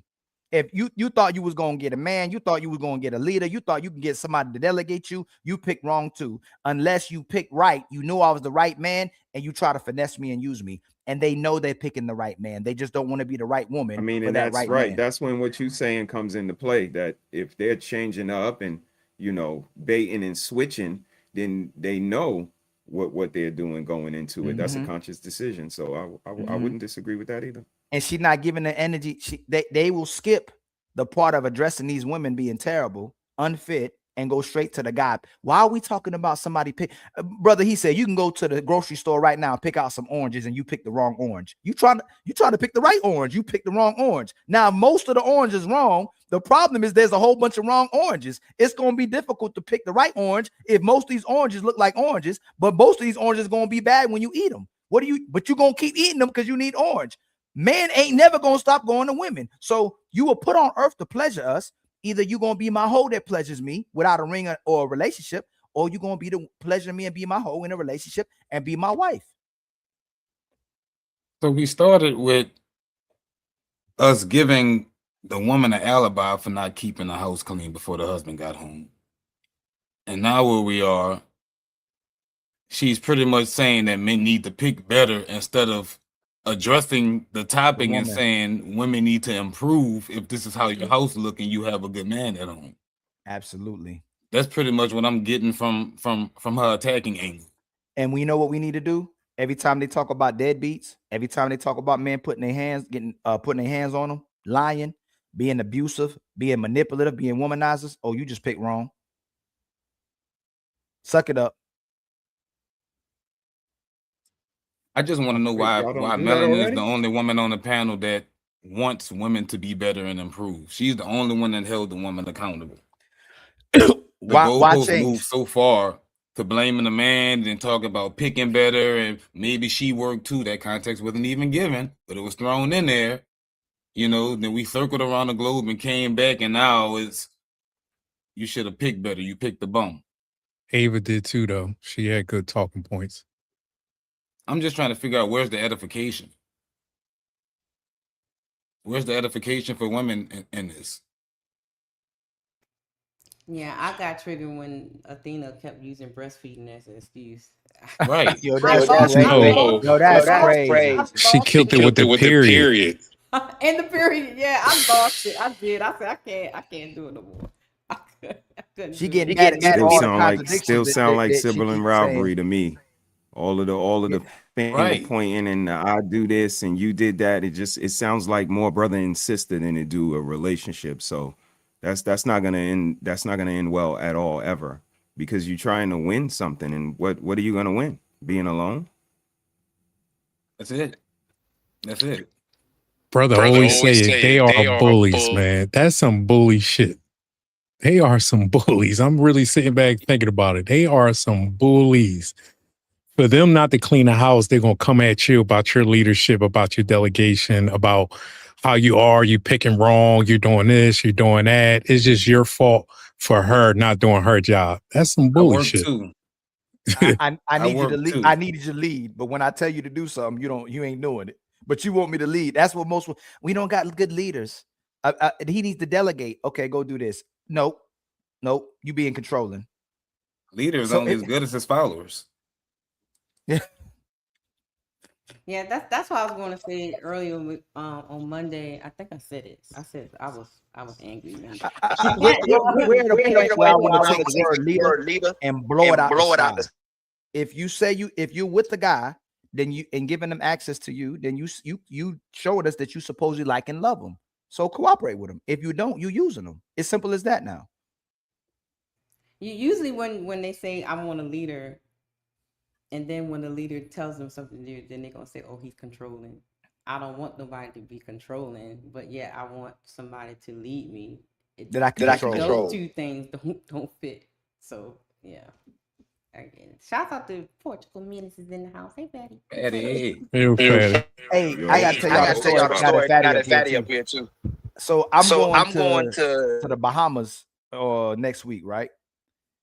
This is how we growing, right? I called the agency to get an urgent passport because I can't find my passport on my birth certificate. So I got to get an urgent one. When I gave the person my email, they went, "Hold on, this Ilkan Ali from YouTube?" He said, "Man, we love y'all, man. Me and my wife watch you all the time, man." He like, "Man, you and Fatty, the good ones." I was like, "Man, you watching us for real?" He said, "Man, a lot of people watching y'all." He said, "Man, I'm showing my people at work about y'all." I was like, "Man, that's crazy." Like, I'm calling the agency, the urgent number off the agency to get a passport, and they know about the Untouchables, man. I wish I could have recorded. That was crazy. Eat your heart out, Crispy. They knew Fatty too, though. They said you and Fatty the good ones. You know what I'm saying? So even they know we the good ones in the agencies, man. We coming up. All right, Ali, you're gonna have to go on mute because Fatty get ready to talk. Go ahead, Fatty. How are you guys doing? Can somebody talk to see if I have an echo still? No, it's Patty. No. and anybody unmuted didn't read. Okay, go ahead. Check 1, 2. I don't have echo anymore, right?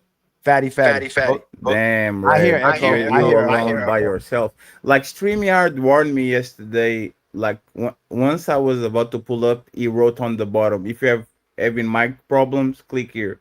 But I didn't click it. I forgot. But they are kind of suggesting what you have to do to reduce the echo. I just forgot where it was. But like right below, before you get in, it shows you beneath the image how to do it. So I actually, and again, we kind of evolve when we talk about these talking points and all that. I don't think a leader is as good as their followers, because I thought that too. I think a leader is as good as the enforcement mechanisms he has. Point blank. Because all these other countries, they are not asking the followers to be good followers. They have enforcement mechanisms for the people to do what they do. You don't know how to pick potatoes, but you will. Because if you don't, you're not going to eat potatoes. You're good. Like, oh, I don't know how to close my legs. Somebody will teach you. Because if we catch you, you're going to know what happened. I don't think at this point the problem is women not doing what they like. They don't know it. Is because they know we don't have enforcement mechanisms. So this is why it gets in the home and says, I hope today is clean. Is because the only thing he has is hope. That's the only thing he has. I hope. And there's don't that say something about him though, Fatty? So as soon as you stay, you still can complain, but as soon as you stay, it's your responsibility. It's like a woman that get cheated on or get the ants put on her, and she keeps coming back. I hope he doesn't cheat on me this time. I hope he doesn't. Like as soon as you actually accept that, and you know is a very probable that happened, it's still on you. Is it on you that you are doing something wrong? No, it's on the woman, right? Because like Ali says, the monster is the man that puts the hand on a woman. But you now have a percentage of responsibility because you are enabling the situation. If he knows this is a regular thing, right? He's actually choosing the situation. So now he has to do something. He has to outsource help. He has to make an ultimatum. He has to write in the wall with blood, whatever the ritual he has to do. But he has to do something. He does. And if he doesn't, he's on him. All the brothers on the panel. If 9 out of 10 women had one leg, and you want a woman with 2 legs, would you stop dealing with women altogether and stop? Do you think? Oh, I won't even say y'all. Do you think most brothers gonna stop being in relationships with women with one leg, or they're gonna go? I'm gonna keep looking for the woman with 2 legs. I would have a woman on a wheelchair. I don't have to keep her. I don't have to stroll her around the park. Let's go. And like, I don't have to do it. I will still knife her, but I wouldn't put her on the next to the plates and all those things. I don't have to. There's no more responsibility at all. So once she shows that she's not of use to me, I don't have no responsibility to keep her. But if I do, it's like bringing a stray dog home.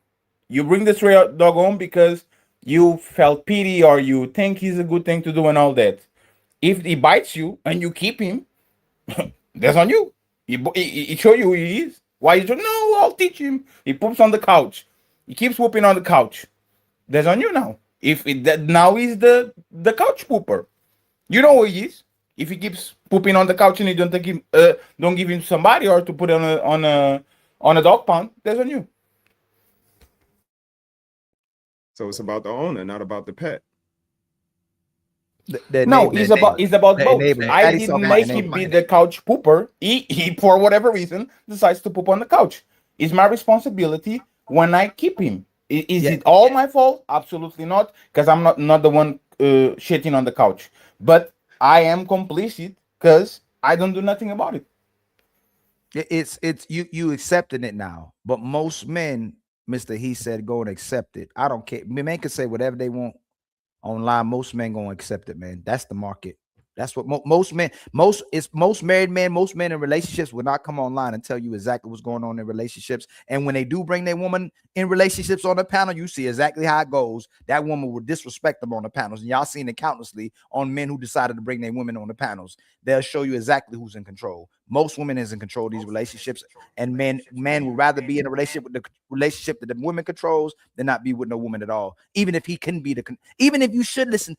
There's so many brothers, man, that I come across that are phenomenal brothers, man. They great brothers, but the woman don't even respect him to that level. She just sees him as somebody that's useful. And Fatty he don't say that as much as useful, that useful idiot. He termed that coin.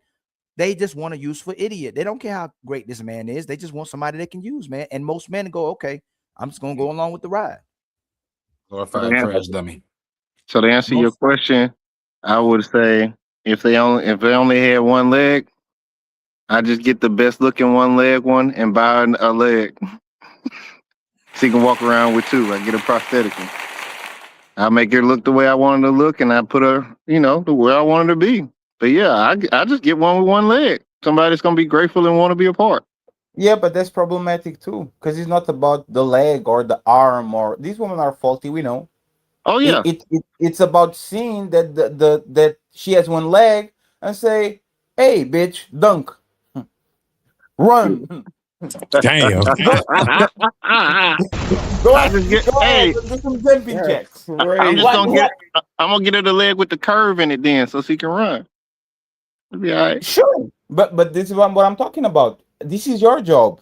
You give her all the tools for her to go ahead and run, even if you have to buy those blades that they do for the Paralympics. Right. If you give her that and she still crawls because she doesn't either know how to run or doesn't know how to run, you take the things that you bought and you give her to another woman with no legs. And you take her leg. Right. That's all. That's all. And I know it's very simple. It's very simple. But at this point, woman and man know, man. Like we all know. Like, you know how the woman on our panel were all against us? Because who is going to make me do this shit? I know Ali's saying I should do it. Who is going to make me do this shit? I'm going to turn off this shit.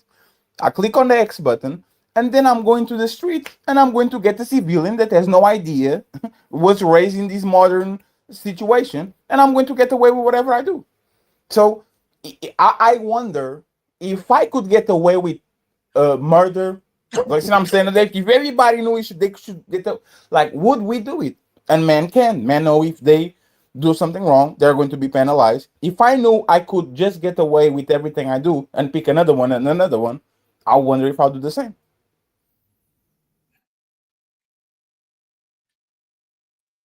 Good point, fellas. Y'all got anything? Nah. He beat me down before I could get started. Fuck. Damn, you were here for like 3 hours. That's crazy. Yeah. Goddamn, I'm gonna get you next time. I love you too, homie. And by the way, the echo thing I think is only Red that has if she unmutes, you start to hear echo, but I think everybody else is actually good. She just didn't want to be lonely. So she said, everybody mute when nobody talking, but everybody cool until you unmute yourself. So it's your fault. I just wanted to point that out so she feels bad about it. That's the hypocrisy. I'm speaking. That's checkmate, and that's the women's hypocrisy. So did you want to answer or no? You saying he picked wrong. You're not saying he's the wrong. Let me finish. You won't say that she's the wrong woman. He's the right man that picked the wrong woman, just like other brothers who be sipping and pandering. But it comes to the woman who does the so-called I'm not feminist, so-called I believe in gender roles. You should say that he's the right guy, but this woman is not complying and cooperating with him. You instead of saying that that's the wrong woman, you want to say he picked wrong. But obviously, I'm sure he told her to clean. They have rules, they have obligations to each other, but she's gonna do just like most women say what they sign up to. I'm tired. I'm overwhelmed. I'm overstimulated. I just don't feel like doing it today. And men, because they really believe in relationships, because they are the romancers, because they are the providers, they are the protectors, and y'all are the weaker vessels, give you grace and become understanding and go, you know what?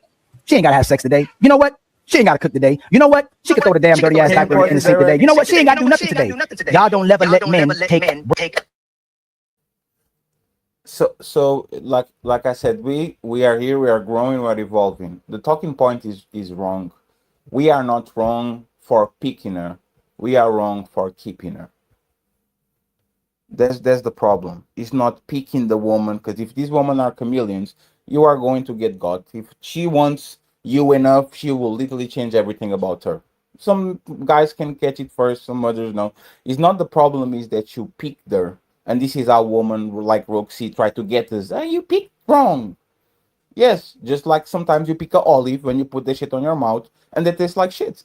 It's like how do you know? You don't know. The problem that men are having is keeping this woman. Like your woman should be afraid of you. I'm sorry, man.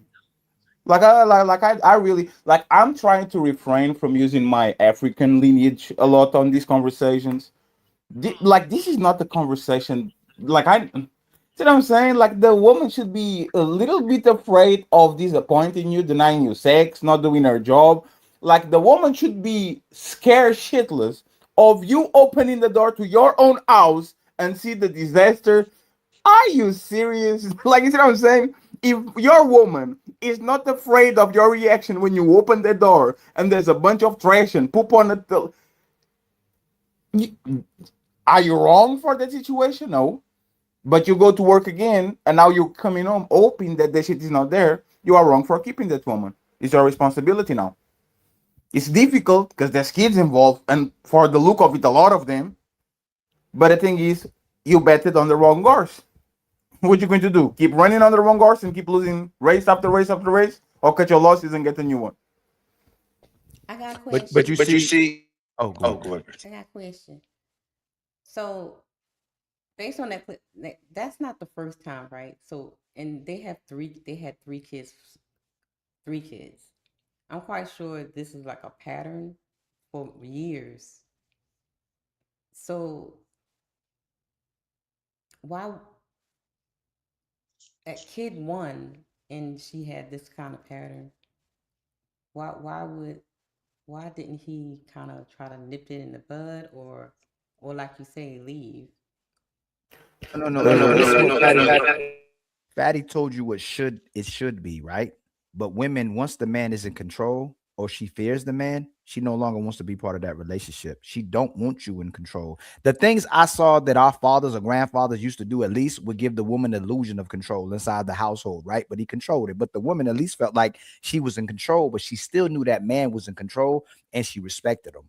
The women are leaving relationships even in predicaments like that. Soon as this man has an expectation and standard she has to meet and she knows he's in control, she doesn't want to be in there. She don't want to be in a relationship where she has to truly respect and honor this man and be responsible and accountable. So you're going to lose either way. We're going to get called a sucker if you do the opposite way. And if you do it the other way, she's going to go find somebody else who will. So it boils down to whether the woman respects you as the husband. No, it's her. Petty Red. Ali. No, I'm a man respecting you. You said it's an echo. Doesn't have respect for you. That's why she does. No, but she's selective. So just because so I get what you're saying, Petty Red, right? It's the core of it. It's if she's gonna respect you or value you, she's going to do it, but it's up to her. Like you could be an extremely respectable, valuable person, but it's up to her to go, hey, this man has consequences and he doesn't play with I'm gonna respect him. He puts his foot down and he's serious about what he's saying. I'm gonna cherish this. Nope. This is too much control. I have to show up every single day.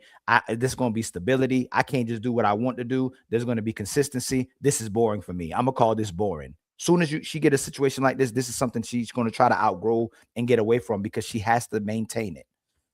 Well, wouldn't this show up before it gets to 5, 6, 7, 8, 9 years and 3 kids? Petty Red. Look at all the conversations we've been having about the men losing their women in 10 years, 20. There's men getting divorced at 39 years. She stayed as long as she wanted to stay as soon as she was done. So they can do it in 2. They can do it in 5. Women have a way of mastering pretending relationships way more than we can. They have the art of chameleon behavior. Maybe the man you'd be like, man, I try to change this man. He will not change. Women, they can change whenever. That's the problem. You don't know they're not the same person every day. And if they are the same person every day, you don't know if after 15 years she's going to change. If after 20, you don't know. And then you have the no fault divorces and anything where there's no accountability on her. She can use the irreconcilable differences and all these other things. We grew apart. You don't know. So either you have a woman that's loyal to you or you have a woman she's waiting. There's a time. Like I said, she's in hibernation.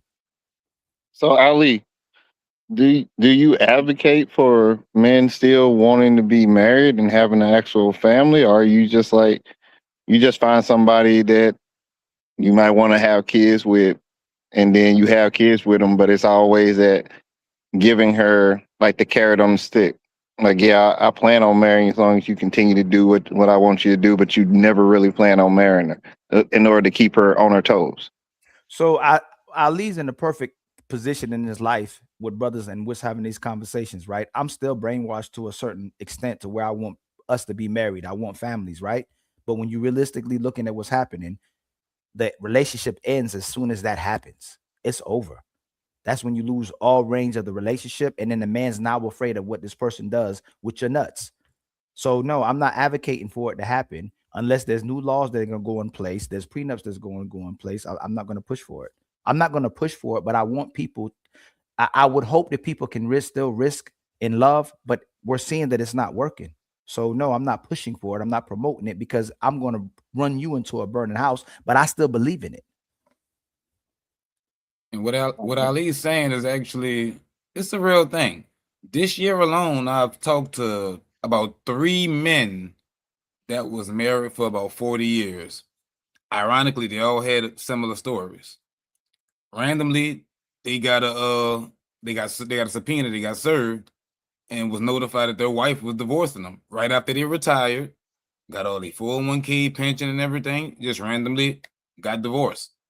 Wife took everything, and they had to buy the wife another house, and took $1 million worth of savings they had from their 401k and pension after 40 years. So is it really random though? Because like I'm gonna keep it honest. Like sometimes we get comfortable too as men in a relationship, and we don't continue to do what we were supposed to be doing either. So then they get to this point to where it's like, all right, well, he's not really doing what he was doing before. So yeah, I got a timer on. Or you don't keep your relationship when you have kids. You focus on the kids. The kids become first priority. The man becomes third or fourth priority. And then why would she want to stay with you after the kids are gone? She don't know you no more. Somebody left a comp. Because it's comfortable. That's how it should be. Right. Comfortable. Just like you described, comfortable. No surprises, boring. That's how it should be. Are you going to be more comfortable without me? Are these guys that are going to pull up to your house every Friday night at 7 p.m. going to make you comfortable? No, they're going to nut on your back. It's not about this like this again. People have their life upside down. The life that I live right now would make a woman go crazy. Nothing happens. That's how it should be. Go out, eat something nice, walk a little bit, go to the mall, buy a stupid doll, come on the internet, call your friends for 20 minutes, do your job, go to sleep, repeat. Again, no, Batman, respectfully, we know that is not going to be exciting because it's not exciting with your friends at 40 like it used to be when you were 17. All my friends are boring right now, and they were supposed to be boring because they were the fun people, and we'll go outside and play basketball, and fight each other, and talking about bitches and hoes. Now we are grown-ups. It should be boring. I shouldn't be excited to get a phone call from you because I know it's just a bunch of bullshit because you just want to pass time. See what I'm saying? Women are not okay with being bored, and that should actually be their prime goal. Because when you're bored, means that everybody alive, everybody eating well, everybody drinking water, everybody is okay. The rent is being paid. When you're not bored, usually there's problems. Get excited 2 times a week when you watch your favorite series. Get hyper excited 1 time a year when you go to Disneyland. Life shouldn't be a constant barrage of excitement. Life should be comfortable, and comfort is boring because y'all need to be predictable around a certain person for a period of time. This person shouldn't surprise me at all. So I still don't get, especially because I know most of people after 10 years are kind of roommates. be a nice roommate. Be a dope roommate. Give me coochie a little bit in there. Let's go watch the Spider-Man movie, and that should like you see what I'm saying? That's how we should be. Like, why are you trying to replicate shit on year 13 that we were doing on year 2? I really don't get it. And this is why I'm not going to get married, because I either going to punch a wall, I'm going to jump out of a bridge. Shit makes no sense. It's like keeping a high maintenance friend. I could do that at 17. I could do that at 27. At 37, high maintenance friends, go fucking jump off a bridge. I don't want you around me. I don't need you around me. If everything we do has to be a fight or be exciting or be this and that, just move along, because I'm not on the top of time. And most people are not. Yeah. How y'all doing tonight? What's up, I'm still black. Poppy. Like, yo, Father, you still need to get a girl and get her pregnant, brother. Stop playing. Sure. I'll get 2 of them. 2027. Bust Not on the them bench. down. But look, the thing is, bro, like most of the like successful, actually all the successful relationships that I've seen, whether they were married or they were with each other literally 10, 15 years ago, they just never went to the core. They tend to be boring. That's just what it is, right? And what my man Jeremy said, right? If she's the one that decided to live, I ain't got no problem with that. Why are you taking the man's stuff if you don't want to be with this guy? You can leave. Why don't you leave with nothing? Because that's why she got with you in the first place for a Muslim woman. Because you had stuff. Why would Is that Family Guy skit? Oh, you have stuff? I want stuff too. You go to nice places. I want to go to nice places too. If you really don't want to be with this guy, why should you goddamn leave off this guy after?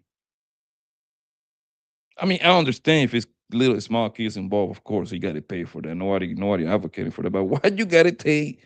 You saying I didn't even know that was possible. That you got to take. They can take some of your 401k stuff with them. Is if you don't have if we don't have liquid assets, meaning let's imagine that you are worth $1 million, but the $1 million of equity is literally your own, because you can pay $500,000, because actually like you don't have the money, you sell the house, you get $1 million, and she takes 500,000. So now the man has to actually get the 500 to actually probably get another house, and the woman now meets Fatty. And she has a 500 plus a room to stay now, because Fatty's a sucker. Congratulations. Let's go. So you pretty much you're literally financing her next nigga, pretty much. That's it. You did all of that. That's a horrible way to think, man. No, it is, bro. You did all of that. Jesus. For me just to come late night and lay her down, we have to escape into crazy. That's crazy. Y'all better switch it up then. Even worse than that. She can stay with you for 40 years, and the day that you decide to retire, she says, "That's mine," and go live her adventures. Like the house and the things is kind of hard to to swallow. The 401ks and all those things to me is the silver bullet. You see what I'm saying? It's like I work all my life to rest, and now I'm forced to work until the day I die, because this woman, for whatever reason, got bored and decided she didn't want to be with me anymore. I don't like I said, I understand why the older generation kind of still got like this. There's no excuse. That's the game. You want for the most part, Fatty, you prepare to lose. For the most part, I think like the guys want to since we're not able to carry our own kids, it's like he like trying to do it that way pretty much to kind of like make sure that kid might be him. He give you a higher chance that kid might be his, and see his kid kind of like growing close to you. That's probably how most guys still think that way. I don't understand what you said, right? And this is like the part that actually bothers me about men. And the panel kind of said that during when I was outside, I was hearing y'all review it, and the panel kind of said that you picked her, it's your responsibility. You picked her. And then when I come in and I say, y'all are playing the game all foot in and all foot out. You want the benefits of playing the game without the responsibility of playing the game. Get off the game. Just do like me. Get off the game. I'm sorry. You want to throw yourself at first into a pool full of peace without getting the peace. That's what it is. It's right there. Everybody going through it. Your mama, your daddy, your sister, nobody gets along. The people that do are exceptions. If you want to play the game without the responsibilities and the consequences of the game, don't play the game. Our parents didn't have a chance, but we are. Nobody gets stigmatized now if they are not playing the game. Nobody cares. But that's my point of view too. Who talking? One more thing. Yo, Fatty, you can play the game with one condition. This is one way like you can kind of like level the playing field, right? Yes, don't bring it home. No, drive you the need bike to and leave it at the door. you need to do what my man Asa Rocky did. Yeah, find the Hey, billionaire. Absolutely. when I mean obviously none of us are gonna get with a billion. What I mean is if you're doing okay, you need to get with somebody that's doing close as well as you or better than you. That's how you level the playing field. Do you think they're going to last? Most of them are broke anyway, so it's only Do a you few. think once you're done with the kids and all this, you think they're going to last? They won't. Now they're on the building phase. This is her last checklist. She is pregnant, got 3 kids out. The kids are going to go to school, private school after 5. Do you think they're really going to last? They won't. Because on that relationship, every time he talks, you can clearly see who is in charge. So ASAP Rocky is just a part of her checklist. That's all. I think they're gonna get married. It just when do you stop building? Like that's the part I don't understand. Like you should always be building towards something. Like something. Like even when your kids getting ready to leave, okay, we building on to something. We finna go move to a different state or something. We finna go do what we always said we were gonna do. Like I think that might be the issue. Build what? It don't matter.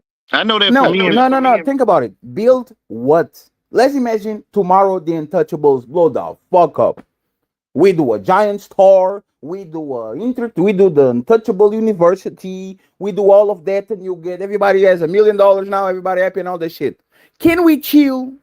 Can we calm down and instead of doing 12 streams, 12 hours a day and react to 7 videos and all this shit, can we use our time to actually have pleasure and take care of the people we love and spend time with them? Or we have to grind and growing and growing?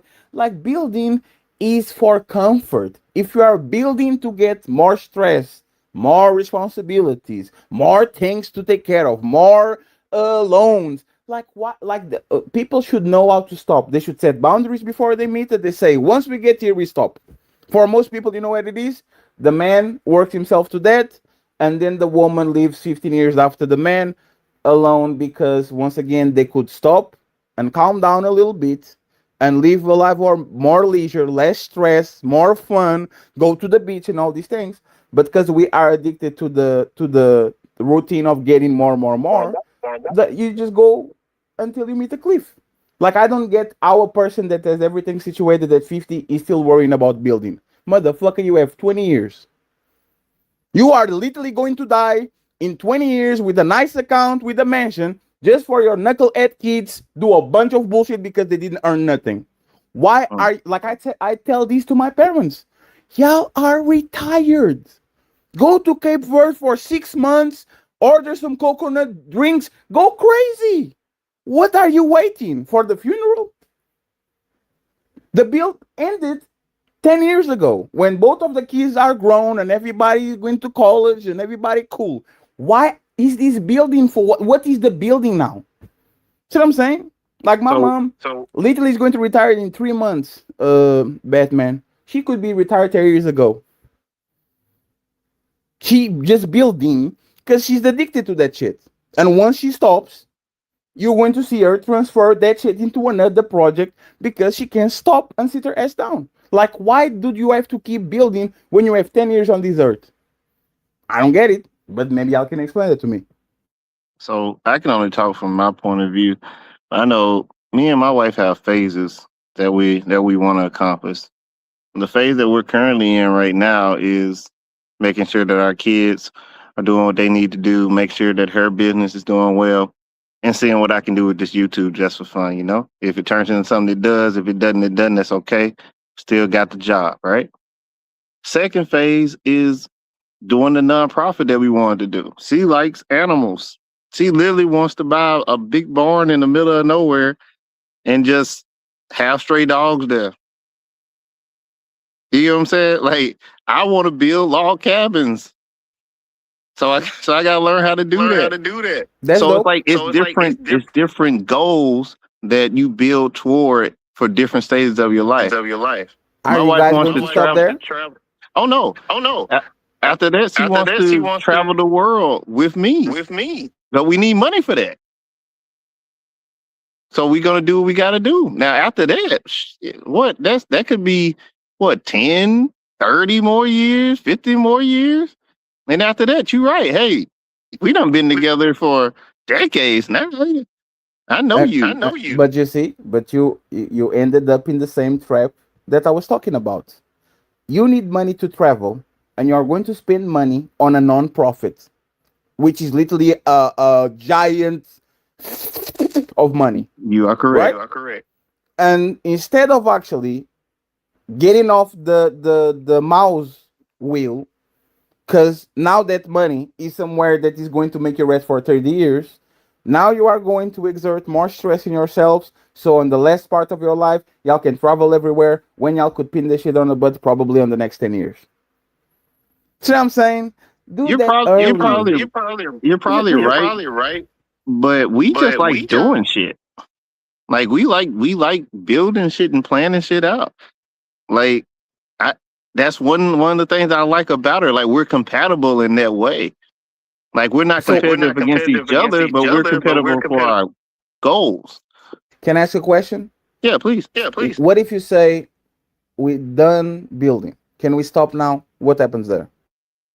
I'm pretty sure if I say, hey, I'm done building, then her question will probably be, can I continue to do what I want to do if she still has some things that she wanted to get done? Now, if I had a whole problem with it and was like, hey, look, I don't want you building either. We just finna sit here in this house all day and watch Golden Girls, then we probably have a problem. Because that's not who I married. So, but Batman, but this is the thing, and this is why Womi was talking about his retiree friends. A woman's worst fear is that a man just stops. That's what retirement is. Like, go see the Premier League. That's the football, the best league in the world in the English. Like, he has a 70% divorce rate on the 3 years after the guy gets retired. And you have to kind of look at around the world and try to understand why. Why can this woman not chill with their husband if they like them so much?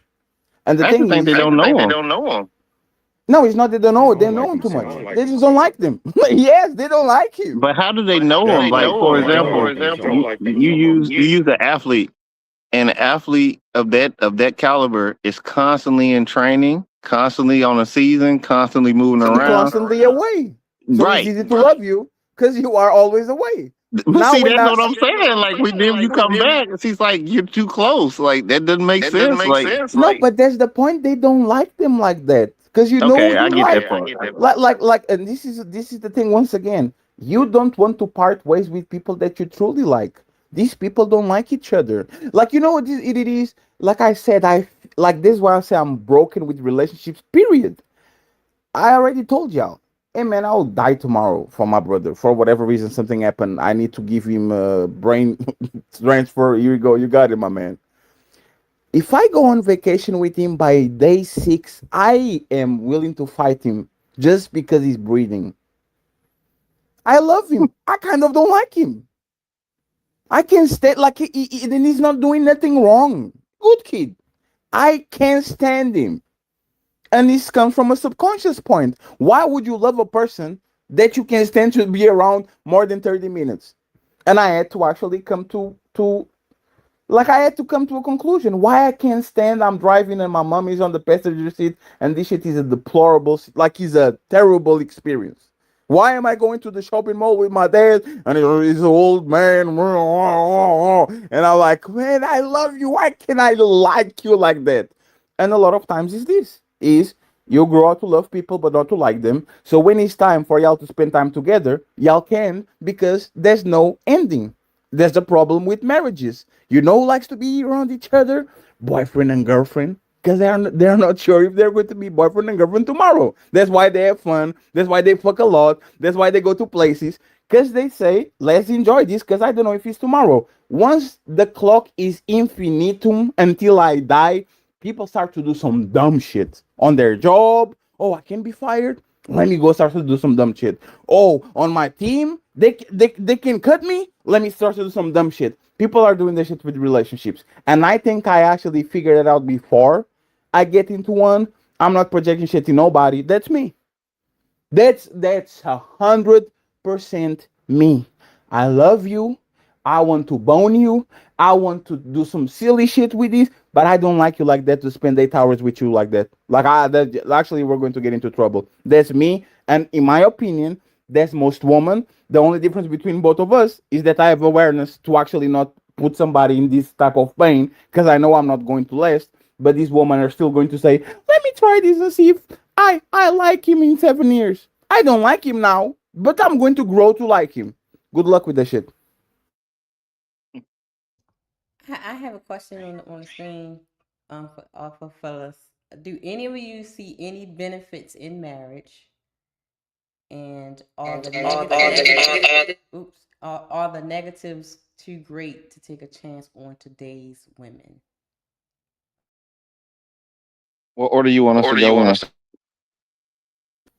Yes, once you meet a great woman, that's awesome. Marriage with a great woman is awesome. Marriage with a great husband is awesome. Marriage is not for you, it's for your kids.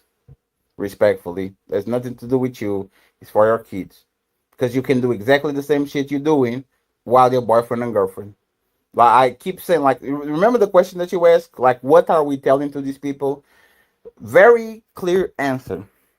If you want to do what's best for you, don't get married. Boyfriend and girlfriend, do the things that married people do, but don't get married.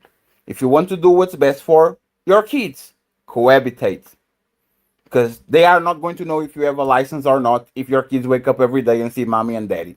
Cohabitate so your kids can see you on a day-to-day basis so y'all can do things. You want to do what's best for society and your auntie and your mama and that woman and all these things, go get married. But then when you get chopped, don't cry. Like this is a clear, like these men are stubborn.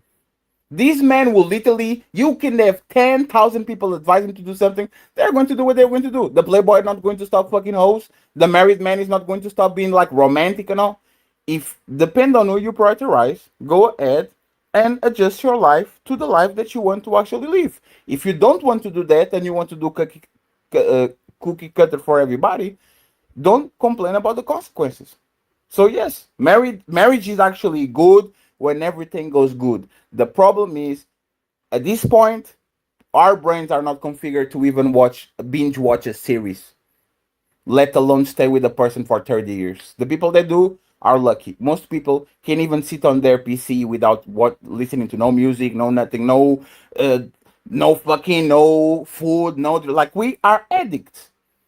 So go get married.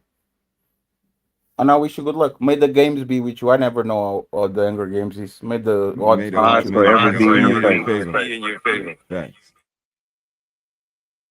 From a I would say, non-married person, the go main ahead. problem I see is women are too easily susceptible to the illusion of options. And that right there is ruining the union because they constantly fluctuate. You know, they like you today, they hate you tomorrow. They're lusting over you right now. They're disgusted by you right now, tomorrow, whatever. And all it takes is for them to think that they have an option at the right moment of fluctuation for a relationship to be over in most cases.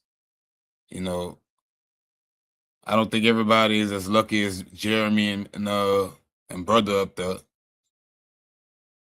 But the majority of people are dealing with the aspects that Fatty has eloquently painted out. You know, Yeah, I wouldn't. There's no I wouldn't consistency. disagree with that. Go ahead, brother. Nah, you got it, homie. You good.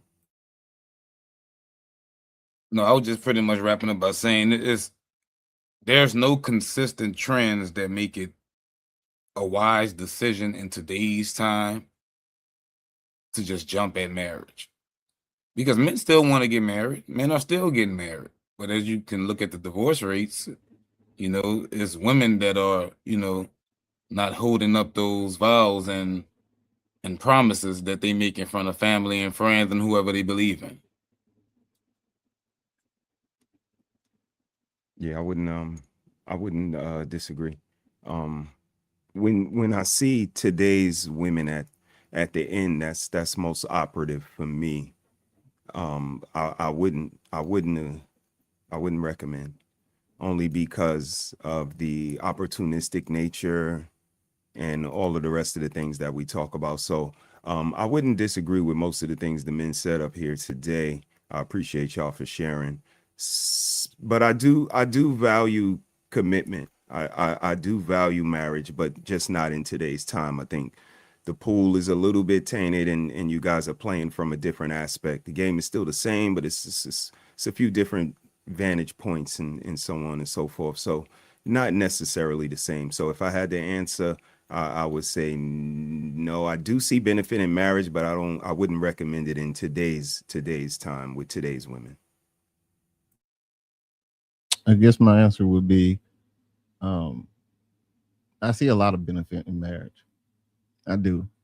I think that it's more than just having kids. I think it's a commitment that two people are actually making to each other, that they want to have a legacy, want to have something that's going to stand the test of time, right? A name sake, if you will. I think that marriage is very good. But to answer the second part, that's where we have the problem. Because right now, men and women do not really want to do it. They don't see the point in it because they don't have to. We're not in the I need you, you need me era anymore. We're in the I want you, do you want me? Okay, I want you. Now I don't want you. Right? It's changed. So what I would say is, if you're intentional, if you need someone, because there are some people who still feel like they need someone, the people who don't like being alone, right? Those types. Then yeah, marriage could still work for you, but you have to be intentional. You have to let it be known, and it's not going to be easy to find someone that's going to match. It's going to take time, and it's going to take even longer. Sorry. Yeah, sorry. Let me go on mute again. I thought you were finished. Okay, I'll finish up. But if you are the type that knows for a fact that you want to be free, right? Or you're discovering yourself, then do yourself a favor. Men, women too. Just go and do you. Stack your money, have a good time. Marriage ain't for everybody. For everybody that love to quote the Bible so much, most of the people that you read that wrote those books were not married. So yes, marriage is not the end all be all. It's not for everybody.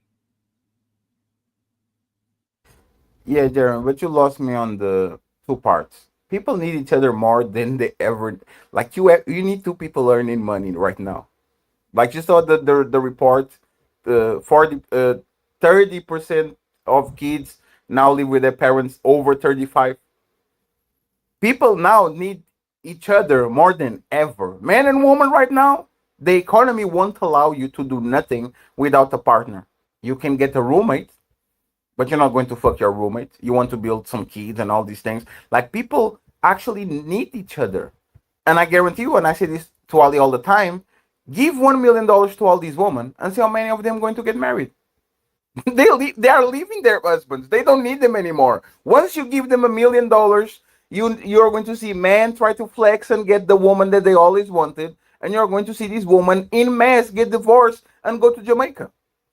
They don't like the men they are with. I'm sorry, not everybody's cool and smooth and look good and is tall and has game. Like, no. Most of these women, they want it, like, giving $1 million to this $1 million to this woman is like freedom papers. Congratulations, you're off of the plantation. Most of them are not gonna say, no, Mas, I want to keep picking cotton. Nah, I'm good. Thank you very much. I appreciate it. Are you sure you're going to take your husband with you? No. Let him work. I'm out. And marriage is not good. I hate that. I hate when people say that shit. Marriage is like fire. It's good sometimes when you want to cook food, when you cold, right? When we like, fire is not good or bad. Is fire burning the whole country? Is it good? Like, it's just marriage. Marriage is not good or bad. It depends on the people that are inside of it and what they're doing with it. Marriage can be a curse or can be a gift. Most of these marriages are curses.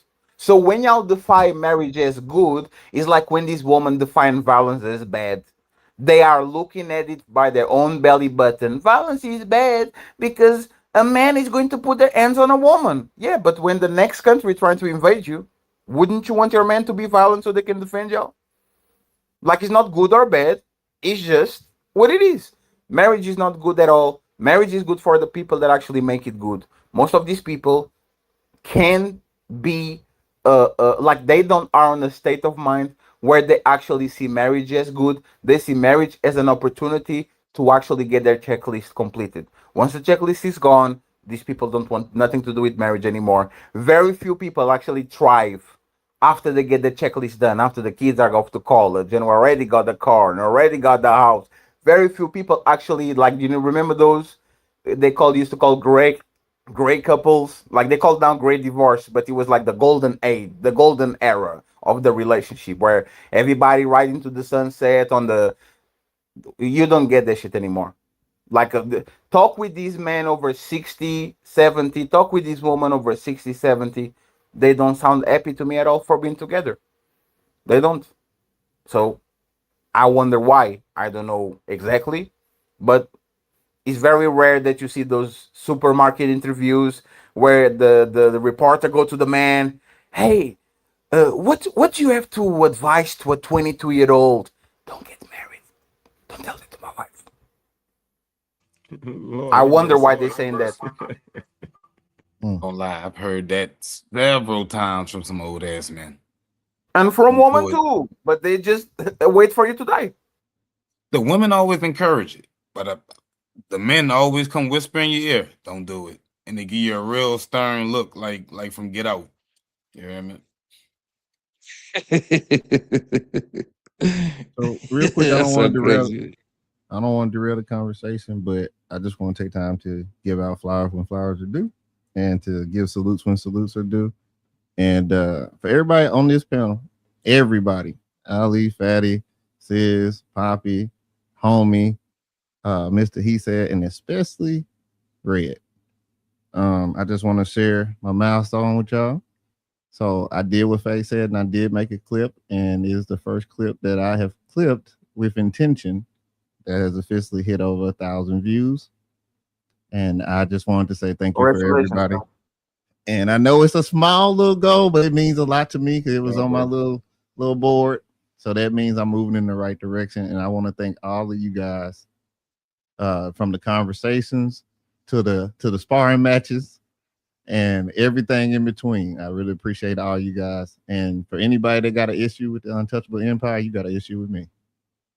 And that's the new channel, right? By the way. That's the new channel.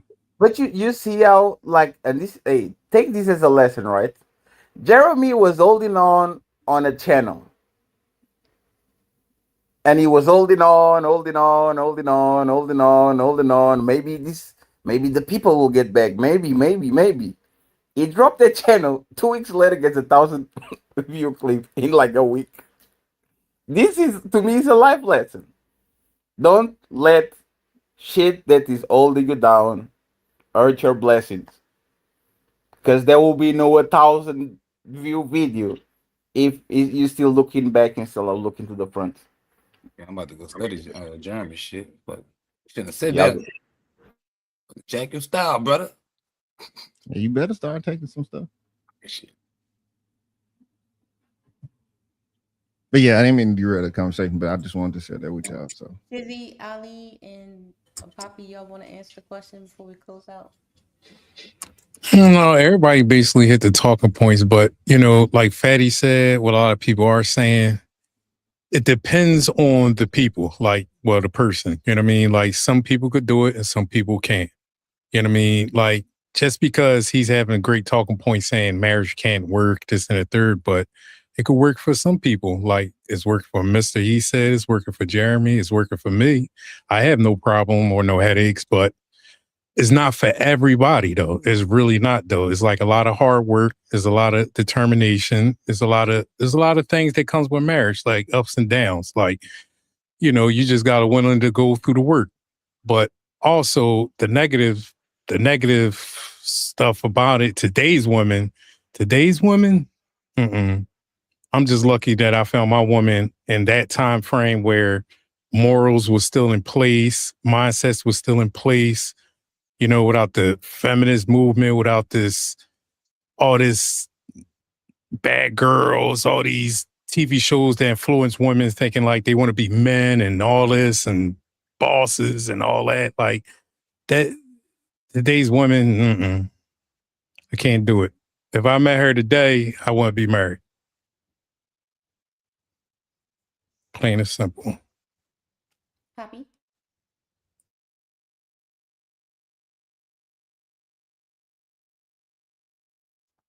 Poppy Blanco? Well, what do you want me to answer? Question on the screen. Do you see? You sound very low, Ray.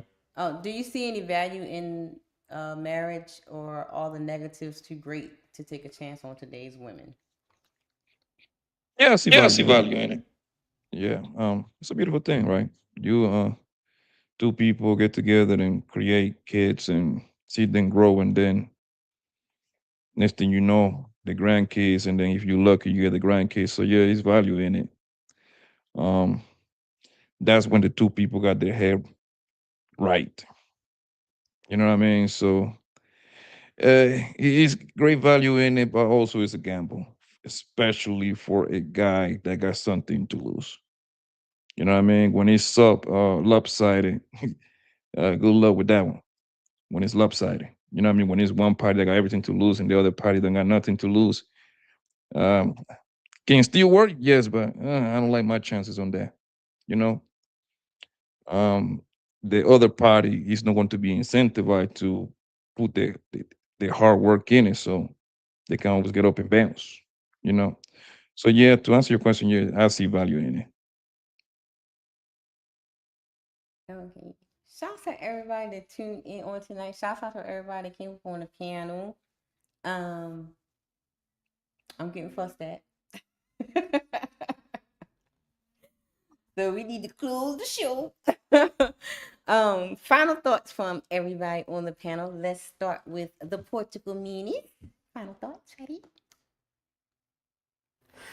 I need to see Mr. He said, Miss She Said, and Red on the Sunday show more. That's all. I like the Monday review, but I want y'all to review yourselves too, and to actually get the what happened, for example, on Jeremy this week.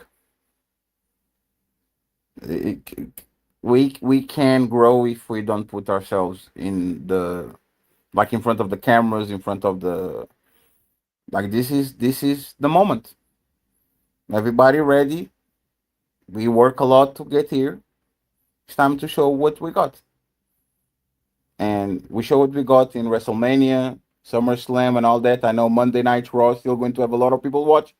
and that's what I think this is, Monday Night Raw. But it's time for y'all to actually show what y'all got on the big stage. And the invite is still open. I'm waiting for y'all to invite yourselves, and I want to see what y'all got. I already know what y'all got, but I want to actually see that on the big stage. So I'm waiting for y'all. Appreciate y'all. And Batman, good job. Great job. All right. Oh Lord, homie, Poppy, Shizzy, Batman, and of course y'all know me and brother do our thing at the end. I got a bunch of thoughts.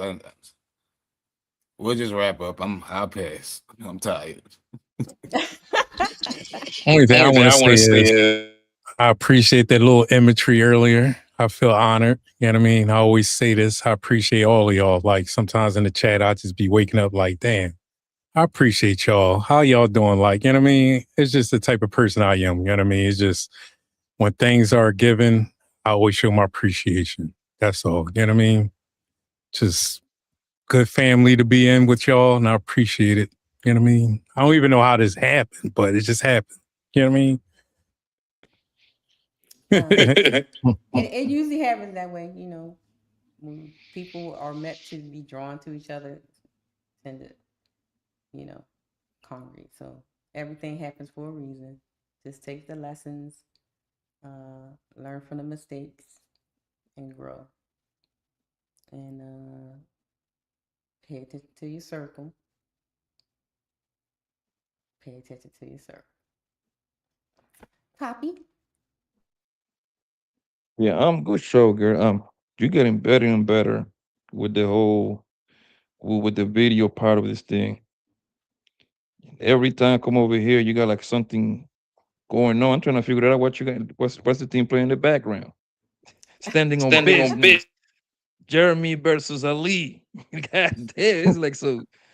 I know it was crazy. Madison Square Garden choreography we got going on up in here. She had me nervous, Poppy. I was like, oh man.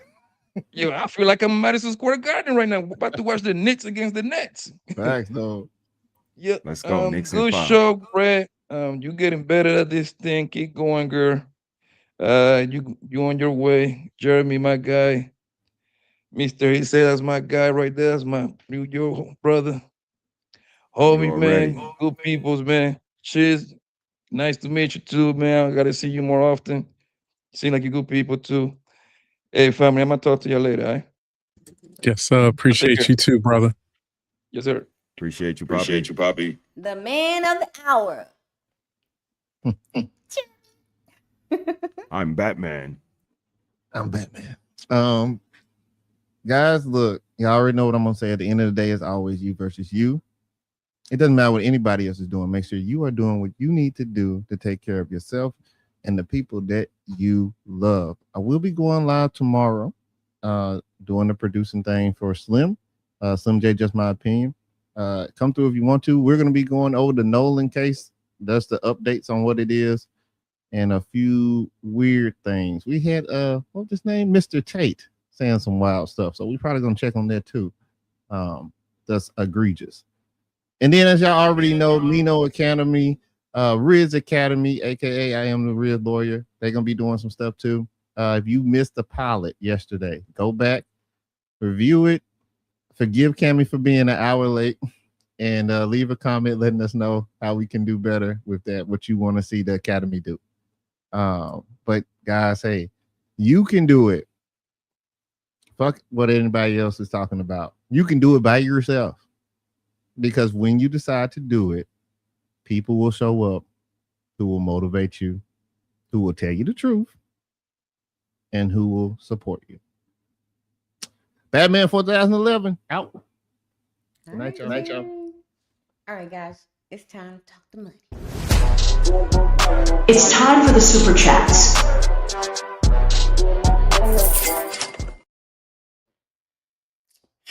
right, brother. Get to it. How we do it. Let's do.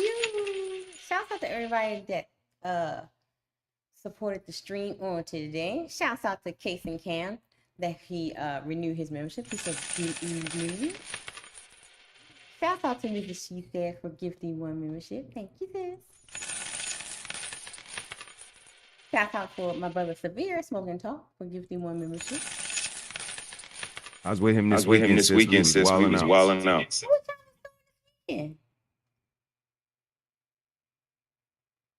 What y'all was doing this weekend? What y'all do? We went to Power Plant. Yeah, Power Plant Live. Is that the with the casino and stuff at? Nah, that's the one downtown. Oh. By the aquarium and all the rest. Oh, okay. Shout out to Smell the Roses for gifting 2 jewels. Then she came back with 10 jewels. Thank you. Shout out to Lady Valor for gifting 30 jewels. Thank you. Thank you, lady. And shout out to Nino for giving 67 jewels. Thank you, Nino. Shout out for Nino for coming back and gifting 1 membership. Thank you, Nino. Shout out for Brother for gifting 1 membership. Thank you, brother. Then Lady Valor came back again and gifted another membership. Thank you. And then another membership. Thank you, Valor. What now? Sent some lipsticks for $5 super chat. Thank you, What now? Carl Anderson came through with 2 memberships. Thank you, Carl. And then Nino came back with a $2. Says, Ali, what if she don't want to be a wife? Damn. Well, if she don't want to be a wife, then you don't wife her, right? You just leave her. Just leave her. It's knife her. Knife her down. Shouts out to Teddy. Hi, Teddy. Oh, did you see Teddy had his celebration on Saturday? I did. Shout out to Teddy for 2,000 subs. Shout out to Teddy. Shout out to Willie at Beeman for the $5. He says that woman is clearly delusional. She's mean. She means well, but still. Then Willie came back with another $2. He says, "What does NGL stand for? What does that stand for?" Not gonna lie. Oh, okay. Not gonna lie. 1 foot coochie is amazing. What is 1 foot coochie? Remember, because she only had one leg. Oh, when he gave that analogy. Shouts out to sis for the $5 super chat. She says, support Looking Dry, support the stream, send some. Thank you, sis. And Nino said, I'm going to do it. I'm going to send her 67 feet. Shout out to Nino. And shout out to FBABC for the $2 super chat. And where's my phone? Shouts out to, hold on, y'all. Got cash apps. We got some paper towel funds today. Hold on. Okay. Shouts out to Batworks for sending $5 cash app. Then he turned around and sent a $2 cash app. And Miss Wanda sent a $25 cash app. And CEO with a $5 cash app. Thank you guys for supporting the Paper Towel PS5 fund. Thank you guys. Thank you. Let me play my thank you. Buy these beautiful. Thank you for the super chats. Now I can buy these red bottoms. Oh, thanks for the cash apps. Now I can buy all these paper towels. Shouts out to everybody that tuned in. So, brother, what is your final thoughts? What do you think about the show tonight? Great show, sis. Shout out to everybody else here. Shout out to Sharon. Shout out to Sis for providing the space for us. Shout out to Fatty and Ali being good sports. And that's how it go, man. Shout out to Jeremy. And appreciate all of the consideration and the back and forth. So just a good topic, good show. The fellas got it together. Ali came up, provided clarity. And you provided another week of a good show. So shout out to you, sis.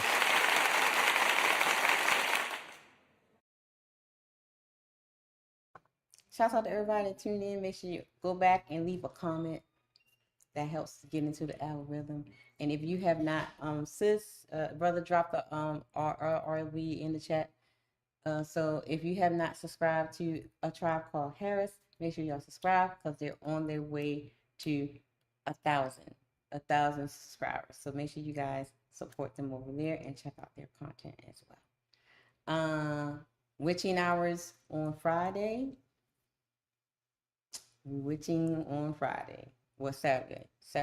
Friday, Saturday morning. Y'all know what time witching hours is. So I got some good clips for y'all. So we're gonna do some witching hours on Friday, Saturday morning. Other than that, pay attention to your circle before they hurt you. Let them talk because they tell on themselves, and envy disguises themselves as a friend. So be careful.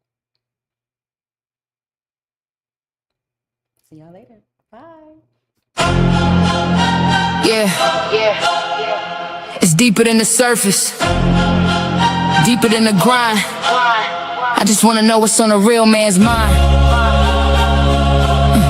Let's build something sacred. I ain't trying to guess you, stress you, or finesse you. I just wanna bless you, see what's really in your mental. Not the armor or the mask that you wrestle, but that inner voice that whispers. When it's gentle, got my ears wide, heart open, no shade, no judgment in this room. You can lay your pain. Tell me what it's like to carry all that weight. Be the rock, the leader, but still feel the strain. Talk to me, king. I ain't here to fix, just here to feel. Soaking every bit. You ain't gotta rhyme it or keep it slick. I'm listening deep, I wanna hear what ticks. Blueprint to a man starts. It starts by listening. Let him speak truth, no fear, no imprisonment.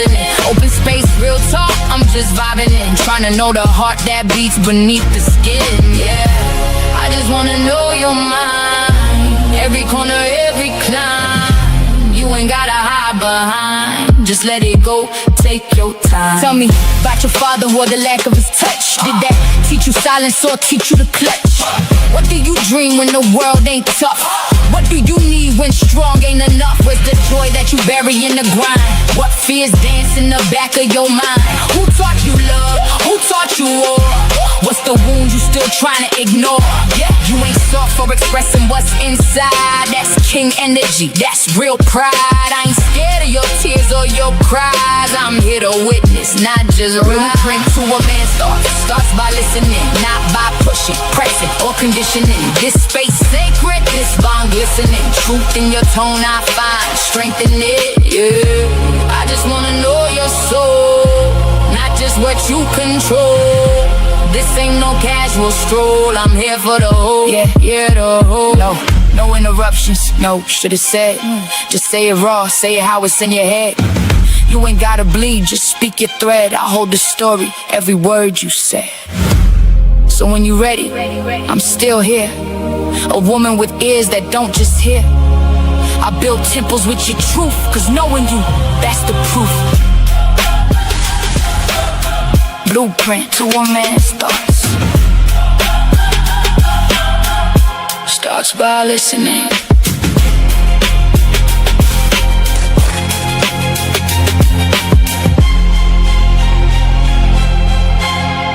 You know I love you. What the fuck is wrong with you? My bitch runs the street at night, and I can't sleep. I can't sleep. I'm saying my bitch runs the street at night, and I can't sleep. I can't sleep. I'm saying, y'all.